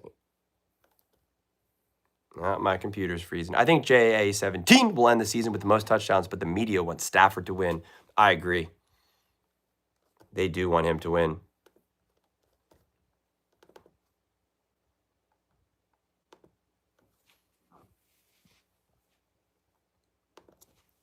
Let me see if I can. Sarah, I love Fitzmagic. Glad he had a solid career. Did he say anything interesting after the game? All right, let me see. Thanks for the great I'm going to quickly go through all the comments real fast. Coaching at its finest. This does throughout the game. Both teams played sloppy. Your takeaway has to be coaching. My takeaway was coaching. Love the channel, man. Thank you, Michael. Josh Allen isn't winning MVP. I know you're a Mahomes fan and you don't want him to win. Are we sure this isn't Stafford on the Lions? 470 yards, 3 touchdowns, 37 points, and they lose 3 out of 3 2-point conversions. Josh Allen at home cracking. JCT. I see you now. I see you. That was insane. Chiefs fan, big game. That'll help Josh. No, dude, said Darnold for MVP. Clint McDonald, Darnold. Yep, they did it. I've seen it all now. No way. What a game. Darnold roll out to JSN. Go for 2 if you Seattle. Blah, blah. Do you play it safe? Okay, so I already saw all those. I thought I saw someone else's comment. Are we sure? Someone said something that I saw at the corner of my eye. Puka had 225 and 2 touchdowns. Did he have 225 yards in this game? You are delusional. Thank you. Sam Darnold, the GOAT. What a win for the Seahawks. We might see the Broncos versus Seahawks Super Bowl rematch. Stafford threw 400 plus. He played insane. Darnold had a better game for sure. More difficult throws. Got the dub, and I don't like either team. See? Brad understands. Seahawks might get 1 seed. Yeah, well, it's theirs to lose. Got to talk about Darnold chokes and big game narrative. Debunked. Yep. I'm taking McVay over Andy right now. Someone threw a pretty nice, polite slur at me. We'll remove that. Remove. I don't know about choking, but looking at his face, looks like he's absolutely terrified in big games. Not over Andy. Darnold narrative debunked. 2 picks, 1 fumble, and still a win. Go Hawks. Who's the better team for the comeback to actually happen for them to actually close out the game to win? Stafford, what a game, especially without Tay. Darnold, what a game. Yep. Well, Stafford, what a game, especially. Oh, yeah, he's been pushing so hard on the Stafford train. He doesn't want Josh Allen to win it because he's a Mahomes fan. Funny how that works. Yo, Cinema Julian, I know, Mello, thank you. Scriptwriters get the MVP this year. What a popcorn game. Yep, I was with the Seahawks fan the whole game, and I've never seen him happier. Yeah, I could see that. Seahawks with the insane overtime. Matthew Stafford looked old, missed in a lot of passes. Yeah, but he made a lot of passes, but he did miss some passes too. Now, Stafford still MVP because May lost the interception. Okay, I think I'm all caught up now. I don't either, but voters. Okay, yeah. All right, we did it. I feel like I feel like this don't hurt Stafford. I don't think it hurts Stafford. I agree. If he didn't score a touchdown in overtime and that interception went down, sure, I could see that. NFC is up for grabs, Julian. Don't count out the Eagles when it comes to defense. We got the best, and we got the best in the NFC playoff, I believe. Yeah, but how do you feel about the coaching and the offense? That's the problem with the Eagles.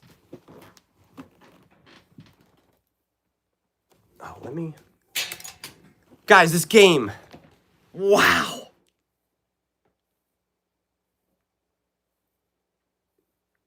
Now you guys see how I react to games when I watch them myself, though. Like, this is exactly how I could be completely alone, and this is how I react. No matter who it is, no matter what outcome I'm looking for, I'm like screaming. I'm putting my hood up. I do that all the time. I put my hood up, and I'm like, what is about to happen? And if, like, I have my headphones in or something, and, like, the momentum is going, I don't take my headphones out or, like, minimize the screen. I watch a lot of games, like, right here, like, on my computer, YouTube TV and stuff.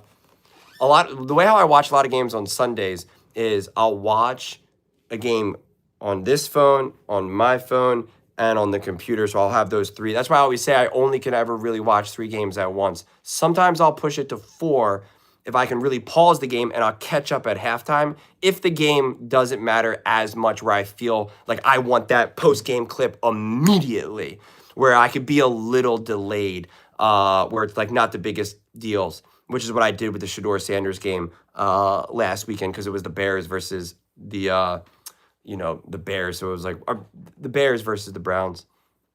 Yo, love the channel, my boy. And I have a channel called Broncos Breakdown. Would love to get you on some of them. I appreciate that. We'll have touch base.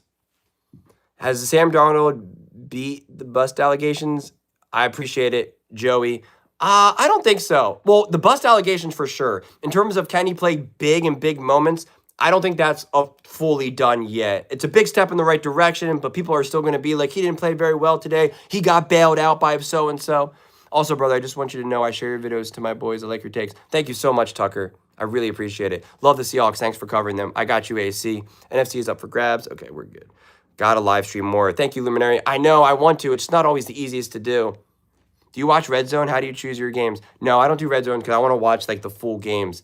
How do I pick the games? I pick the games in terms of the ones that I feel like I want to make a post-game clip about. Or if I've been talking a lot about a team and, and there's a lot of momentum with that team and I'm like, all right, I really want, like, I think I did like a post-game clip with the Seahawks against the Falcons. And like, that wasn't a real big game, but I was talking a lot about the Seahawks that week. And I feel like I owe it to that fan base then to be like, I want to do a post-game clip there. Obviously, if there's like big games, Rams, Seahawks, Patriots, Bills, those are the games that I want to be able to make sure that I'm watching 100% live. Some weekends, and last year more so, I'd watch games after the fact, but I did a lot less post-game clips, and I really like the immediate post-game clips. Like, that's really fun to do. And so sometimes it's lucky. I didn't watch the Bengals-Bears game live because I was like, Bengals-Bears, what does that matter? And I did my post-game clips, and people were like, why aren't you talking about the Bears and the Bengals? And I'm like, I didn't watch the game. Like, I'm not going to make a video about something I didn't watch. And like, I missed that. And so, it's sometimes you get lucky, sometimes you get unlucky. The Broncos-Giants game, that was lucky because I easily could have been like, the Broncos are going to win that game. I can watch that on a delay. But I was like, no, I'm talking about the Broncos. I want to do a Broncos post-game clip. I'm interested to see how Jackson Dart continues to play. And, so I try to only do 3 games at a time. You have the first chunk of games, that's 3. The next chunk of games, 3. And then the primetime night game. But sometimes I'll push it to 4 if I feel as though maybe one of the fourth game I don't need 100% all attention live in that moment. I can let it get delayed. Some games I also just want to watch in real time because I don't want to get spoiled. Like, even though I'm trying to make clips and take notes, like, I don't want the game to be spoiled. And so it is tough sometimes when I pause a game and I'm watching another game, they have the game break and they're like, Josh Allen with another touchdown. And I'm like, man, I didn't want to know that. I'm like, I don't want to know that. Or you see in the top corner of the screen, I'm like, I don't want to know the score. I still want to watch it, and even if it's already over. So I'm ranting. I'm all hyped, man. I am all hyped. This stuff is crazy. Love the channel and the live streams. Thank you so much, Mr. Air. The Seahawks got their franchise quarterback. Yep. Yep. All for $100 million too. How about them Chargers? Playoffs. Big dubs tonight. Broncos versus Seahawks Super Bowl rematch. Definitely possible. Good win here, Seahawks. Do you ever think Nick is aware how ludicrous his takes are? He knows that he pushes takes. People told me that when he's on his own podcast and stuff that he's a lot more grounded. He knows he plays a role. He knows he likes to play the heel and troll, drop the banners and do all that. He knows that. He's smart. He's really smart. I was worried Darnold would never beat the big game allegations. Yeah. What was his final box score? I didn't even bring it up on my post-game stream because I figured the box score didn't even matter. I'll talk about that box score on tomorrow. Let me see. What did he even do?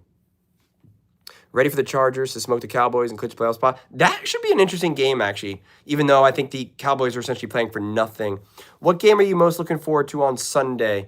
Let me look at the schedule. I think probably the Bears and the Packers, but that's on Saturday. Has Stafford solidified his MVP case even in the loss? I'm an Allen guy, but 450 yards was nuts. So the thing is I don't think he should have. I think he did because of that, but I'm telling you right now, he made some nice throws, no doubt, but he was throwing to wide open receiver. Like, that was a Sean McVay special. I never, ever see Josh Allen get an advantage like I just saw Stafford get with McVay. Never in my life. You need to be on TV. You make the best takes. Thank you so much. I really appreciate that.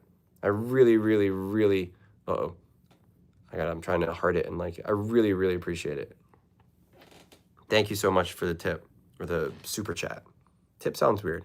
49ers control their path to the 1 seed somehow. I don't think so. The Seahawks do. What game are you most looking for? I got to look at the schedule for Sunday. Julian, what game can you make a vid at the end of the season? Wait, Julian, what a game. Can you make a vid at the end of the season on most disappointing teams? Yeah, I'll do that for sure. That's a good idea. The Rams need to finish one. Remember Tom Coughlin told his 2011 Giants team, you need to finish that off for real. Yeah, they had 2 brutal losses against the Lions. Not against the Lions. Against the Eagles. Again, honestly, all their losses have been brutal. Against the Eagles, against the Panthers, against the Seahawks. Stafford threw to open field, empty slot. He had a lot. Also, checkdowns was there every play. Because McVay is a master. McVay is just brilliant. That's why I said in my post-game video, McVay is the most dangerous person in all of the playoffs. No doubt about it. No doubt about it.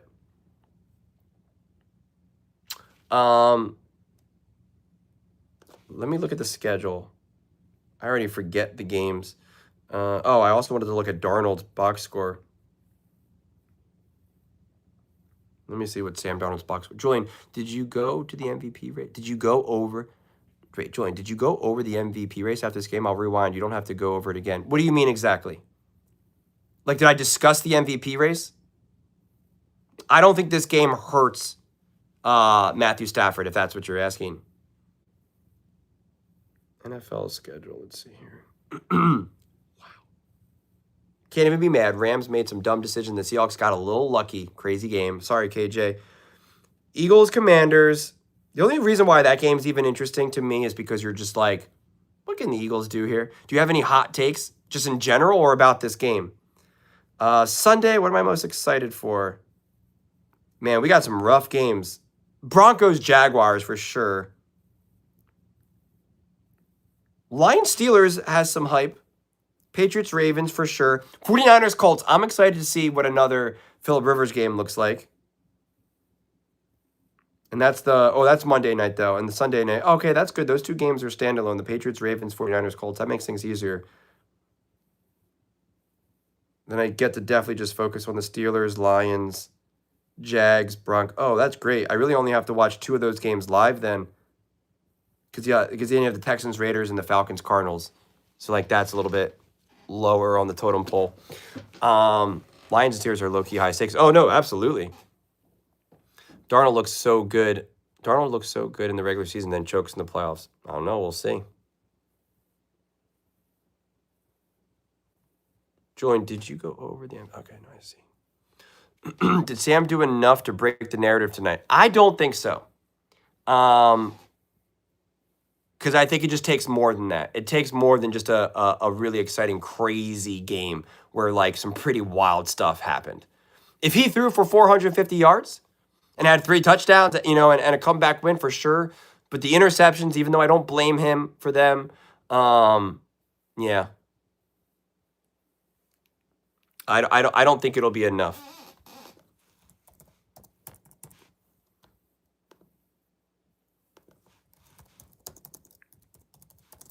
Now I'm trying to respond to these comments on the video.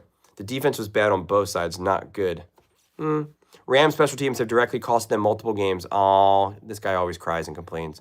And they going to say Allen is ahead of him in MVP. I'm calling it now. Watching these two teams will be an insane Super Bowl versus my Broncos.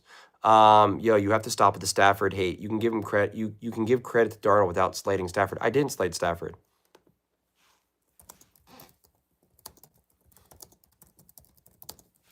I didn't slate Stafford. How long you live? 2 hours and 52 minutes and 2 seconds. It's been a long time. No, not 2 hours. 252 minutes. So that's a long time. What is that? Almost 5 hours? It's almost 5 hours, right?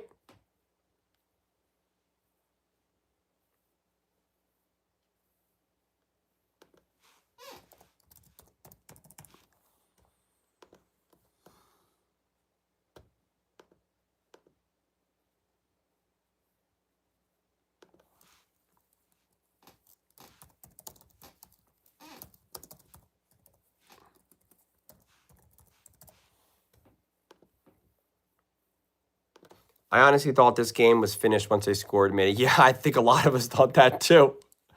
I thought a lot of us thought that too. But then you had the punt return. That changed everything.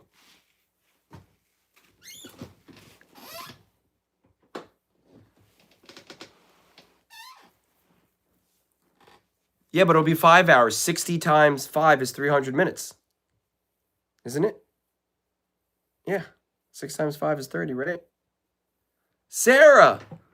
Oh my goodness, thank you so much. Sarah, that is so kind of you. Seriously, thank you so much. Wow. Seriously, thank you so much. You did not have to do that, but I really, really, really, really appreciate it.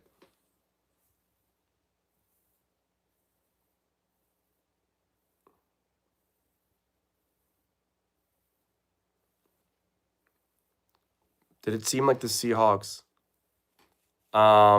went conservative on defense to you after they tied it? Did it seem like the Seahawks went conservative on offense to you after they tied it up? I don't know if it was conservative. I just didn't like the play calling. Like, even when they had that one Jackson Smith and Jigba play that I don't remember exactly when it was, but when they did like a quick pass to him and it got like 8 yards, but it was on 3rd down, it's like, I want that on 1st down or 2nd down, not on 3rd down. And now you did that on 3rd down, and that was a conservative play. But at that point, I don't hate it because you're still trying to now, you know, keep the game within context. And I understand why it's 254 minutes. I'm thinking in 6 minutes it goes to 300 because I'm thinking 254. Rather than it's, I actually don't know what this timer says right now that I'm thinking about it. I guess it's counting minutes. I'm tired. There was a lot that happened. I think I'm a half hour away from it being 5 minutes, 5 hours. Did it seem like the fact that the Hawks got that 2-pointer reasonably so makes it seem as though fate was really on their side? The one that bounced off the helmet and it was the backwards pass. Whew. That was insane. This whole thing was insane. I mean, it was just crazy. I'm so happy I live streamed this. Like, that's what was really cool to be able to do with everyone.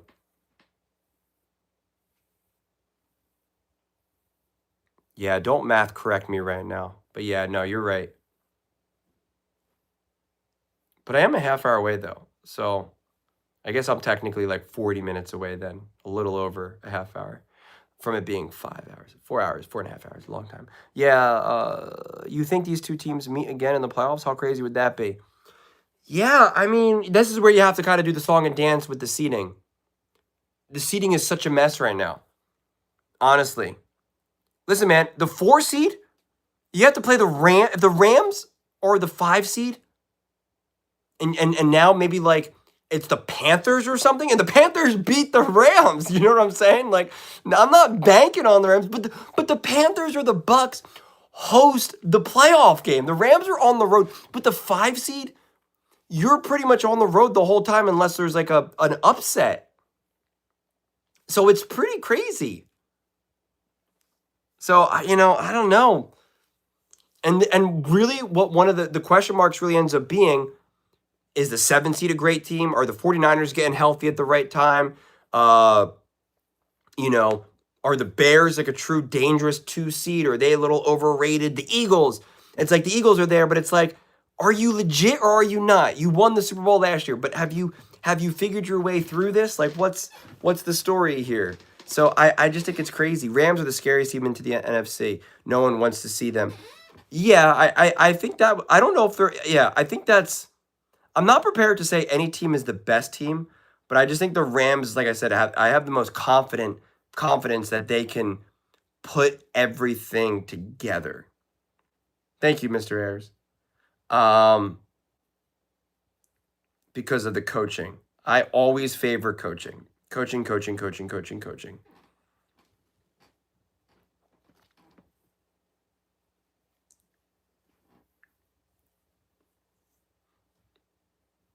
And I did, one of my takes was going to be, I questioned Clint Kubiak. I like how Clint Kubiak has been calling, and I've been a major fan of his, but he does not have big game experience play calling. He doesn't. 3 minutes to go in the fourth, down by 5. Like, yeah, it's just not a place that he's been at. And you also don't have that extended trust with your quarterback. Sean McVay has that with Stafford. That goes an incredibly long way. Puka is an absolute beast. Curious to know who you would say is comparable to him if there is someone. You mean in the past or just right now this season?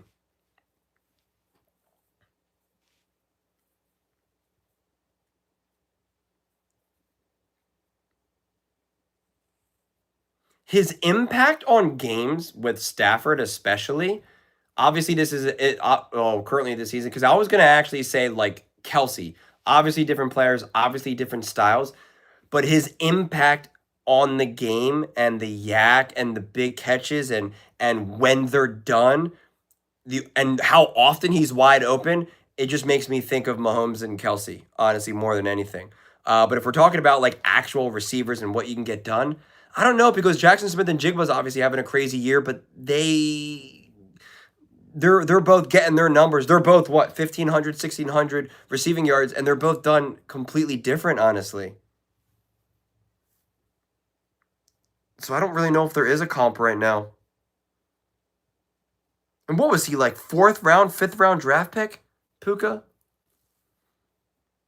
Do you believe the biggest threat to the Rams is Seattle and vice versa? Uh, I don't know. This game was so bizarre. When you really think about it, both their games were so bizarre. Stafford didn't really do much in that game, but had 2 touchdowns because there was 4 interceptions in that first game. They had a chance to actually win the game, and then this game, like, it just was ridiculous. So I just like if they played again, how could you possibly predict how this game would unfold?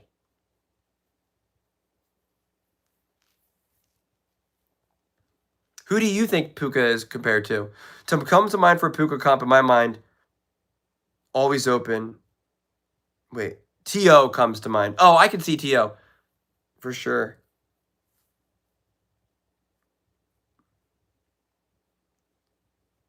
But Puka just has everything. Young Conqueror, what up?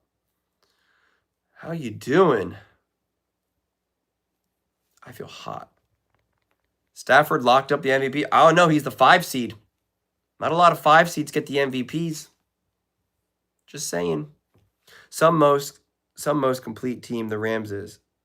The Rams are pretty complete. The first 2-point conversion was the craziest thing. The first one?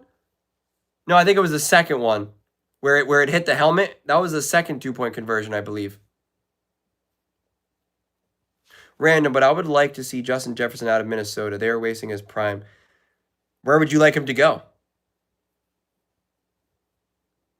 No, I was being tongue in cheek, Tony. I do think a lot of people. I don't think this knocks Stafford at all. So there was 3 2-point conversions. You had the helmet one that you were saying is crazy. Then you had obviously the game winner one, and then the first one, which I think that was just a Cooper Kupp, wasn't it? Wasn't it just a pass to Cooper Kupp that he kind of caught between his legs a little bit? I think that's what it was. Would you say this was a big game? Nick Wrong in media believes Sam can't win big. Yes, this was a big game for sure. It's so funny how I can watch these games and then immediately forget everything. That's why I take notes. My notes are such a mess. My notes, I should just read them to you. These notes don't even make sense. My notes are always extra bad when I'm also doing live streams. Yeah, it's hard to knock him when he throws for almost 500 yards against a really good defense on the road. Yeah, my only knock is Sean McVay. 4th down stop, open drive, great play, action, screen pass, open drive, Charbonnet, TD, 7-0, 61 yards, 5 plays, 2nd and 1, back-to-back throws. Why? Why are receivers so open for LA? 3rd and 16, boost. See, I don't even know what this was. 3rd and 16, boost to Cheers Walker. Can't read my own writing there. Halftime, time of possession, 21-9. Cup fumble, 90 rushing Rams, 167 Stafford. Start second, Walker TD, 4 plays, 65 yards. 3rd and long, open, Smith, Rams. Wide open Smith, Rams. Sam interception, Shula Wallace. Man, but not. 2nd interception, drop, D-line. I'm not going to remember what any of those mean right now, man. Yeah, I remember you're an Eagles fan. Your notes be like my notes. Vision board, like, yeah. I always trust my ability to remember in that moment, but sometimes I got it. Sometimes I can write something and I'm like, I got it all. Other times I'm like, what am I saying here? And then if you ever see me in a video in real time, I'll be like, yeah. I'll be like, then Sam Darnold made an unbelievable throw for that touchdown. And it's like most times when I say it like that, it's like because I forget who the heck caught it. And this is the problem when you cover all the teams. I'm telling you right now, especially when you're making videos. I did this in a recent Lions video. I was going through all the weapons that they had and talked about coaching and moving players and the resilience when you have injuries and whatnot. And I was like, if Amon-Ra St. Brown goes down and you have, Gibbs and Montgomery, and someone was like, why didn't you mention, J-Mo? And I'm just like, in that moment, I'm like, is it Williams? Is it Williamson? Is it Addison? And I'm trying to think of all the other wide receiver twos. And I'm like, it's like, I can't recall it. If JCT's here, he called me out one time, like one of the earliest times for not being able to remember names. I'm like, so I'll just be like, I just leave it at that. The playoff seeding really is shaping out to be crazy in these final. Absolutely. I mean, there's no reliable way to know where it's all going to end. Listen, the Seahawks could lose to the 49ers. That's totally on the table. I mean, like that. It's not like the Seahawks are a lock now, and the Rams should be a lock to beat the Falcons and I forget what the other team they play is. Is it the Cardinals?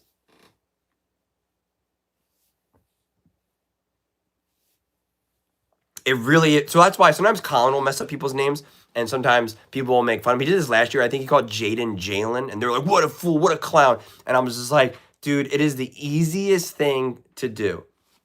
It is the easiest thing to do. And that is the problem too when you don't have like a co-host, because if you say someone's name, like if the name's on the ticket on the tip of your tongue, if I have Brew next to me and I'm like, you have Amon-Ra St. Brown, you have and then they're just like, oh, it's so, like Montgomery, right? Like they just add it for you and you're like, right, Montgomery. But like when you're alone, it's a little different. I always be forgetting for people's names. I forgot Joe Burrow's name in one video. I was like, I forgot oh my God, the Commanders' backup quarterback. See, I'm forgetting his name right now. What's his name? Marcus Mariota. I got it first. I said it before you.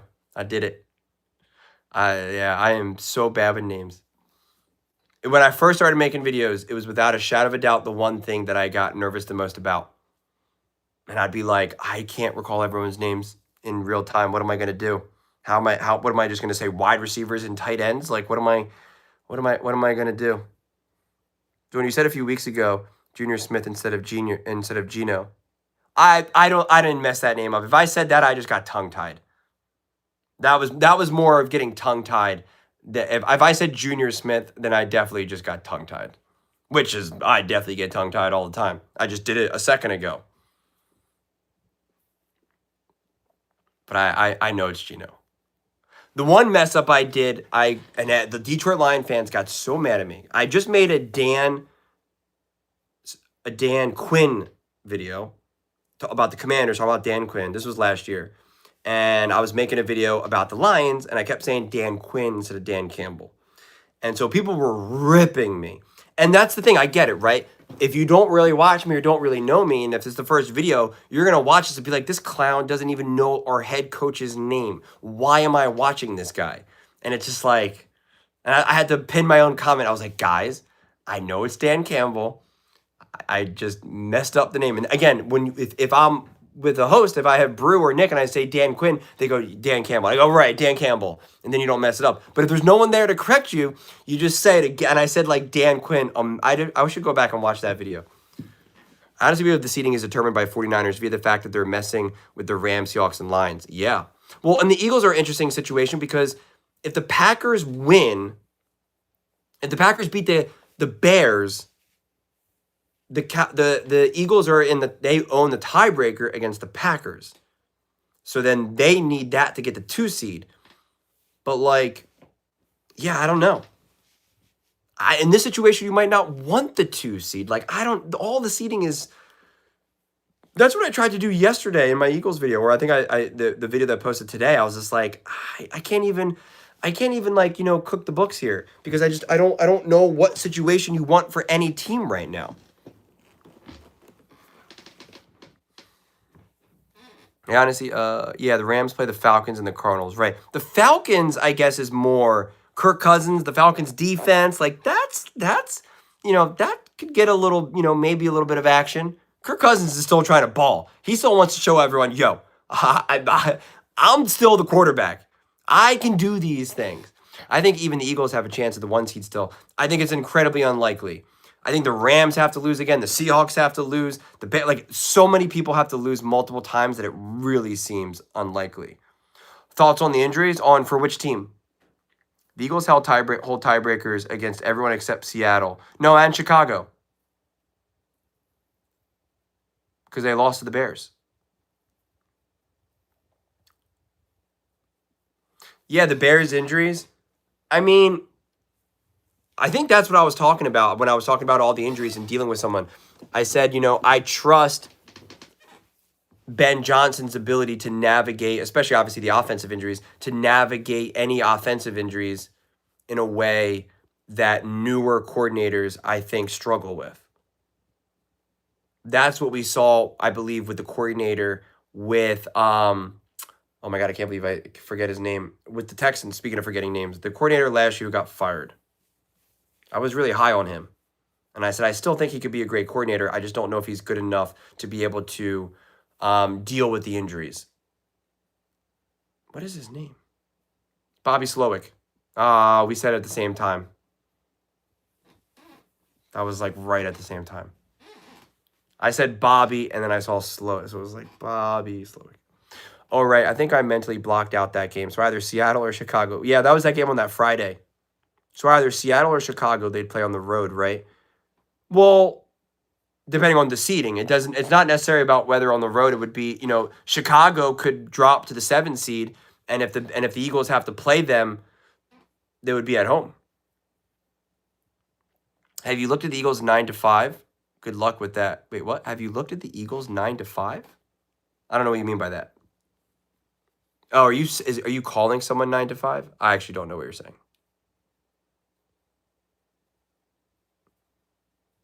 Hold on, let me see here. I'm so confused on why Clint was calling those short routes and runs on 3rd down in comparison to the Rams. It made it seem like Clint didn't know what he was doing. Yeah, it's tough. There was a couple of those plays I definitely didn't like, but I also get you're also trying to make sure that you don't make a mistake. And this is what I was saying before. You don't have that trust build up. Clint Kubiak doesn't have the trust in himself yet. You're just not going to have it yet. He's too young. He doesn't have enough experience. And he doesn't have that trust in Sam Darnold yet because they don't have that continuity with each other. Stafford and McVay have been together forever. There is that trust. You're just ticked off because Kansas City. Oh, so you're not talking to me now, I think. Because there's no way you could say that I'm mad about Kansas City. Will you do, again, the new video format analysis with highlights and explanations you did a few times back? The ones that I did with the Eagles, and I think I did an Eagles clip and a Herbert clip.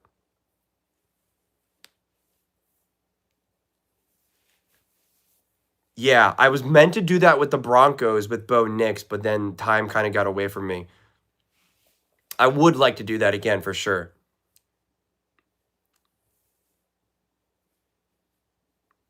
Chris Canty says on his radio show that the media rewards losing with Josh Allen. Why do people say that?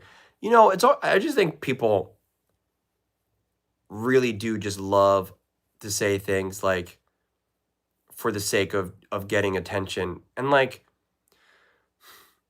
I get it, but like, I don't know.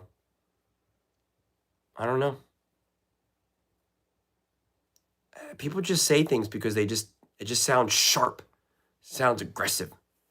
And it's just like, why? Broncos and Texans aren't giving up that much points. Broncos gave up a bunch of points to the Packers. What they give up, like 26? And that was giving away 2 possessions too. 2 interceptions.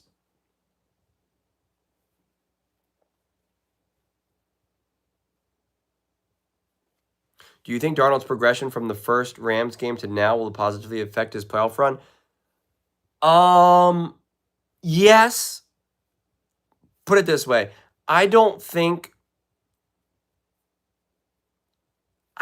this game necessarily helps him feel more confident in the playoffs, but losing this game, especially the way how it unfolded, would have taken away confidence.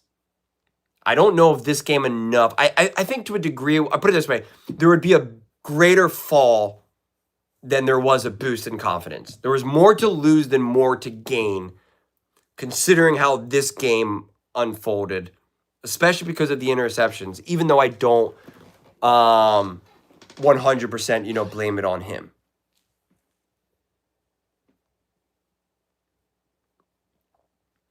I think this is going to be a weird year in the AFC. Could be Houston and Jacksonville in the championship. I'm telling you right now, the media would hate that. That would crush everyone. I mean, if even just me making videos, like the Broncos, the Chargers, the Patriots. What's his face said it? Wilds. He said if the Chiefs lose to the Texans last year, he's like, it would be terrible for our show. People got to understand that it's not basketball. Allen can't play defense. It's true. Not 35 plus, though. True. Sam is sitting duck back there, yeah. I'm heartbroken, Julian, about Mahomes' injury. Yeah, man, I get it. It did not feel good. I don't want to see. That's why I made that video about the injury. It's like, and I didn't even like making that video about the injury because I was like, I don't really want to make a video about an injury and contribute to that. But I was like, I talk about Mahomes so much. I wanted to just make a standalone video about it.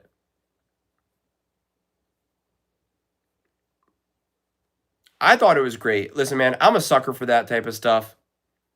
I was watching the Seahawks and Colts game, and I'm super high on the Seahawks, obviously. I believe in them, and I've been proven right. Just saying, they're the 1 seed. I didn't even do my victory lap. Oh, I got to do my victory lap on Friday. The 1 seed. I really was one of the only people speaking highly about Sam Darnold, Clint Kubiak, and this Seattle Seahawks team. My back hurts from patting it. What was I saying? Allen has outplayed Mahomes a lot of times in the playoffs and regular season. What do the Chiefs do in the offseason, in your opinion? It 100% depends on what's the story about with Mahomes. I don't know what you do when your superstar, megastar quarterback is injured. I'm just not entirely sure how you want to approach that. Oh, that's what I was saying about the Colts Seahawks game. a part of me is like rooting for Phillip Rivers. I'm watching this game and I'm like, if the Seahawks lose, it also ruins this game. If the Seahawks lost that game, this game now doesn't really matter as much. And I was like, but I want this game to matter. And it was like, but I want to see Rivers win as well because that's so awesome and amazing. Man up or woman up. People get hurt. I'm not going to cry about it. Sure, you don't want people to get hurt, but Mahomes be having... Yeah, I get that, but I just, I don't want to see him compromise. I still want to see other years of him playing at a high level. Who's your NFL MVP if you had to pick right now? Man, did you not watch any of my other videos? I think every single person in this chat could answer that question for me right now. But I'll answer it. The answer is clearly, undeniably, 1,000% Jalen Hurts. No, Josh Allen. Thoughts on the Broncos-Jags game? I am pumped for that game. I think there's a ton at stake for the Jags. A ton. And especially Trevor Lawrence against that defense. This is the game that the Jags are in a position to prove that they are a legitimate team. That they have not just been kind of going on a nice little win streak and juicing up some stats on some bad/struggling teams. Can't believe we got people saying Stafford's stock went down after tonight's game. Yeah, I don't think it did. I don't think it should. Stafford is the hands-down MVP. He shouldn't. Listen, I think, to be clear, I think Stafford will win the MVP. I just don't think he should win the MVP. I agree Josh Allen is the real MVP, but Stafford is probably going to win. Yes, that's how I feel.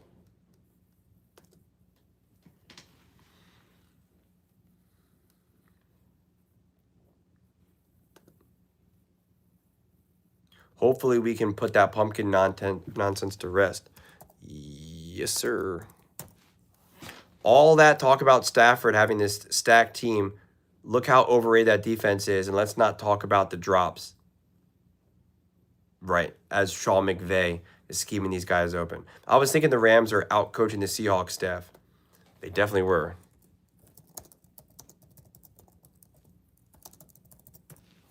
What? He definitely is biased. How did Sam have a better game? It was not Stafford's fault they lost since they had the lead in overtime. Darnold benefited from a great defense and special teams that saved him. As an NFL quarterback, why is he applauded when he finally has a good drive? That should be expected, especially in a great system. I don't know what to tell you, man. He made harder throws, harder plays, and was not throwing to wide open receivers all game. Sorry. Pats, handshake, Rams equals good teams who are glazed too much and choke. McDonald outside of this game has been really good against McVay overall, but this game plan was rough. Now you people can stop pretending the Rams are an invincible super team. Then that proves Stafford's MVP case. That defense is overrated. Oh, really? Okay. The defense was bad on both sides. Not good. Rams special teams have directly cost them multiple games. The Seahawks just did win the first round seed. Well, no, because they still have a harder schedule than the Rams, so they can still lose. Although, wait a second. Right. Who owns the tiebreaker now? Then it goes down to conference and then mutual teams. I think the big thing is they lost the four. I tried to figure that out before. What the tiebreaker looks like for them. That if the Seahawks lost and they're both tied, who does the tiebreaker go to? I don't think it proves anything about the Rams. They hung 37 on an elite defense on the road. Yeah, and like I said, then they were wide open throughout the course of that whole game. Record against common opponents is the first tiebreaker. Not if you're a division. I think it's divisional record.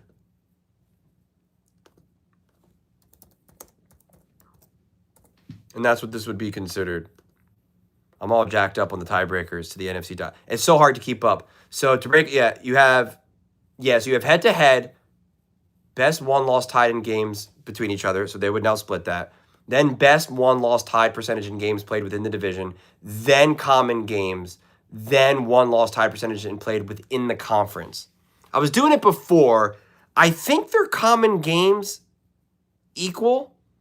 And then it turns into the conference, which then we technically don't have the answers then yet. Like I was trying to figure it out before. Then you have strength of victory in all games, strength of schedule in all games. Like, it gets kind of crazy. And then it goes down. It eventually gets to a coin toss. Best net touchdowns in all games.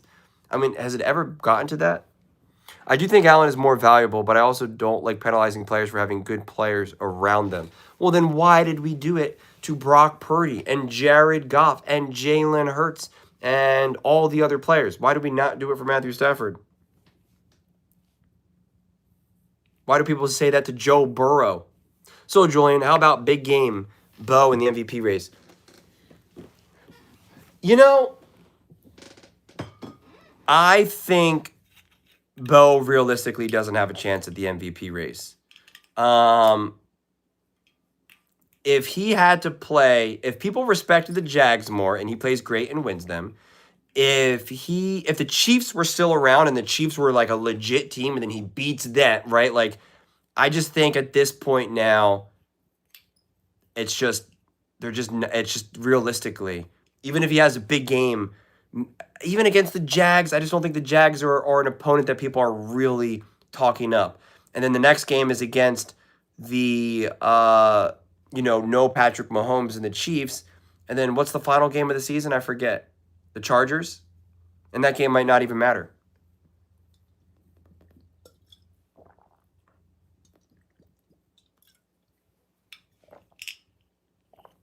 But he is top 5, I think, in MVP voting. And I think the Seahawks were second in Super Bowl odds.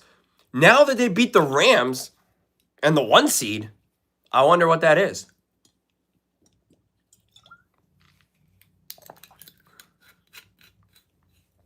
Dude, Puka was so wide open. And on a bunch of those third down conversions, so wide open. I mean, like 3/4 of his plays were just wide open. What if Bo gets 1,000 yards, 10 touchdowns in the last 3 games, though? I think it would help him, and he would go up to like second in odds, but I just don't think there's enough momentum there. I just don't. And again, like, you're beating, it's not that you're beating lesser teams, because that's, you can always technically beat lesser teams if you're a great team, but I think you're beating teams that people are just kind of like, yeah, well, the Chargers are banged up. Yeah, the Jags are kind of like, yeah, they're the Jags. Like, I think if there was, like beating the Chiefs, right? Like, that mattered. Beating the Packers, that mattered. And weirdly enough, those earlier games are still used against him in the narrative about what's wrong with Bo. Do you need to bench him and stuff like that? I just think that continues to work against him. Is Puka the best wide receiver in football? Probably. I think he's the most resilient. As a Broncos fan, Herbo is carrying the Chargers' banged up offense. Yeah, I agree with that for sure. I think Puka is the receiver that you could put him on any team with any coach and he would find a way to do damage. He's the most resilient receiver. I'm glad we have at least one elite quarterback in the playoffs in the AFC with no Mahomes, Burrow, and probably Lamar. We do have Herbert too. Herbert is elite. Aaron Rodgers, he's elite. He's old man elite. Oh, yeah, Jamar Chase. But I'm taking Puka over Jamar Chase from a teammate perspective. Just the man you want to talk to? Me? How about this game, by the way? So many people were getting ready to yell at me. They were joining the live chat. They're like, ooh, I'm here to start talking all the trash I can. Oh, it's so funny. Does the whistle not mean anything? What do you mean? Do you think seeding will highly affect teams for the playoffs this year? Because obviously there's some teams you don't want to go against in the first round. So as much as I try to game that and try to figure out who you want to play, and that always stresses me out, my logic always goes to, you either can beat the team or you can't, right? Like, you either can beat them or you can't. You're either better than them or not. But I do think the weather, I used to push back on the weather more than I did in the past, and now I'm more like, I do think Sam Darnold will play better in more controlled conditions rather than a snowstorm in Chicago, right? Or, in Philly. So like I think it matters more from like are you playing indoors, outdoors? What's the weather like? I think I look at it more from that perspective than anything. Who should win Offensive Player of the Year? I mean, Puka's got a heck of a case. Do you think seating? Oh, I already answered that. Did the whistle not mean anything? Part of why Bo play gets so watered down is because he has such a good defense. I don't know if that's why though. I mean, he definitely won some games because of the defense. He won some rough games, 10-7, 10-9 or whatever, that I think people really hold on to. And since he's a young quarterback, people see that as part of who he is rather than like, that was just a random game. Whereas if it's Mahomes, Josh, Burrow, they're more forgiving for those types of games. Did you make a vid about Tua? I did not. I meant to, but I just didn't get the chance. Because they're not relevant, I was just kind of like I just try to stick to the teams that like actually matter right now. I'm just one person. But I did mean to make a Tua video. Makes me a little sad too, because I like Tua. I like Tua as a person. I like what he stands for. And I want to see a quarterback like Tua succeed. I want to see that type of person succeed and have success. And so I think it's kind of a bummer when that doesn't happen. But he still got that generational wealth and took care of his entire family. So yeah, I don't think Puka will though, especially when you have Stafford.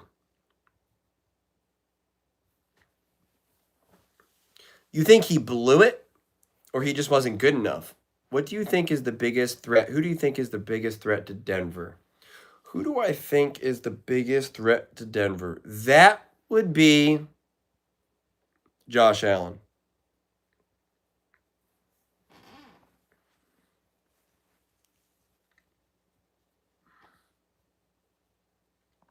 Josh Allen and Sean McVay are the great equalizers in the playoffs. Who could talk too much? He called a W before the game even started. He does talk a lot. He kind of plays it off originally that he's like, I'm just this like smiling, lighthearted guy who likes to have fun. Then you hear him keep talking and you're just like, bro, what are you doing? He had a rough few days. Solely because of that Texans defense and the Texans receivers. Yeah.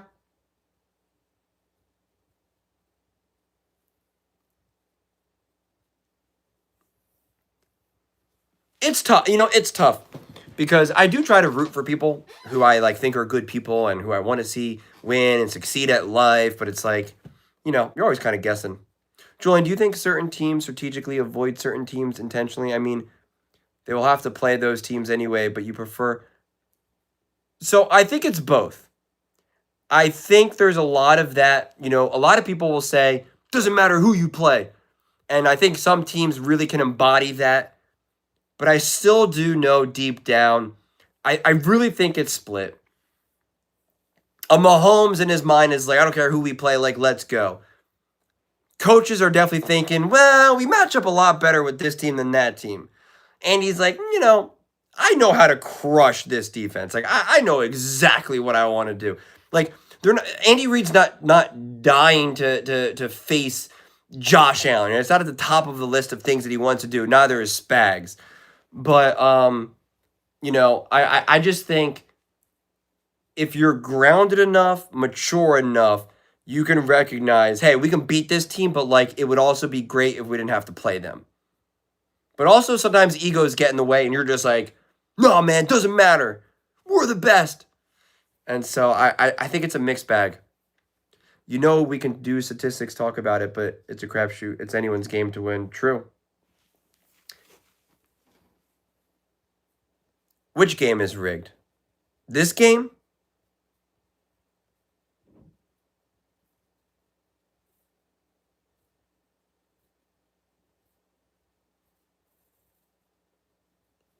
It's no game planning for Josh Allen. Just sack him and pray. Yeah. Yeah. I think they have to have the attitude that they don't care who they play, but clearly they do.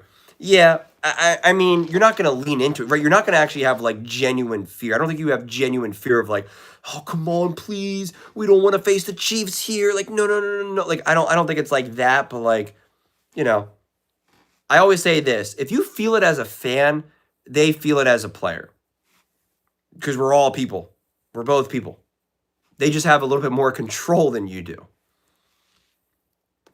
But it's like if you're feeling anxious and tight as a fan watching that game, this game right here, right? You're feeling like, oh my God, 2-point conversion. I'm telling you right now, they feel it as players. I'm telling you, you saw Cooper Kupp after that fumble. He was sick to his stomach. And if, as a fan, you're watching that game, you're sick to your stomach. And Cooper Kupp in that moment is sick to his stomach. The only difference is like he has the ability to make up for it, right? And I'm telling you right now, there were players on that team when they were down 30-14. They were like, we're not winning this game. It's over. We're done. But then they win, and everyone's like, that's right, we didn't give up. And they're screaming in the locker room, that's what we do. That's what makes Seahawks football. We don't give up. We don't budge. We don't run from a fight. And everyone's like, yeah, let's go. And it's like, bro, I know at least 10 of you thought that game was over. But at the same time, there's plenty of people that are like, this game's not over. In the Super Bowl, I forget who it was when they were talking to Spags. They were getting rocked. What was it, like 34-6? No, it was before the dagger. And it was like the defense, they were just like, we can come back. Remember, Tom Brady did it. And I remember Spags is like, that's right. And like Spags in the back of his mind is thinking, yes, I know we can come back and win. He's like, I've been around some crazy stuff. Like Spags literally beat the undefeated Tom Brady at Patriots with the Giants. But like, he's thinking in the back of my mind, it's a pretty big long shot. And I do know as a player, especially if you're in a big game like that, you're really like, we can still do it. We can still do it. We can still do it. And then eventually you're like, no, we can't. It's a trip, man. It's a trip. Do you think Mahomes and Allen or Allen and Lamar still get nervous to play each other? I don't know if I'd say nervous, but they know the intensity. I don't think Allen is nervous. I could see Lamar getting a little bit more nervous because he just hasn't had the same levels of success. But like, I don't know if I would say nervous. I would say maybe like, I think like Lamar has the ability to get a little bit more frustrated in those games. I think Josh Allen and Mahomes, they've done it so many times that they're just like, man, I think they both know that they're both just truly elite and great. And I think they just kind of leave it at that. It's like, you get me, I get you. And Josh Allen doesn't go into that game thinking Mahomes is better than him. And, Mahomes isn't, I think Mahomes probably has nothing but insane respect for Josh Allen. And I think Mahomes also recognizes that he knows that he's in a better situation, but I think he also probably believes that he makes better plays in more important moments. Because I do think you got to be probably a little delusional to be a great player. Delusional is probably too strong of a word. Mahomes won't have to worry about it till next year. True. Brother, where have you been? I'm here. Is Stafford still the MVP favorite? I think so. I don't think he should be, but I think he is. Because of the Joe Burrow drama in Cincy, who do you think will have the best shot at trading for him? Man, I don't know. Let me think about that for 1 second. Like they respect each other, I mean. They know the takes of their games. Yeah. That's one of the things that's not great about Jalen Hurts. He simply does not get rattled. That's one of the things that's great about Jalen. Yeah, he doesn't get rattled. I respect. Dude, this past week, I've been really, some life stuff. And I swear on my life, I'm like, I think of Jalen Hurts. I think of myself, man, can't I just be a little bit more like monotone and stoic like Jalen Hurts? The problem is, though, if I was like that, nobody would watch me. If I had Jalen Hurts' like that's the double-edged sword. If I had Jalen Hurts' personality, and I would just be like, yeah, man. So Eagles played pretty well. Kind of struggling a little bit, but it was a good game. Oh, that Seahawks game, yeah, that 2-point conversion, that was good. That was good, The Rams had that game, but Seahawks kept fighting, and leave it at that. Thank you so much, Guillermo Lopez. The odds of the Bears getting the 1 seed. I think it's higher than people realize, actually. Because I think it's quite possible the Seahawks could lose to the 49ers. And if they beat the Packers, I mean, I have to look at what the tiebreaker would be between the Bears and the Seahawks. But I think it's legit. I mean, I think it's a real chance. But it largely comes down to the Packers.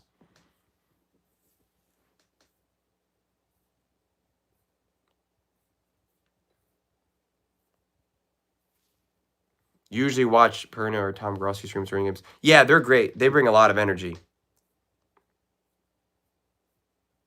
So now, okay, so you asked the Joe Burrow trade.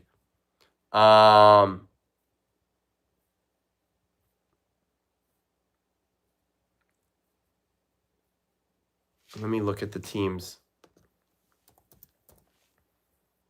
It's so interesting. So it's also where would you want to go? Because, Joe Burrow is not going to just go to some team that he can't play. The Colts, that's a real one. That's definitely a real one with Shane Steichen.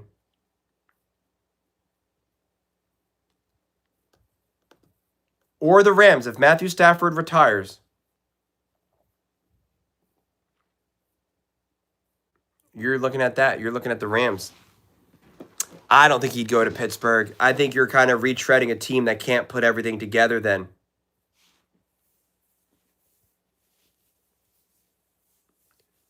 So the Vikings is possible too.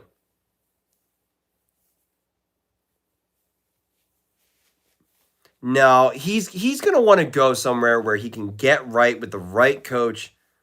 Everyone references Stafford. Stafford got McVay, right? And Cooper Kupp and OBJ. Like he found a true home.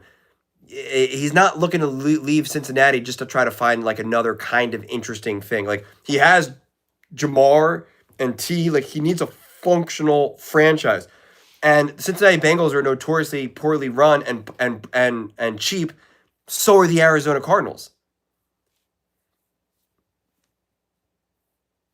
Burrow to the Cowboys? No way. I wonder what the price would be when Stafford was traded. I think it was a couple firsts and a player. Wasn't it? Yeah, I think the Colts. But the Colts traded 2 firsts for Sauce Gardner, and like that is who they could have traded for Joe Burrow. So they got rid of that. No, they can't go to the 49ers. They paid Brock Purdy like $240 million. Who do you think was the better quarterback tonight? Who do I think the better quarterback tonight? I think Sam Darnold. This is going to sound funny. I think Sam Darnold, watching this game,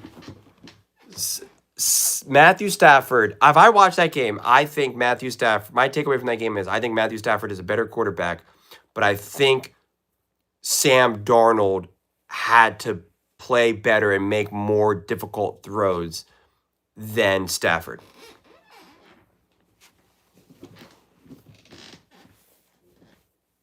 I think Matthew Stafford executed at an insanely high level tonight. But Matthew Stafford clearly had such a harder go at it, had to make really difficult tight window throws the entire game.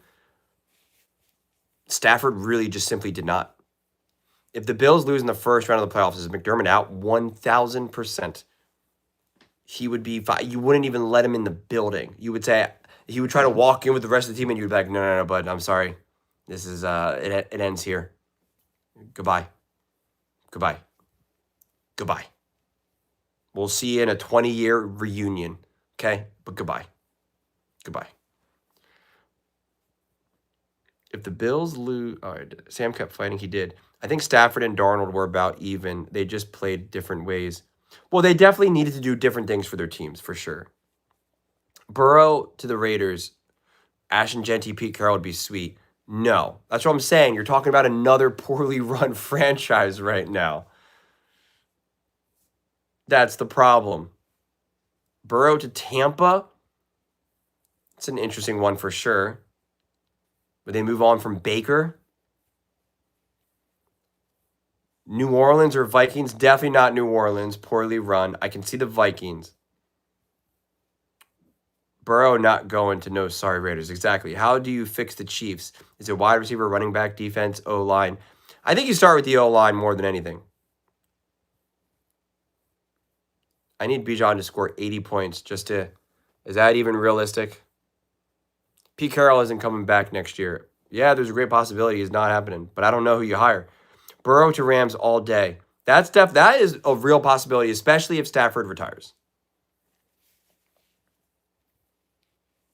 You don't believe Pete can turn the Raiders around in year 2? I don't know if it's up to Pete. There seems to be confusion. Tom Brady apparently really, really, really wanted Ben Johnson. Like, that's actually who he wanted. Swap Herbert for Burrow? You think Burrow? You would put Burrow on the Chargers? Well, where do you think that Burrow should go? I'm thinking if Stafford doesn't retire, I'm looking at the Colts and teaming up with Shane Steichen. That to me is the safer bet because I'm with a team with a legitimate roster, with a coach I believe can be great, a great offensive head coach. Maybe the Vikings. That would probably be my 2 spots, the Vikings and the Colts, if I can't get the Rams. And the Rams are solely dependent on Stafford retiring. I'm not going to the Dolphins. I'm not going to the Jets. I'm not doing the Steelers. Not doing the Browns. Not doing the Titans. Not doing the Raiders. I'm not messing around with any of that nonsense. None. Zero. The Falcons, the Saints, no. The Cardinals. At that point, you're better off just staying with the Bengals. How far you see the Chargers this year? Man, depends on it all depends on that O-line. All depends on that O-line. Because I think when you're going up against great defenses in the playoffs, you can only expect Stafford to do so much.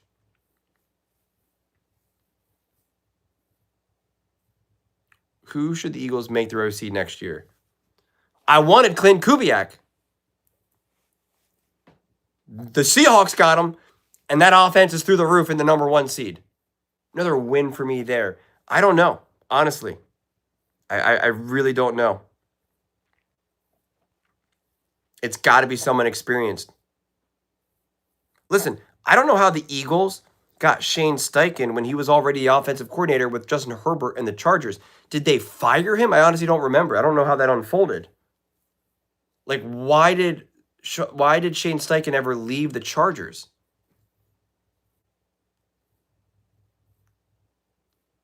I'm not sure how that really unfolded. I don't remember.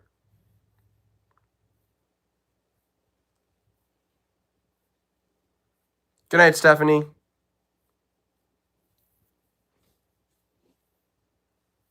Could you imagine if Goff gets swapped out again? That would be insane. Yeah, he went to the head coach from the Eagles, but he was with the Chargers. He was with Justin Herbert when he had his 5,000-yard season.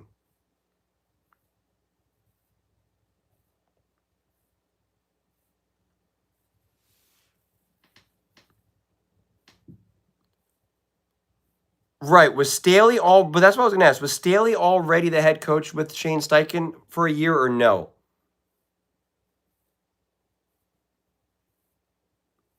Yeah, he was with the Chargers.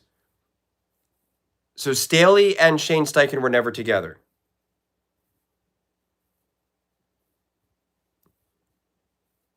Could you imagine having Shane Steichen in the building, who absolutely did damage with Justin Herbert, and you say, go. And then he goes to the Eagles, takes them to the Super Bowl.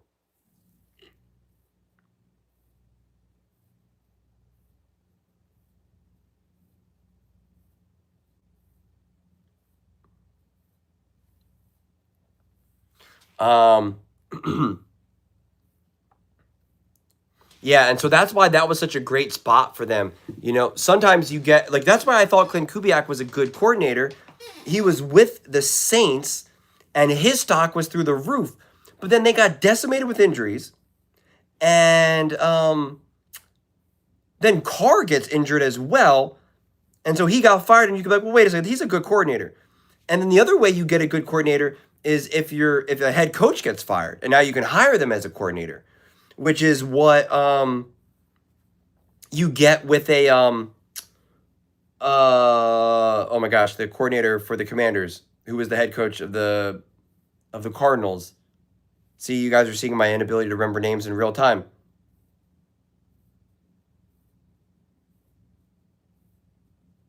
Can't think of his name. Cliff Kingsbury. Well, that is a move that you would do, exactly right. But I think Kevin Stefanski would probably get a head coaching job pretty quickly. I think Herbert's been doing great, Dan. Fangio, Miami Dolphins made a huge mistake. They fired him. And now, who has the better defense, the Eagles or the Dolphins?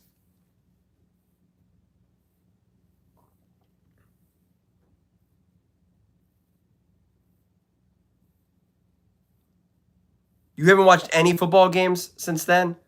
Dude, this game was insane. You just got to watch the highlights.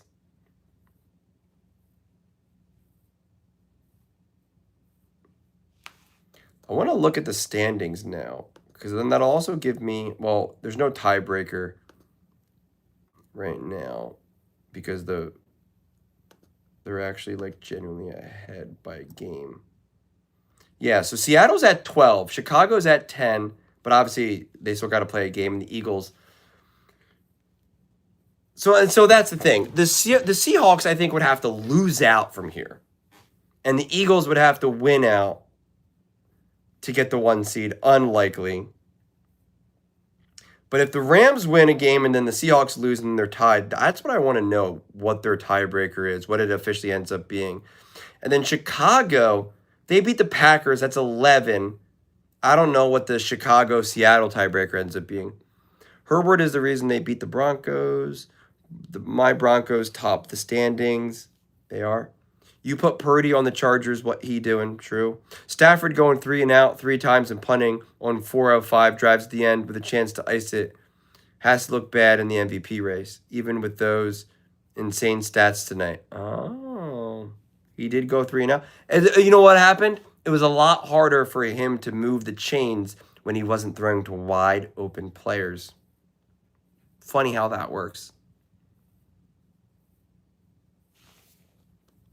Also, let me look at that box score now. Hold on. I'm curious. I want to see something. Would you move on from Goff for Burrow if you were the Lions? I don't think that was enough of the difference. I don't think if that's the difference why they're losing. And so I just don't know if you're going to disrupt your whole team to do something like that. Plus, Goff has been an Iron Man and Burrow hasn't. So as great as I think Burrow is, and I think Burrow is definitely better than Goff, I'm just not 100% sure. Does Jesse Minter get a head coaching job? You know, I think it all depends on who's looking to hire a defensive head coach. You know? Like, it really all depends on where you think you stand. Like, who can be fired this year? The Tennessee Titans need a head coaching job. It's not, maybe there. The Raiders could. Cleveland could. Not the Jets. Miami, I think Mike is probably still going to coach there. It's like, let's say the Ravens are so fed up, or Sean McDermott, and the Bills. I don't know if you're like, let's go get Jesse Minter now. Like, I just don't think that would not be the move.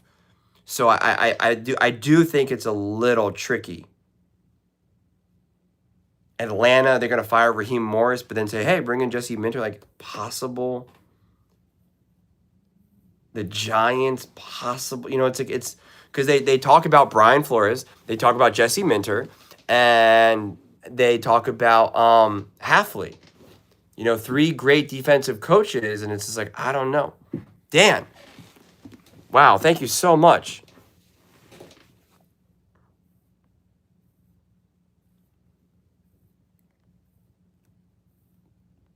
Thank you. Seriously, thank you so much. Are you the one that was yelling at me saying that I was being disingenuous?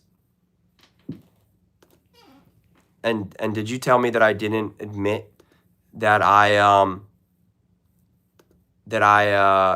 was wrong about the Raiders? Was that you? Or am I thinking of someone else?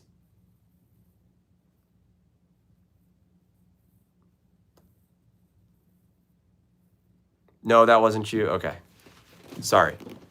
But I really appreciate seriously, thank you so much. I really, really appreciate it.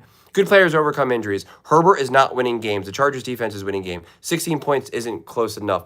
So I get what you're saying, but his O-line is literally the worst in the NFL. Like, it is decimated. Don't get me wrong. Like, that's what was crazy about, like, if we just use the Eagles game as an example, he was a huge reason why they won, but also his defense had 5 turnovers, right? So, like, I do get what you're saying. I do. I just think it's a little bit deeper than that, personally.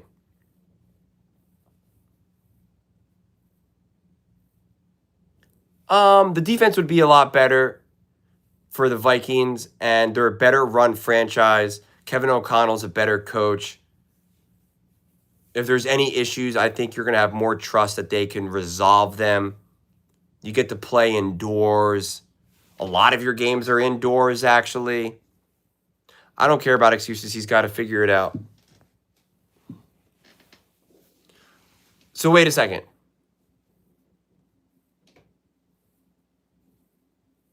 Are you a Cardinals fan? Did I talk to you about this before then about baseball or about football? I might be getting names confused. Because what do you want them to do if you're a Cardinals fan, Arizona Cardinals fan, and not the St. Louis Cardinals fan? What are they doing with Kyler?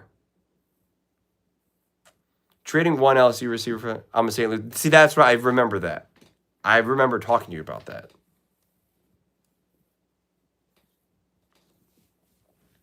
To help fix the Chiefs' offense, I think they need a run game. But what do you think? They need more actual wide receiver one or an actual wide? I think they just need. I think they need an O line more than anything. Patrick Mahomes, especially now that Patrick Mahomes is going to come back with a surgically repaired knee. The name of the game is we have to protect this man at all costs.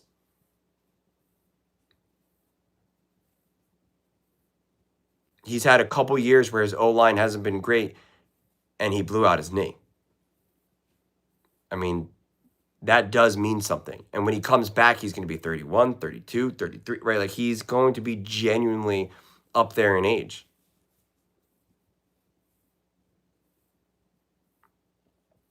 Why does Herbert have so many haters?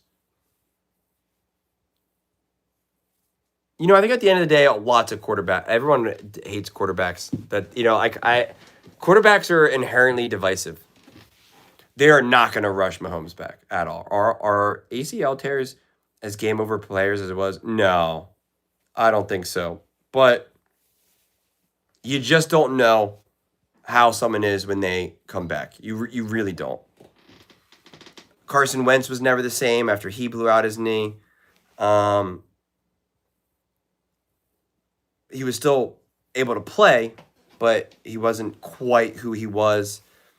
We're talking about Patrick Mahomes' ACL right now, and quarterbacks.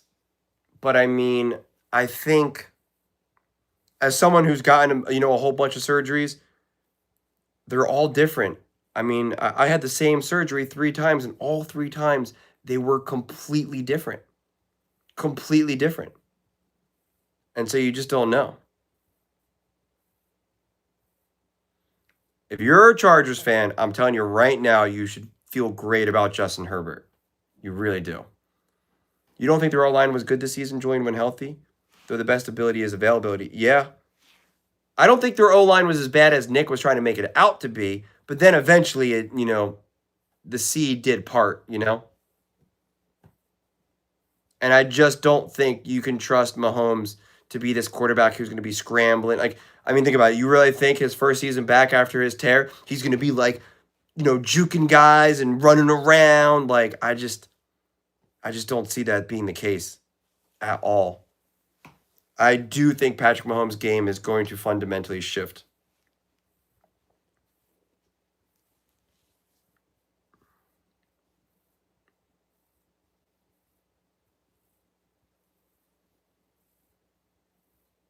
Chargers versus Patriots would be good. For what? The playoffs? Mahomes can't throw in the pocket. They're going to have a terrible season.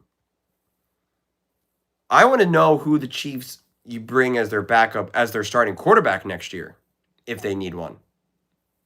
Do they stick with the Gardner Minshew? Do they look for someone else? Do they bring in Joe Burrow? Joe Burrow wins a Super Bowl? I don't think they will rush him back. Mahomes himself might try to rush back. Yeah, I think they're going to have enough of a team around him. Mahomes is going to do everything he can, and that's what he needs to do. But they're believe me, this is literally $1 billion. Like, we're not even exaggerating. He is a genuine $1 billion athlete. That's why when you talk about some of these other guys like Adrian Peterson and what, like, it's not the same. This is a literal $1 billion athlete who is doing everything he can to become the GOAT. There is no rushing back. Hey, I feel pretty good. Let's get out there. Like, not the way it works. What inspired you to start this channel? Lots of things. But like 10 years ago, I really, really just didn't like any of the stuff that I was doing. And I wanted to talk sports so badly. I wanted to talk. I wanted to be able to build a life around talking. And I couldn't do it. I just continued to fail and couldn't find a way through it. Didn't really understand even how to even remotely make it happen. And then you just continue to fail. And then eventually I was just like, I just got to try. I just got to keep trying different things, put myself out there. And I was doing other stuff and I was continuing to fail. And the things that I've learned through that, I was like, I kind of have an idea on how to do sports stuff. Let me just try it. And I made this faithful video, Christmas, like right before Christmas. And one of my first videos I ever made was like a post-game clip with about the Chiefs losing to the Raiders. And enough people watched it, and I was just like, I'm just gonna keep making as many videos as I possibly can.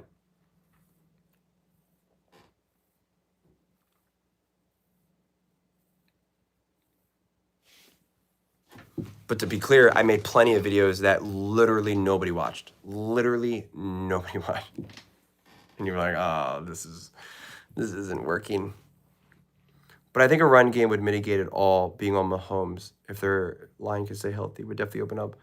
Yeah, I think for me, I just have to wait and see what Mahomes looks like. Geno Smith to the Chiefs? Yeah, I'm sure Andy would love that. Dude, the Chiefs try to trade for the Eagles. Dude, there's no way the Eagles would do that. Love what you have created, brother. Who do you think will be the 6th seed? Thank you so much. I appreciate that. The 6th seed for who? On what division? What conference? I mean, AFC or NFC? I started watching your videos when you started drawing Detroit and Texans videos. Oh, yeah. I was able to talk about the Texans a lot more last season than this year. Thank you so much, Super. I really, really appreciate it. You guys are so nice when you guys do that. Seriously, it honestly means a ton. Who do the Eagles trade Tanner McKee to next year and for what? I'll catch you on the next video. Have a good one. I think they might. I think they're going to want to try to keep Tanner McKee. That's why I made that whole video. We're going to find out how much actual confidence they have in Jalen Hurts and how much they believe Tanner McKee is actually a great quarterback. If they keep him, then there is real kind of like, this guy could be really great. And we're watching these other mobile quarterbacks start to break down a little bit. Patrick Mahomes, Lamar Jackson. You start to be like, Jalen Hurts isn't 32 yet, but like they're like, you start to get antsy. I don't know. It's fascinating. All right, Mike, I'll try to remember that. It's not always easy when I always see your name. Most of the time, I remember people, like I know you based off of your profile picture. A lot of times, it's the pictures that I remember. Sometimes it's the words. It's not always easy. Sorry, the NFC. Who do I think is going to be the 6th seed? Dude, I think that is so impossible right now. It could literally be the Rams. The Rams could have gone from the 1 seed to the 6 seed. We could have an Eagles-Rams round 1 wild card game. I just think it's so impossible right now. But the Rams and the 49ers split.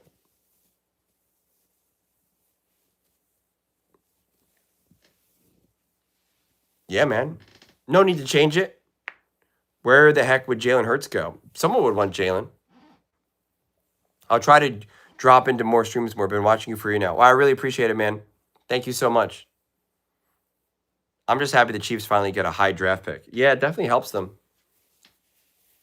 Because you get high draft picks in every round. 49ers control their own destiny for the West. Still too much. They control their own destiny. The Seahawks control the destiny. They got 12 wins. They're ahead. But I guess if the Seahawks beat the Rams, if the 49ers beat the Seahawks, they sweep them and they have the tiebreaker. Eagles-Rams round 1 would make the rest of the playoffs unable to live up to. Yeah, I don't like we were talking about different matchups. If you're the Eagles, you don't want that. You do not want the Rams round 1.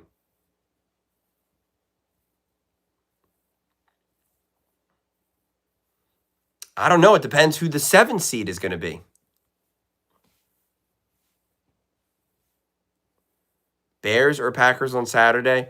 Honestly, I have not even the slightest guess. I really don't. I just can't wait to watch that game. I couldn't even throw out a guess.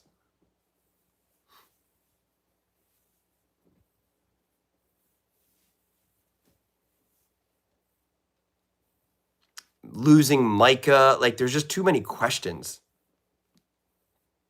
Who's the coach of the year?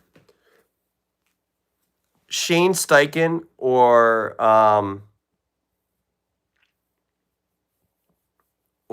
Ben Johnson or McDonald.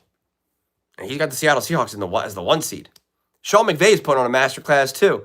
The coach of the year is always interesting. Is it like, do you get the coach of the year because you maximize a great team or because you bring up a bad team? Like Andy Reid and Bill Belichick, right? It's like they're obviously unbelievable coaches, and it's not like they're ripping off coaches of the years, right? Vrabel is a great one too. Like you really can't go wrong, honestly. Yeah, I don't know.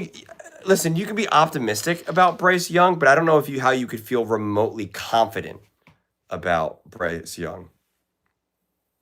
So Andy Reid has never won Coach of the Year in Kansas. Like, right, that's what I'm saying. Think about that. He should have won Coach of the Year in 22 and 24 probably.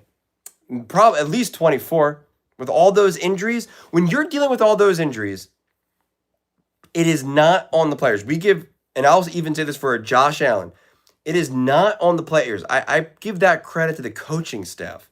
The coaching staff needs to understand how to put these random guys in positions to succeed. It is not up to the Mahomeses and the Josh Allens and the Lamars. It is on the coaches. What needs to happen for the Chargers not to make the playoffs? They need to just lose. They're right now the 5 seed, but they win the tiebreaker over Buffalo based on best win percentage in conference games. But they have the Texans, that's a conference game, and they have the Broncos, that's a conference game. So they could lose that tiebreaker depending on those games.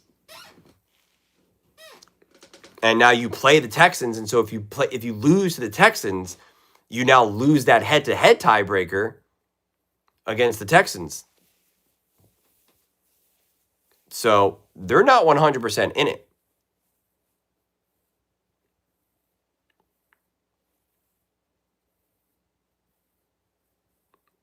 Yeah, no, the Bears do have those injuries, but they should have enough offensively to be able to not worry too much about it, Dunze. Setting up for the next year, though, probably for Andy with Mahomes' injury rebound. What do you mean? If the Chargers make it, do you think they win a playoff game?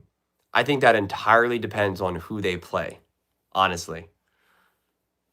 I think it completely depends on who they play.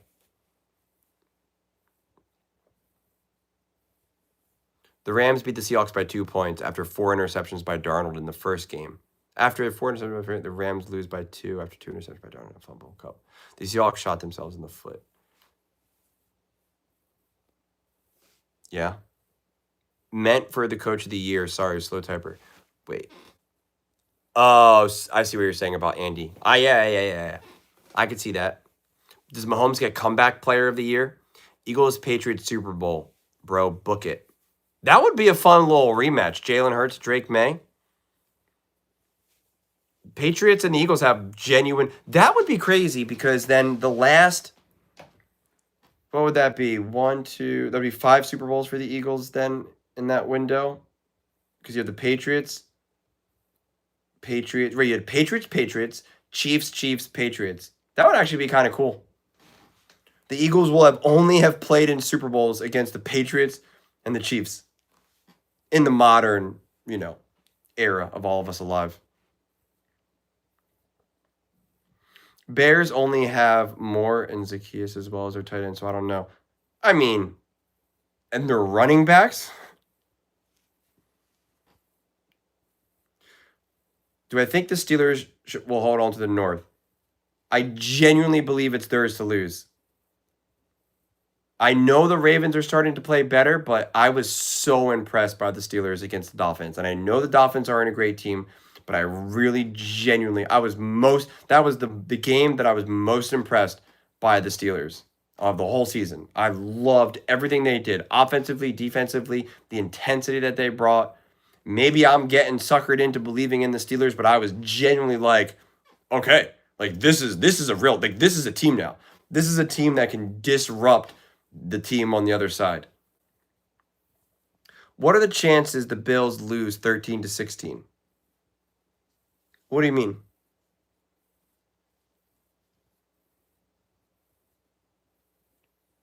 Like against the Browns? Are we aware there's a hilarious scenario Bears can beat Green Bay, be on the top of the world for the first time in a decade, go 0-2 the last 2 weeks, and not even make the playoffs? That would be pretty wild. Who are their final 2 games against, though? They play the Lions again? I think, right? And then who do they play next? 49ers, Lions. Right, then those are all important games for everyone involved. So they don't have any of those games where you're like, doesn't really matter. Although if the Steelers beat the Lions then are still at 8 wins. Still possible. But they would be trying to get into the playoffs with 10 wins. They don't have the tiebreaker against Green Bay. They don't have the tiebreaker against the Rams. So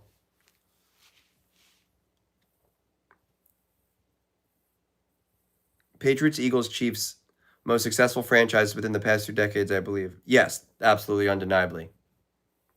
The Eagles have the second most playoff wins in the last 25 years, second to only Tom Brady and the New England Patriots.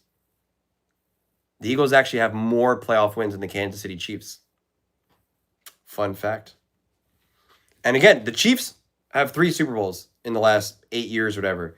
The Eagles, 2 Super Bowls in the last 8 years.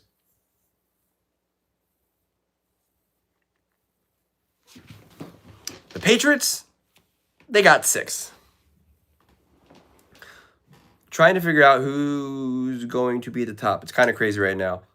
Confusion is the only appropriate emotion. I try to do it all the time. Every time I make a video and I bring up the standings, I actually enjoy it because it's kind of fun, but I definitely find myself just talking in ways where I'm just like, I'm like, well, this could happen and that could happen and this could happen. I'm like, I got to just end it here because it's just, you just don't know what you're looking at. It's amazing. I love it, but it's just ridiculous. And I genuinely think there's a lot of teams that you're just like, I don't know what to make of you. Why do people think a battle-tested team can make the Super Bowl? The Patriots' opponents played are combined. I think because there's an incredible belief in Drake May, and I'm telling you, Drake May is special. He makes such high level plays that I don't care who he's doing it against. All time draft, every player in their prime. Which QB would you take with the first pick? Probably just can't go wrong with Brady, man. At the end of the day, if you had to pick, it's like you gotta just pick the guy who you know undeniably, unquestionably brings it at the highest level. No ifs, ands, or buts. They beat the Buffalo Bills. Who do you think wins the Jaguars Broncos? I'll never tell.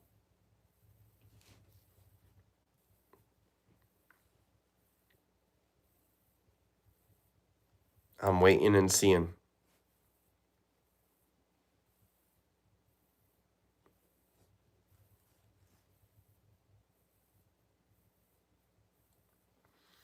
I like it too, as long as my Eagles win the Super Bowl. Yeah? Wow. Eagles got to continue building that coaching momentum. Did you watch this Rams game, Joe? Is it Joe or Joel? Joe. Even the Bills been up and down all season. Yeah. So have the Broncos technically. They've just been able to come out and win. Yeah. Do you see how great Sean McVay is at scheming guys open? Something the Eagles just don't know how to do. So that will always make me uncomfortable when you just don't have coaching. Why has Jalen Hurts had a new OC every year? Well, because 2 of them got fired and 2 of them got head coaching jobs. No, 2 of them didn't get fired. The newest one will potentially get fired, but it's because his OCs, the main ones, the good ones, get head coaching jobs. I have such a great video coming out tomorrow, on Friday. And I have such an amazing line. It's so good. And it's about Jalen Hurts and the coordinating. It's so good. I got a couple amazing lines about Jalen Hurts and the coaching and the coordinators that I just came across. It just came to me in the moment, and I'm like, I'm happy with this statement. I'm like, yeah, I like this. I like how I found this through my take.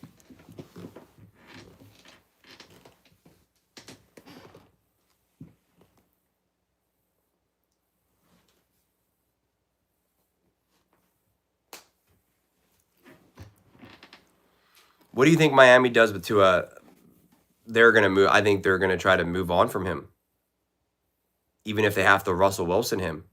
Puka is so good. Matt just throws it in the vicinity and he catches the balls.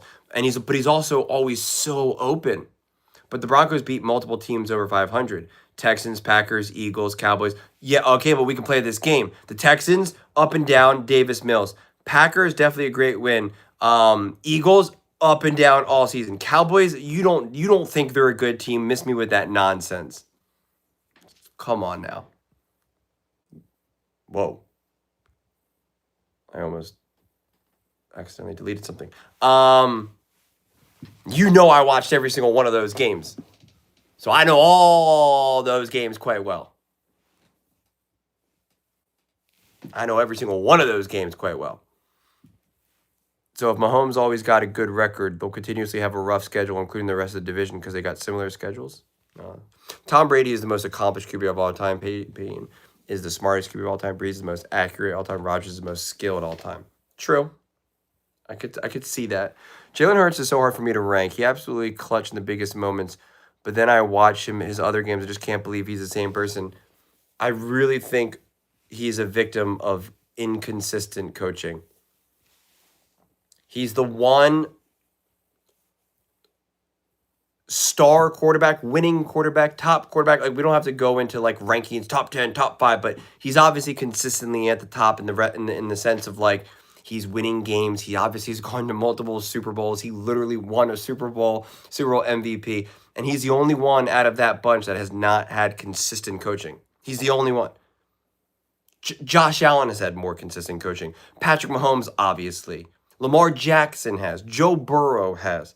We can go down the list. Stafford has. Purdy has.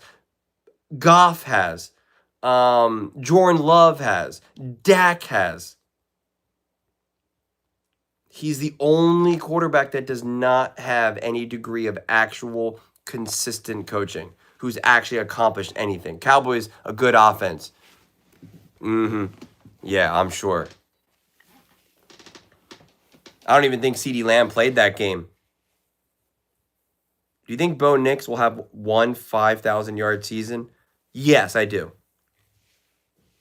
I think also the better Bo Nix continues to get, the more accurate he gets, the more comfortable and confident he gets, that's going to open up the screen game and all those behind. It's going to be very much like what Patrick Mahomes gets with Andy Reid. You're going to get a ton of those behind of line of scrimmage and a lot of yak yards that are going to really boost him up big time. And everyone's going to yell at me for not calling him out like I did with Patrick Mahomes. Julian, if you were an NFL owner, that would be pretty sweet, man. Which team would you want to own? Ooh, that's a great question. So it's tough. It's tough because it's like, where do I want to live? You know, like, do I want to live in like Miami or something? Like, so I'll answer the question like this.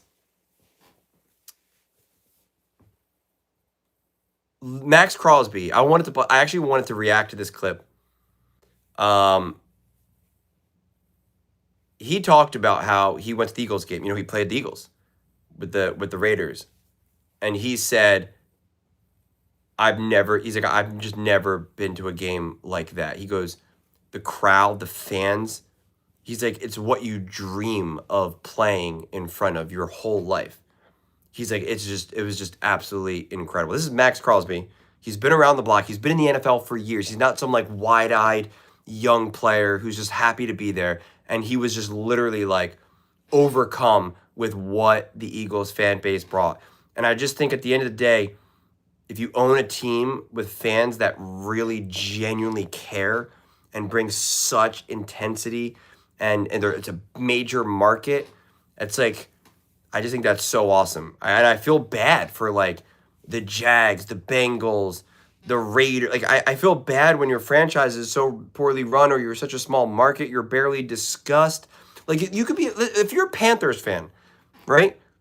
You watch shows like First Things First and The Herd, and you're not talked about.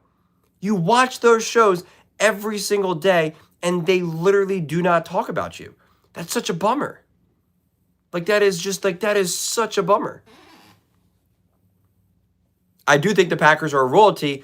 I don't know if I want to be out in Green Bay, though, but I don't know. I've never been there. Maybe I'd love it. I do like small towns, so I shouldn't say that. But I like moderate temperature. And I think I'd like the big market. I'd like like the Dallas Cowboys. Like that's why Jerry Jones is Jerry Jones, because he's like, man, I am the owner of the Dallas Cowboys. Like I have an army behind me. Like, are you serious right now? I think Andy Reid can have success with any quarterback.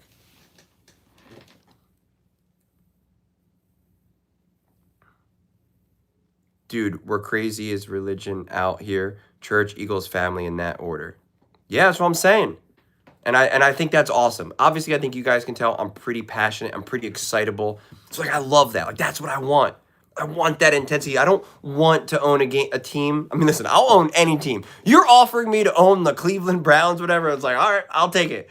But like that intensity, that passion, like I love it. I live for it. I love it. Absolutely, positively love it.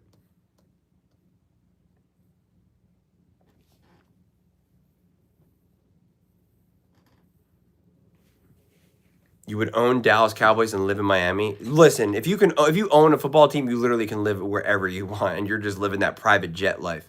But I don't know, man. I'm pretty basic, so like, it's like I'm the type of person where it's like if I owned the Eagles, the Chargers, whatever team, I'd probably just like stay around there. I'd have like a room in that building, and like a house or something like in the stadium, my own like little wing and floor, and I'd probably just pretty much stay there all the time.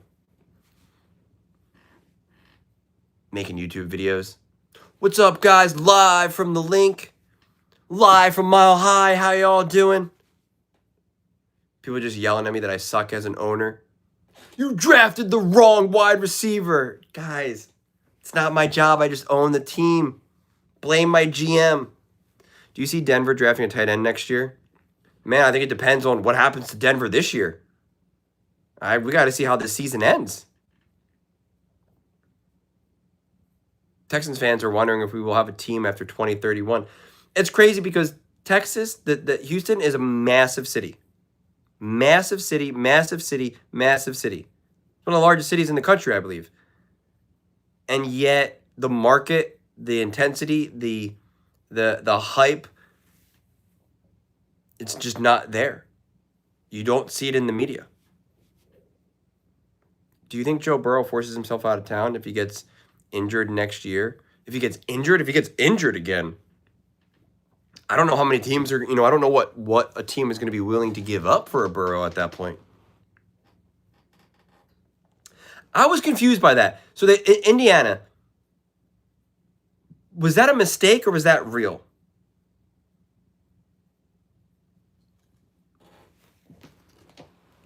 Would you take Joe Burrow over Jalen Hurts? The Texans got no love in Texas. That goes to the Cowboys. That's what I thought. Same with LA. They don't care about football. Same with Tampa. I think Tampa has like kind of like their college-y fan base, or at least that's how Colin has always described it because he like worked down there. I'll have to just take his word for it. Tampa has also struggled because they've had no continuity with quarterback. Like even when they won with Tom Brady, that was Tom Brady winning the Super Bowl more than it was the Bucks winning the Super Bowl. So it just, to me, that like kind of landed differently. But yeah, it's crazy LA. Like the Rams are also a massive market, and the Chargers too. It's Los Angeles. I spent a ton of time in San Diego and Los Angeles. I lived there. And like, it's just not the same. I fly to a different, to like New York or Philly or LA or San Diego, and like you don't see jerseys anywhere. You don't see it. You go to like Philly, you go to New York, like you see it everywhere. And that is something that Colin talked about. And he's gonna know better than most. He like talks about that sports in these colder areas, the East Coast, it means so much more because there's only so much to do, especially like in the winter and stuff. Where out west, it's like, the Chargers aren't winning, the Rams aren't winning, like whatever. It's like 80 degrees and sunny. When I was living out there, I watched a lot less football. I watched a lot less sports in general. And so I see it. Los Angeles is known for basketball, though. True. And ironically, I was going to say I watched a lot more basketball. I watched way more Warriors. I think the Chargers leaving San Diego has been a terrible decision, though. Yeah, I lived in San Diego when the Chargers left and moved to LA, and that was crushing. I know a lot of people were upset, and everyone had an opinion. Even people that were, I was like, do you even watch the Chargers? But the problem is the Chargers and Los Angeles, they have so many people that are not born and raised in San Diego and Los Angeles. So, everyone is kind of like a transplant. And so they're all coming from different areas. If you're in Philly, if you're in New York, you're in those areas, Chicago, like people are like, I've lived here for generations. My family, my dad's dads, my mom's moms, like, it's just different. Jerry Jones is just that good. He crushes everyone in all the sports with a $9 billion a year franchise. He's definitely no struggle. Not true. Houston has 7 million people. We have the fans. Dallas counts the metro area to get 8 million people. Jordan, can you please debate LaShawn clearly biased McCoy? I forget. Who does he not like, Bo? Is he a Bo doubter? Where do you live now? I live in Tokyo.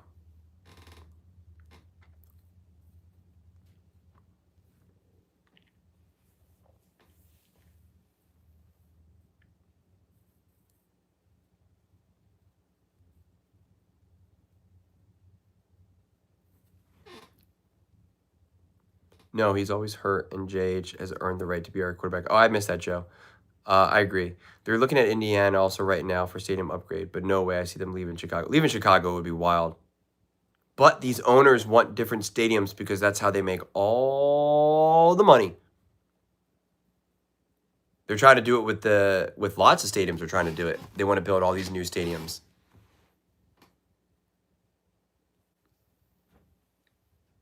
Yeah, man, I'll let you know when I'm not home. I'll leave a key for you.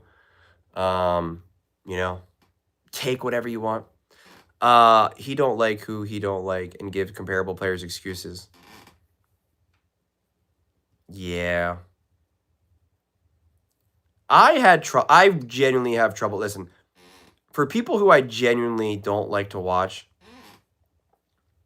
I try not to make clips because I find it difficult to not really be respectful. One, I just don't enjoy it, obviously, but I also I just struggle with it. So doing Acho and LaShawn, like when I was doing, I tried to do a couple speed clips and listening to LaShawn McCoy, Acho, Chase Daniel, I just genuinely struggled with it. And I was just I just want to scream at and I was just I can't, I was I can't make clips that feel respectful and I wish in those moments, I wish I could just be like, you're so stupid or dumb. And if you notice, I don't do that. I don't do that about Herd. I don't do that on First Things First. I don't do that with NFL Live. I don't do that with anything. I'm never like, you're so dumb. He's so stupid. He's such a clown. I never do that, ever. Because I don't want it to be like that. I try to treat it as if we're at the table together. And it's the closest I get to that is I say, this take is absurd, or this take doesn't make sense. This take, the closest I get to it is, and I don't say this often, is really stupid or dumb, but never the individual, never the person. I struggle with that with some of those other shows, with some of those other people where I'm just I just think what you're saying is genuinely the dumbest thing I've ever, or you're saying this and it's just all nonsense.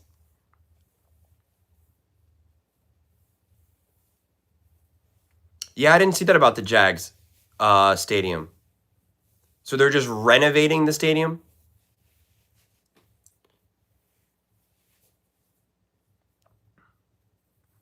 Yeah, the Buffalo Bills belong in Buffalo, snow and all.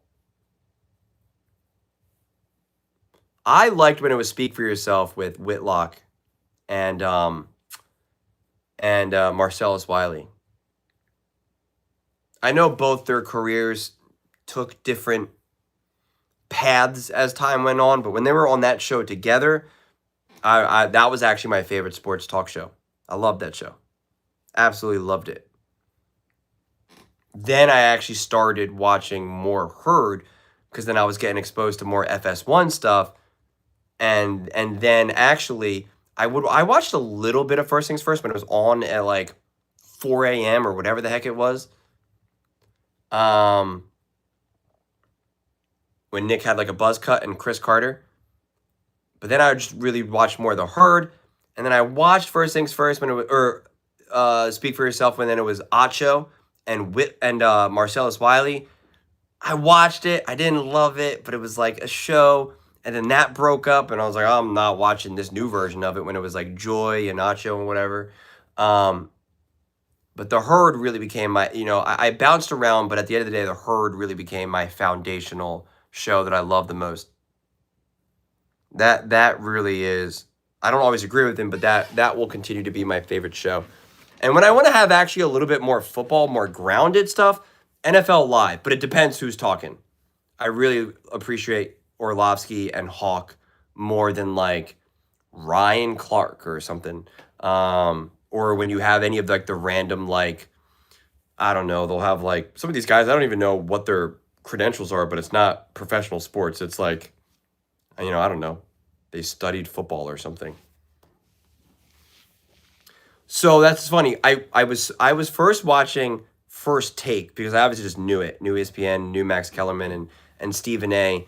And then I kind of shied away from that, and that's when I went to Undisputed with Shannon Sharp and oh my God, what the heck is his name right now? Skip Bayless. And that then introduced me to Speak for Yourself, which then got me to The Herd. And I knew The Herd because I remembered Colin from when he was with ESPN. And I was like, oh, that's the guy. I like remember him. I knew the voice. Like it was actually like a slow transition for me, honestly. And it was all because I didn't have cable. I didn't have TV. I had a TV, but it wasn't plugged in. It wasn't like plugged into anything. And I just got, it was just the algorithm. It was just clips of First Take and all those shows. And I did work. I did work with this one company where I had to like I packaged clothing in bags and printed out like shipping labels. And I just needed sports in the background. And I was like, oh, I actually really like this. And I was like, I actually like sports talk. I was like, oh my God, I'm becoming my dad now. And then it just little by little, I was like, I actually love this. And then I wanted to listen to it more. Like, I was always a music person, and I work out and and stuff and drive. And I was like, actually, I just want the sports talk in the background. And more sports talk just became the absolute background. It became the soundtrack. I always say like music is a soundtrack to my life. Sports talk became the soundtrack to my life. And then I was going through crazy stuff in life, injuries, family stuff, and it was just like that's when I double, triple, quadruple down on sports. It was like I'm watching all these football games, all these basketball games. I really appreciated when there was a game with like Joe Buck and Troy Aikman. I could just get lost in their words, get lost in the games. And then I purposely started watching games because I knew Colin was going to talk about them on Monday. And I was like, I don't really care about this Cardinals versus Lions game, but like, I know Colin's going to talk about it. So I want to watch the game so I know what's happening. And it just took a life of its own. It's kind of cool, honestly, when I reflect back on it. So you don't think Acho is decent? I think, I don't know. I think there's certain things that I want to say, but I'm just not going to, I don't know. I think there's a lack of authenticity. Do you think Nick Wright ever sees your videos? He probably hasn't, but FS1 has. FS1 has. To what capacity, I don't know.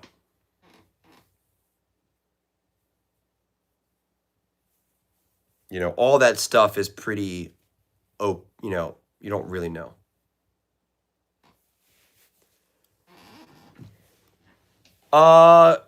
Because I've gotten notified in the past.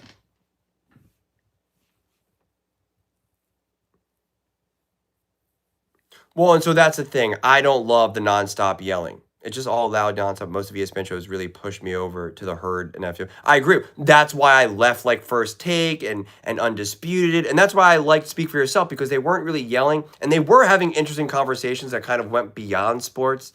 But that's why I like Colin. That's why Colin's my favorite because it's just him talking calmly for 3 hours. And again, you can disagree with his takes. You could say he's flip-flopping and this and that. You could say he's all that type of stuff.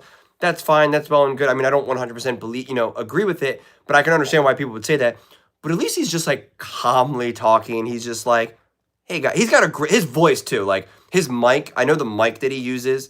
If you notice, he actually uses like a real mic. He's not mic'd up with like how First Things First is and stuff in First Take. Like he's actually using a like a condenser mic, so it sounds like a podcast. It sounds like radio, and it just works. His voice works, and that's why when J-Mac fills in with him and does his monologue, or even when Nick Wright in the past has kind of filled in and did his monologue, you're just like, I can't listen to that for like 10 minutes straight. Really, I could only listen to Colin just go for 10 minutes straight because Nick's even said that when he was in like journalism school or broadcast school, whatever he did, they said that his voice wasn't good enough, that his voice was like too annoying and too like high pitched or whatever. And it's like, that's what he said on a podcast with Colin.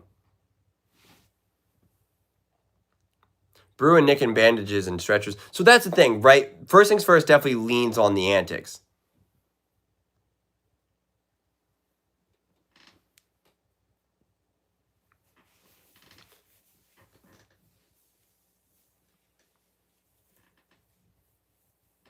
The yelling, where is the super chat conversations in the paid promos? You mean you mean like when they do their own podcast?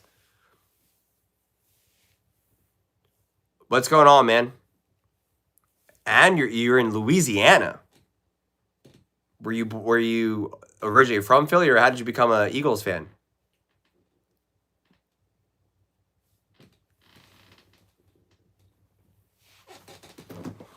I didn't know they did chats like that. So you know what's funny? I don't love the yelling, but when I do watch First Things First, I do like when you feel that like Brew is actually genuinely upset with Nick, or Nick is actually upset with Wild. Like, I do like those moments. I am like, okay, I like you getting worked up. It's always funny with me because like sometimes I get worked up in a clip and I like go on a whole thing and people be like, you need to calm down, you're getting too worked up. And it's always funny to me because it's like it always ends in that moment. Like it's always just like you catch that wave, you ride it, and then it's over. And then it's almost like it didn't happen. It's that's why sports talk is just it's so fascinating. It's its own universe. I don't like the banners. That's the one thing I don't like about First Things First. I don't like the banners. And I started skipping the banners last year because I realized I was like, I don't want to do these banners. And people started to be like, why are you skipping the banners? Why are you skipping the banners? And I'm like, I'm not doing it. I'm not doing it. I'm not doing the banners.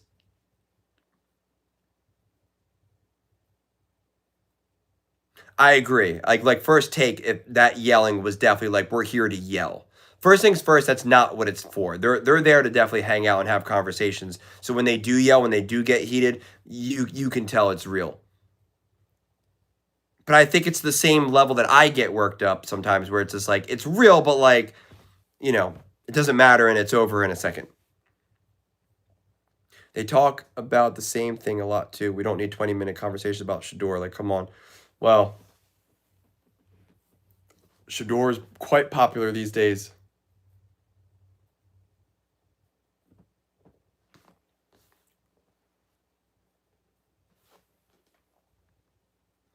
Colin and Pat are the only ones I watch. Pat McAfee. I haven't watched a lot of Pat McAfee.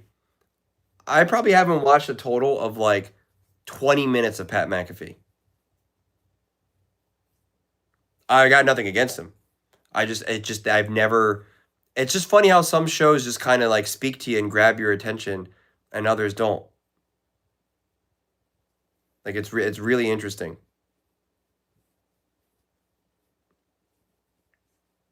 Like I talked about this. I forget what clip I talked about it, but like Collins is the only show that he actually just looks at the camera and he's like, "I'm talking to you." Like that's the show. I'm talking to you. Do you guys watch the videos more or listen to the videos more? I'm curious about that.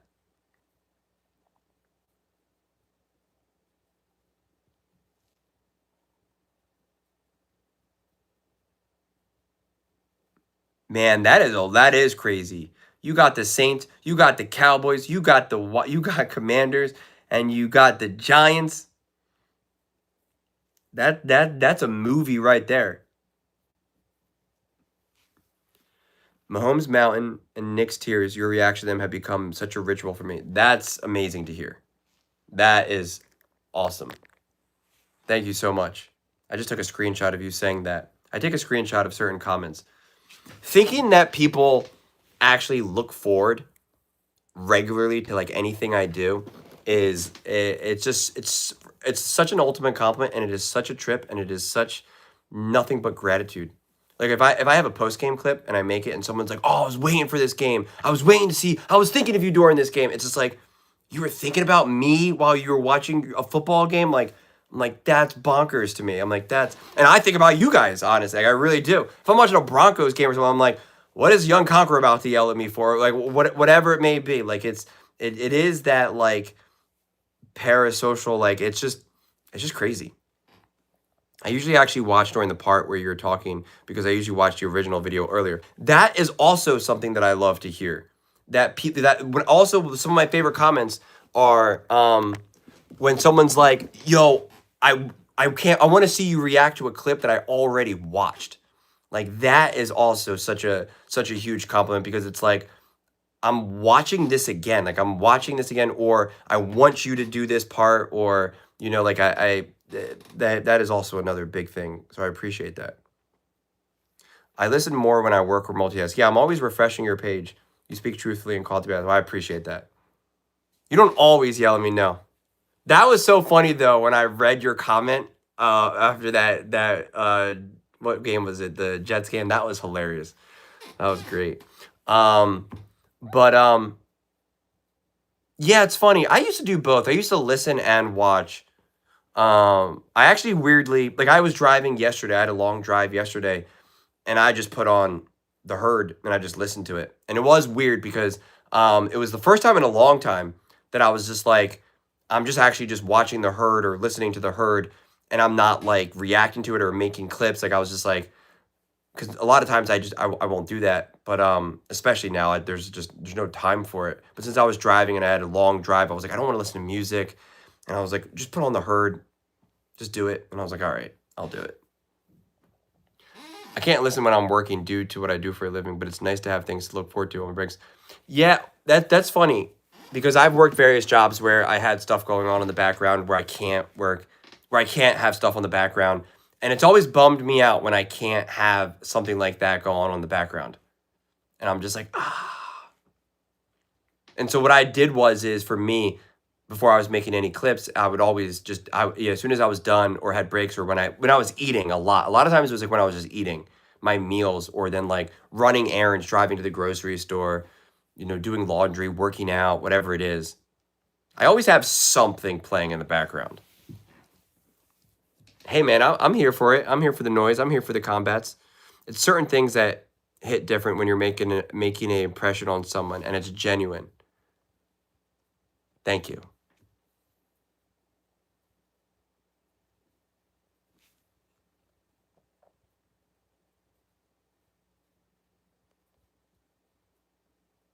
I'll see their takes first and be like, damn, can't wait to see how Julian takes them down. Again, I appreciate that. Well, it's cool too when sometimes people are like, hey, did you check this out or this clip or this? Like, it's yeah, I think it's always a trip for me to feel how people what's it called? I don't know, just how people consume the various content. One of the coolest things that happened to me, it was last season, which was my first full season doing it. And, the Commanders won their first playoff game. And, like, I got showered with, like, oh my gosh, the season was amazing. You made this season so awesome. It was so great. And I don't say that to be like, look how great I am. But it was just like a full circle moment for me to be like, so many of these people were watching these games and they felt like I was part of their experience. And this was a fan base that hadn't had anything to cheer for like decades. And it was just like such a cool feeling to be like, I helped add to that. I helped be part of that. I helped entertain them, like however you want to define it. It was just like again, that's why I always talk about like building a community, having that connection. Like that is that is important to me. Like that, like feeling like I'm actually connected here with the people. So when I'm making the videos and I'm actually talking to you, like that to me is so important. If I was removed from that, it would feel weird. It just would feel like you're just screaming into the void. I maybe the Sunday night game. It depends how Sunday unfolds. I should do my picks, like my I tried to do that in the very beginning, but I'll usually give my picks in the comments section. We have Saturday games this week. Yeah, I know. The Eagles and the Commanders and the Bears and the Packers. Bro, you're like the fans. NFLPA, you're our voice. Trying. I actually like that voice for the fans. That's a good way to look at it, actually. Julian, what is happening to the Bucks? Reality has hit the Bucks.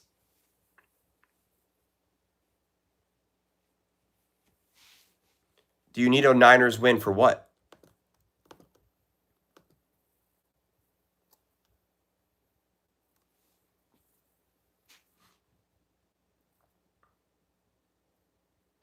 Who do the Niners play?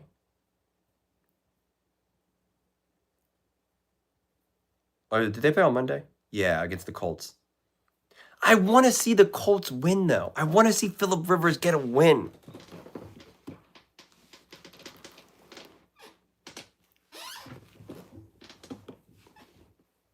I think Phillip Rivers winning would be so cool, man. If Phillip Rivers is in the playoffs, I'm sorry. I want to see it. I got a soft spot for it. He was crying. He was getting all emotional. Been waiting to see how this season unfolds with the Colts Bucks teams that were bad, now good. Yeah. Well, the Bucks, all because Carolina lost that game that they should have won against the Saints, would have really locked up that 1 seed. I do not think Phillip Rivers is a Hall of Famer personally. Yeah, I think he's pretty much seen as a Hall of Famer, but just not first ballot. Seems to be the general consensus. I was so upset when they blew that go-ahead drive Rivers had. Well, the big silver lining in that game is that made this Seattle Rams game everything. It made it. If Rivers won that game, then this game that we just watched would nowhere be anywhere near as big. This game now had everything. That's why they went for 2. I mean, like, everything was on the line. Really, very little would have been on the line for this game. Now we actually truly got a battle for the 1 seed. This is the game that people thought that they were going to see the Lions and the Vikings last year. And instead, we got a dud of a game. I remember that game was like, we got an extra playoff game. This is so exciting. Let's go, let's go. And it was like nothing. And you were just like, oh, this was such a letdown.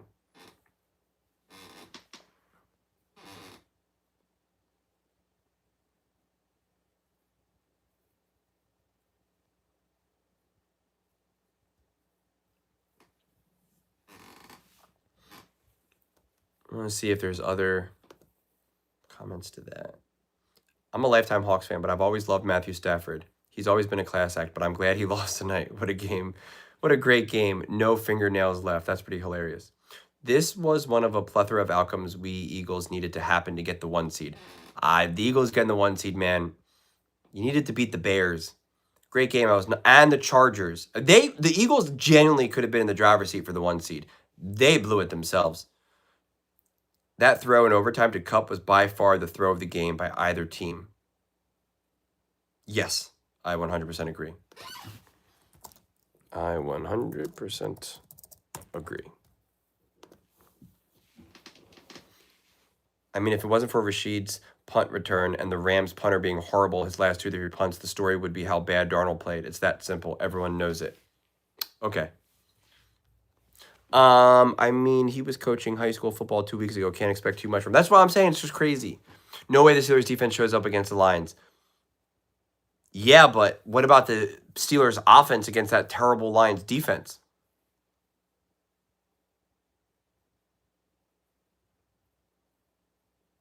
Is Darnold still a pumpkin according to First Things First? Dude, he is so not a pumpkin. That, you want to talk about getting heated and takes, that always drove me crazy. You know, Sam Darnold's the most winningest quarterback of the last 2 seasons.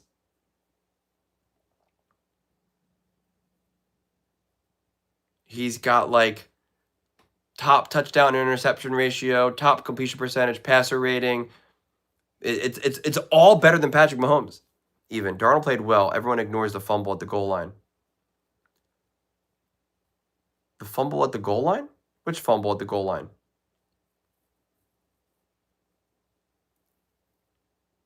What's up with that? The Rams kicker?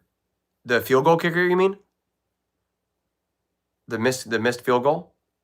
Oh, Kupp. Yeah. That wasn't at the goal line, but it was in the red zone.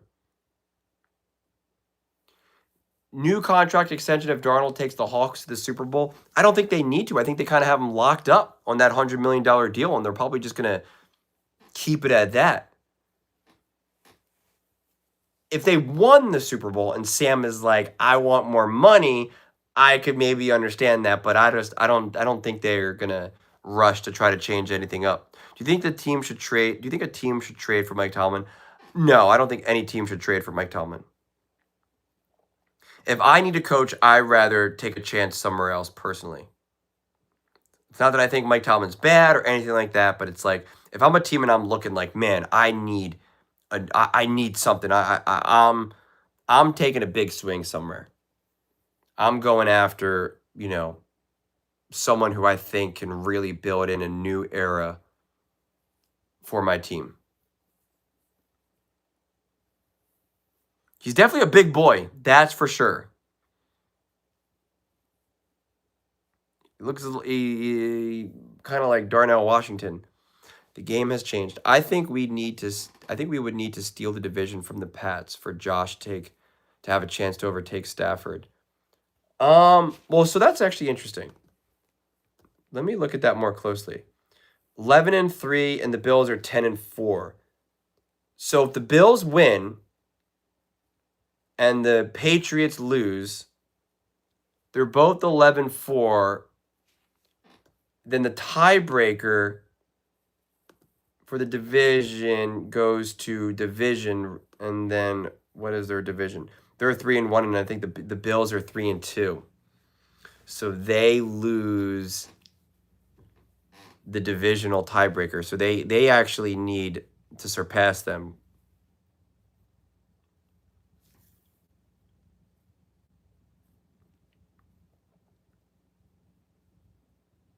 Yeah, and that's probably not going to happen because the Dolphins are tanking. The Dolphins put in a quarterback that I don't think anybody even knows the name of.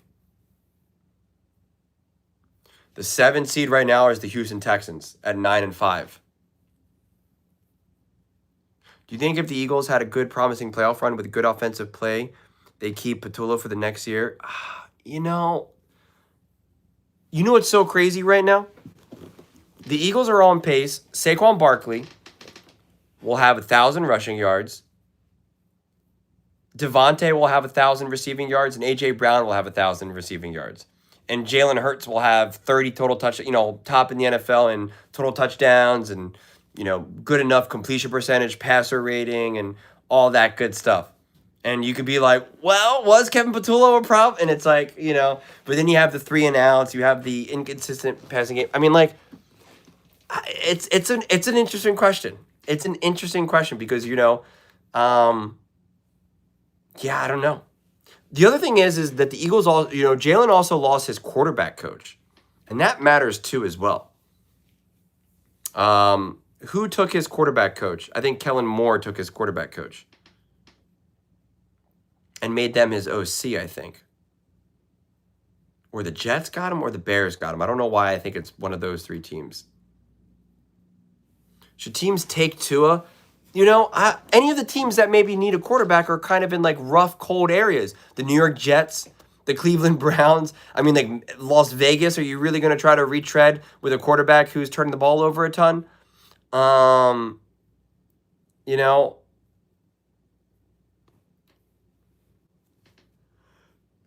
Excuse me. So I think the way how Tua maybe gets another shot is if he somehow gets an opportunity as a bridge quarterback or he's a backup quarterback and then that quarterback gets injured or you have a rookie quarterback who's not good and then you bring in Tua. The problem with Tua is that he's with a great coach. I think he has a great offensive head coach, and that coach is going to put him in a position to succeed. So there is no sense of like, well, he's had bad coaching, he's bad this, he's bad that. That's right. Do the Cardinals really want to do that with Tua? Is that really going to be a difference? And thank you, Texan. How many QBs currently playing would you consider all-time greats? What QBs do you predict will be all-time greats? That's a great question. Currently playing right now, I mean, obviously the main 4, Allen, Mahomes, Lamar, Burrow, Aaron Rodgers. I actually think Matthew Stafford is one as well. Where else are we at right now?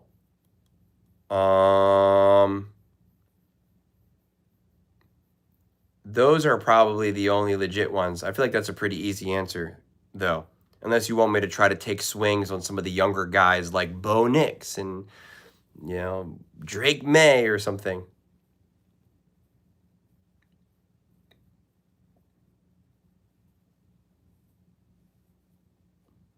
I'm looking at the teams right now. Ironically, the only one that I would feel comfortable guessing would be Drake May. Tua to the Falcons. I don't know, man. Joe Burrow will stay in Cincinnati. We'll see. Kirk Cousins to the Rams.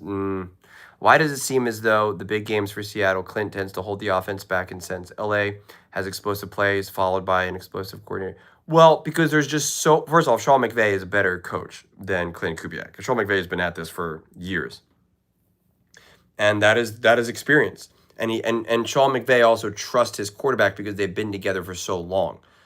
Clint Kubiak is still figuring out Sam Darnold, and Sam Darnold is still figuring out Clint Kubiak. Stuff takes time. I mean, it really does. And that is a limitation of the Seahawks and any team that has a new coach, new coordinator, new quarterback, etc. There's always some of that limitation. Where did Mike McDaniel come from? He came from the 49ers.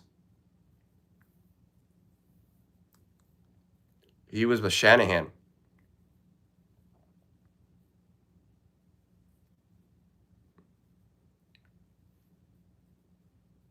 That's what I'm saying. If Stafford was on a competent team his whole career, I think he could legitimately be in the... Mike McDonald was with the Ravens with Harbaugh. I know, that's what I'm saying. All the names are crazy. You got McDaniels. Like, there's like so many different versions of it. No, he was the DC. When their defense was great with the Ravens, he was the coordinator. And ever since he left, the defense has not been quite as great.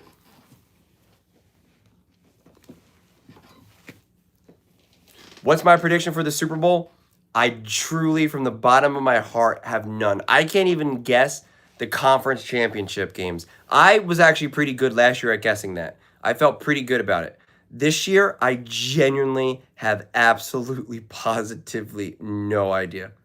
I made the joke before. Who can predict Drake May versus Trevor Lawrence? Like, what does that even mean? Bo Nix versus Aaron Rodgers. Like, what? What even is this? Which QB should the Steelers take next year? It depends where they draft.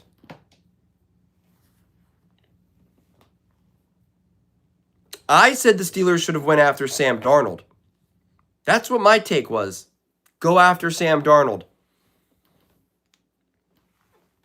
They didn't. The Steelers did. And the Steelers are the 1 seed. When you think about it, Clint Kubiak and Sam Darnold were both free. You literally could have brought them both in.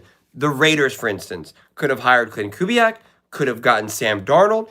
Boom. Kind of crazy.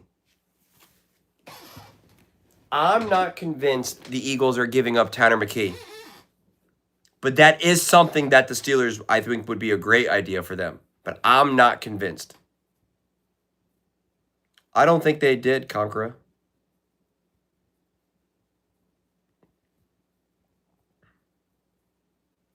No, because that's another short-term plan with Kirk Cousins.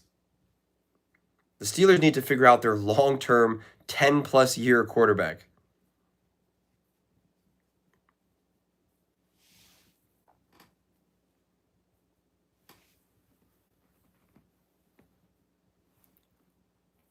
Do I believe Tomlin is an issue? I don't know if he's an issue. I just don't know if he's the solution.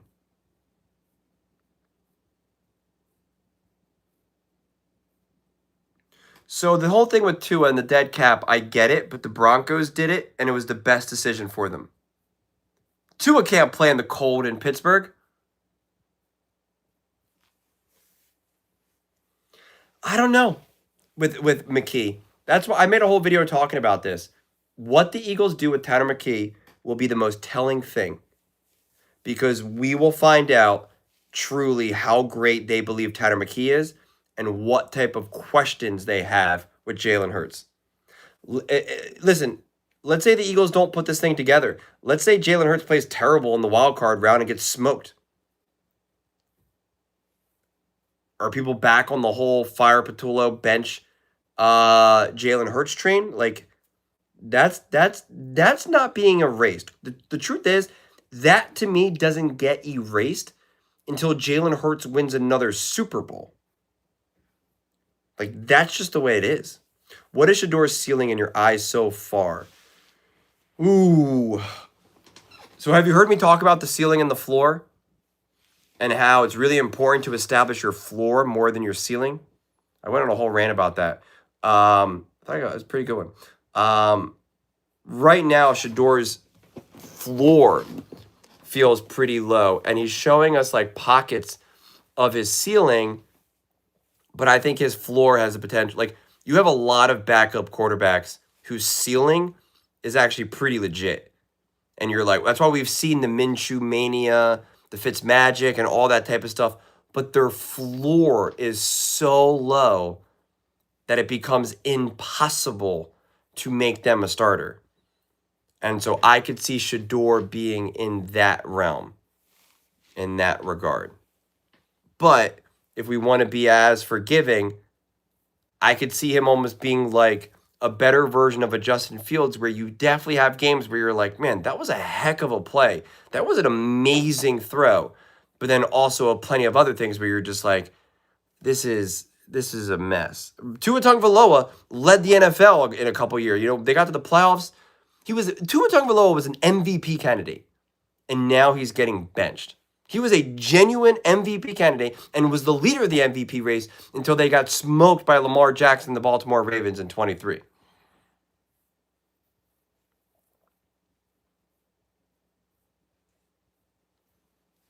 So all this stuff is just so complicated and so hard. Steelers should trade Tomlin and Watt with draft picks for. Well, it's too. They should have done. They should have traded Watt and been aggressive. When the Browns could have traded Myles Garrett, like, you could have loaded up on picks, do a true rebuild. I mean, if you have the draft capital, you can rebuild your team pretty quickly. I mean, how would you feel right now if the Steelers were flush with draft picks? They had Jackson Dart as their quarterback, and they were rebuilding. You probably would feel a lot better than what you kind of are doing now. Same thing with the Cleveland Browns. Colin is trying to get the Giants to move on from Jackson Dart and get Mendoza. I made a video about that.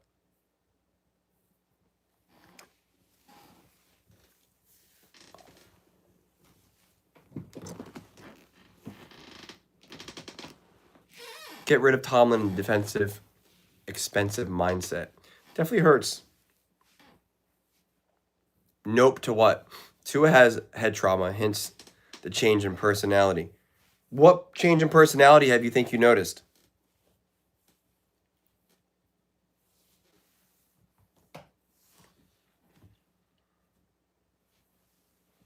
Dart is better than Mendoza. Well, that's why I was talking to Giants fans, and it seems like the vast majority of Giants fans definitely don't want that, and they want Jackson Dart.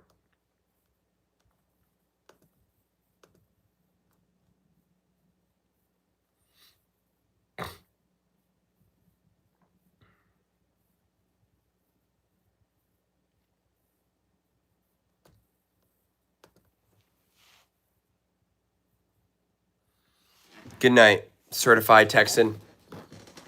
Thanks for stopping by and hanging out.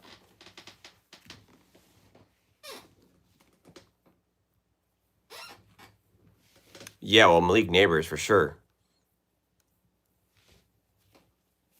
He reminds you of a Goff. More mobile, though. Don't you think? Mendoza's character is through the roof as well. Like, you'd feel pretty good about him leading your franchise. I'm just a fan of the NFL. Just a fan of sports.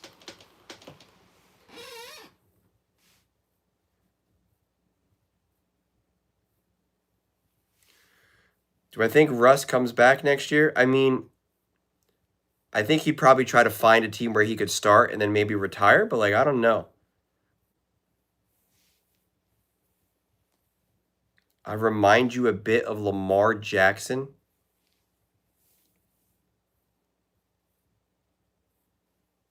Like me? Or you're saying Mendoza reminds you of Lamar Jackson?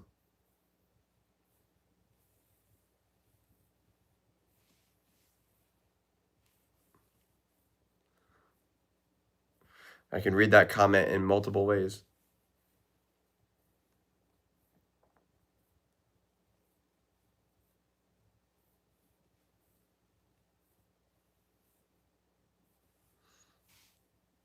No, you remind me of Lamar. How do I remind you of Lamar? I'd love to know. Well, you got to. It's only weird. You got to tell me why. What underdogs do you give me to place? But I am not giving you any. Never ever place any bet based on anything I ever say. Ever. Ever, ever, ever, ever, ever.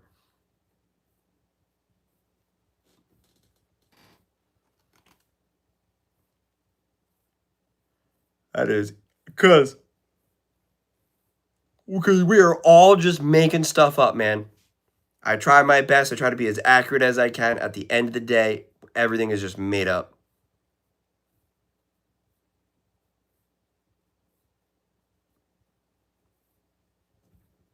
I'll have to take a look to see how much I remind myself of Lamar.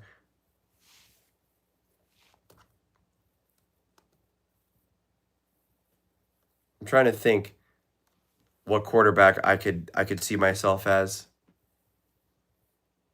Probably Baker Mayfield if I'm being real.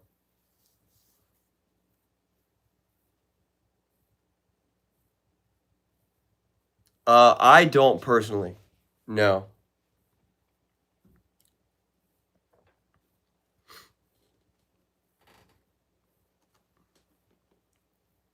I'm too intense. I'm too passionate. The Rams could get Tua for a year and draft a quarterback with their top 10. I just don't know if they'd want to do that.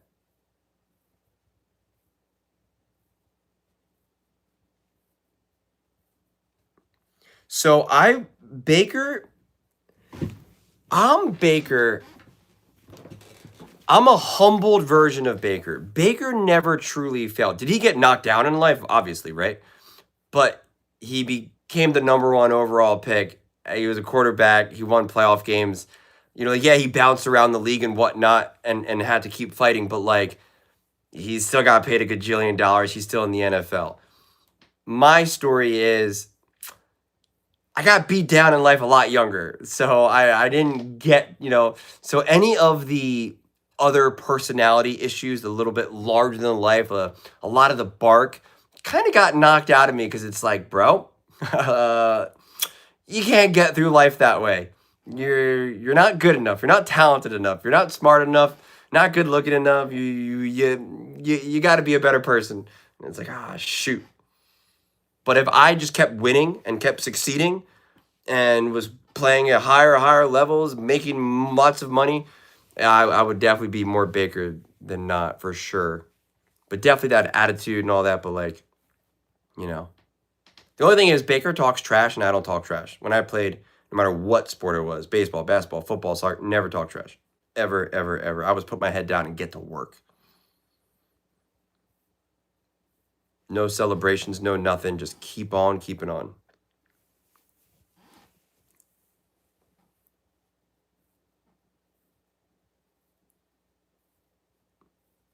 That's just like a generic painting, I think. It's not of anyone specific.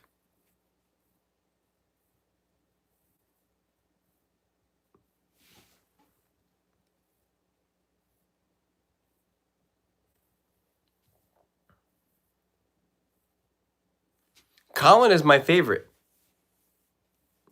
You think the Rams will sign Kirk Cousins? You mean if Stafford retires? Yeah, I played soccer. I played it pretty competitively, but my dad would always talk about how that the drive was never there.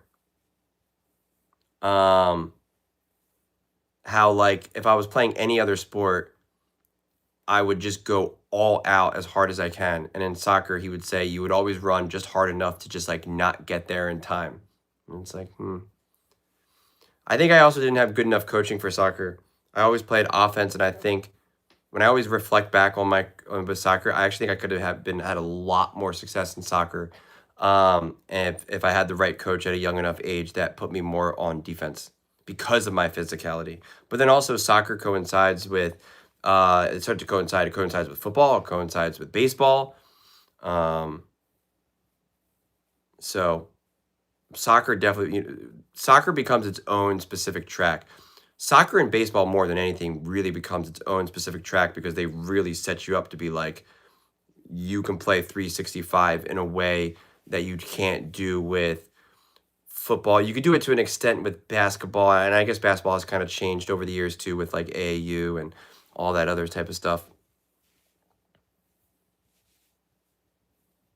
Oh yeah, Mac Jones. Forgot about Mac Jones. Mac Jones is also someone that like the Steelers could get after.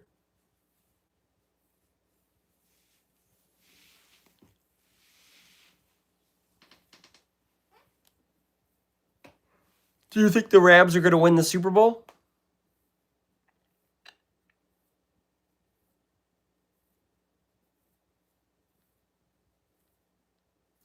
Well, and I think if you're the 49ers, you might want to just keep Mac Jones because Brock Purdy keeps getting injured. You know, he's been injured every single year now. Every single year he's played, he's been injured. 22, 23, 24, 25. I guess technically 23 he wasn't injured, right? He played the full season. No, he got banged out of the game against the Ravens. But I don't think he missed any games.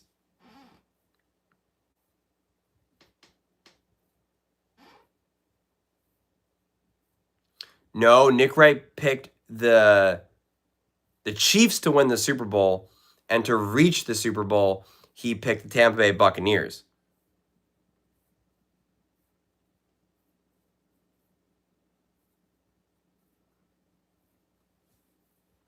The problem is, though, if the Rams win the Super Bowl this year, they would have an insanely high chance of winning the Super Bowl again the next year. So it would be kind of hard for Stafford to be like, all right, I'm done, I'm retiring. Like, he could genuinely be like, I don't know, let's run this back one more year. Like, let's do it. They also have 2 draft picks. They could take a swing at a big impact player. 2 big impact player. You know, like the options are actually genuinely there. Yeah, I don't know if it's have anything else to prove, but it's just like that's a hard thing to walk away from if you genuinely believe like, hey, I can watch a video, I can win another Super Bowl. Like that's he could retire with 3 Super Bowls. Yo, I always watch your videos. You would have. Well, thank you. I appreciate that.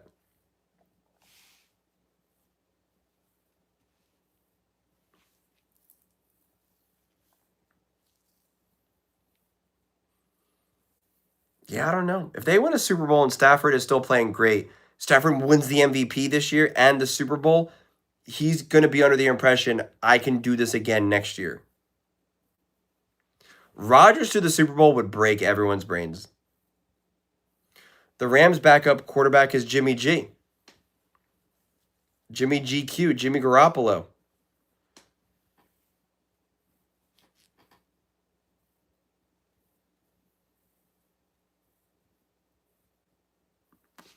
Yeah, well, he's got the collapsed lung, so I have no idea.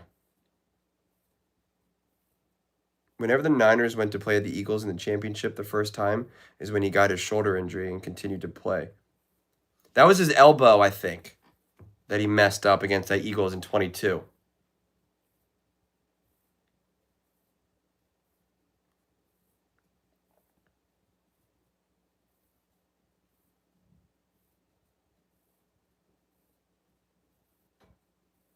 That's a good summary. Do you think Zach Ertz's career is over? I don't know. I could see him trying to come back for 1 year to just finish it out, but I could also seeing him just sign with the Eagles for the day and retiring. He'll retire with the Eagles. He wishes he'd never left the Eagles. Like he was gutted. He's always loved the Eagles. It's where he found his wife and God. I think that's what he said in his retirement. It's where he found religion, his faith, his wife, his Super Bowl, his money. You know, I think Philly was quite good to him. even when they moved off from him, they traded him to the #1 team, which was the Arizona Cardinals at the time.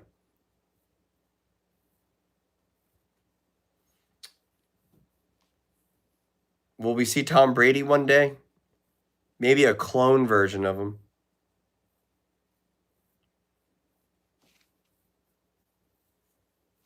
I could see the Cowboys signing the kicker and franchise tag Pickens.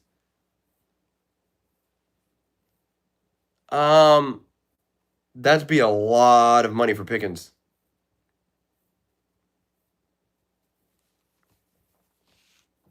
You guys remember when everyone said that the Cowboys were going to reach the Super Bowl this year? That they were going to be the hottest team in the NFL?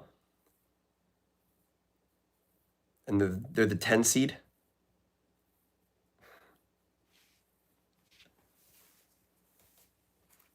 I don't know. They soured on Pickens very quickly. Hey, Michael. You say only Cowboys fans believe that, but they were talking about it on Get Up and NFL Live, and Colin was having all these segments about the Dallas Cowboys and how great it is, and this is the hottest team in the NFL, and that they're not as far as you think, and then they started losing, and he did a where Colin is right, where Colin is wrong, and he did a where Colin is right, and he's like, I told you the Cowboys have problems. And I'm like, wait a second. What are you talking about? You can't do that. What are you talking about? But he kept saying this defense is great now that Jerry Jones made those trades. He's like, this defense, you can't run on them. And it was like he played the Raiders and played the Eagles, two teams that are struggling to run the ball. Literally like the two worst running teams. That is funny that First Things First keeps saying that about Nick. Nick's Raiders. Nick had them in the playoffs and the 2 seed, the 2 seed in the division, and they're 2-12. To be fair, I thought the Raiders were going to be a lot better than what they showed. But also, to be fair, I didn't know Chip Kelly became a bumbling coach who doesn't even know his own playbook. Vita Vea to the Cowboys? Now you're playing some fantasy. I can't take Collins lecturing us after him being the leader of the takes he is. Well, that's what I brought up. I brought that up a few times.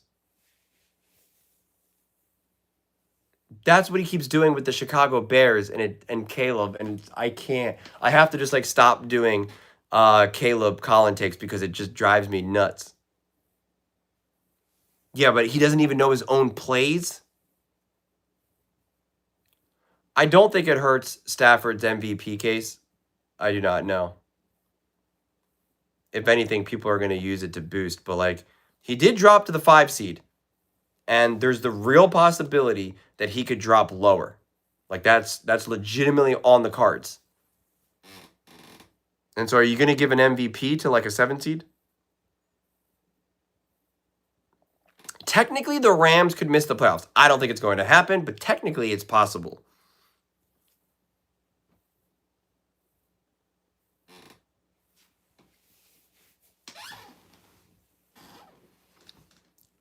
Is Tyreek Hill retiring?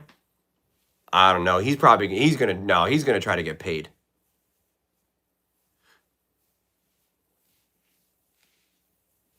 Oh, I guess the Rams can't miss the playoffs because of the tiebreaker. They've already clinched.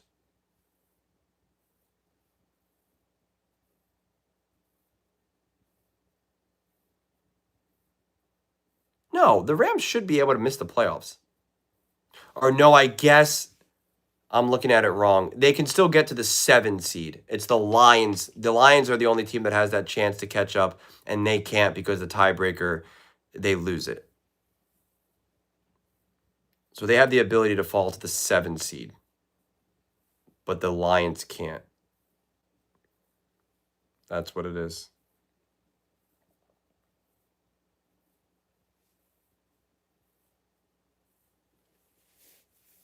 Colin was floating right that they were going to draft another quarterback for Bo Nix. Could the Steelers win in the first round of the playoffs if the Jags play them in Pittsburgh? Yeah, absolutely.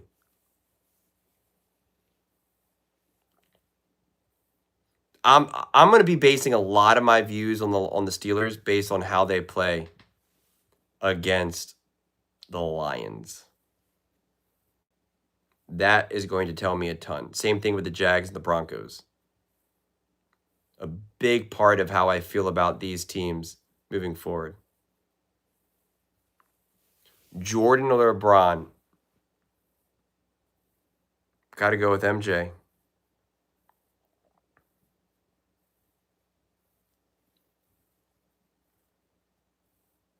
I think it's a shootout, Pitt versus Detroit. You think it'll be a shootout?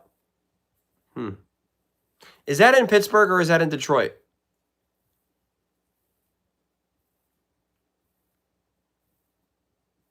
The Lions are going to claw Old Man Rodgers. I don't know. Their defense isn't great. Pass rush, decent.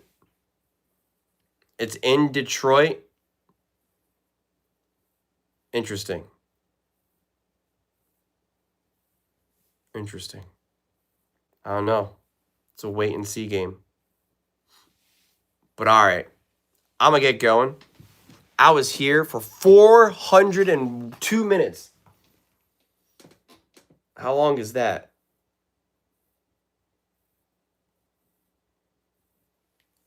It's nearly 7 hours. Oh my God. Tomorrow is going to be long, man.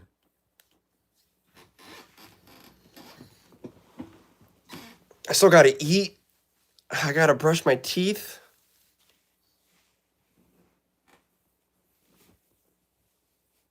Man, that's the Lions story every single year these days.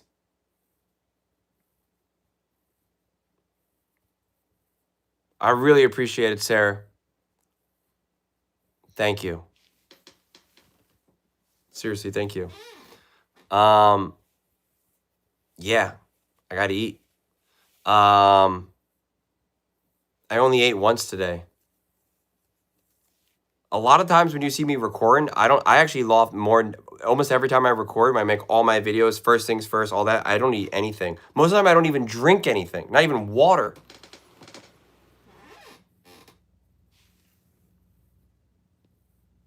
Super weird. But luckily, my food is made.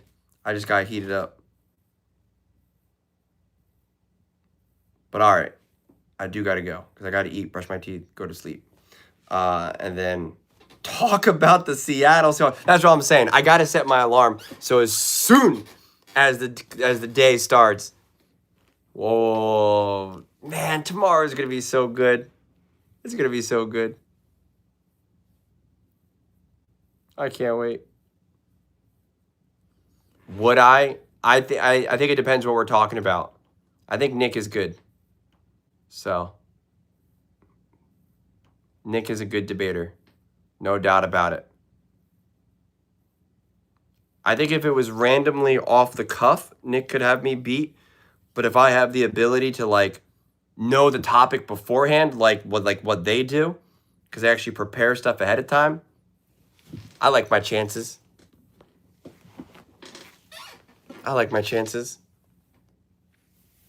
I'd pick Herbert, Hurts, or Allen as the topics of all right, let's go on those three topics. Let's have a conversation. Let's do it. Let's go there. But all right, I'm gonna go. I'll talk to you guys all later in the comment section. I'll be in the comment section now, honestly, because I'm gonna go eat. So I'll be responding to comments. So I'll still be up. Adios.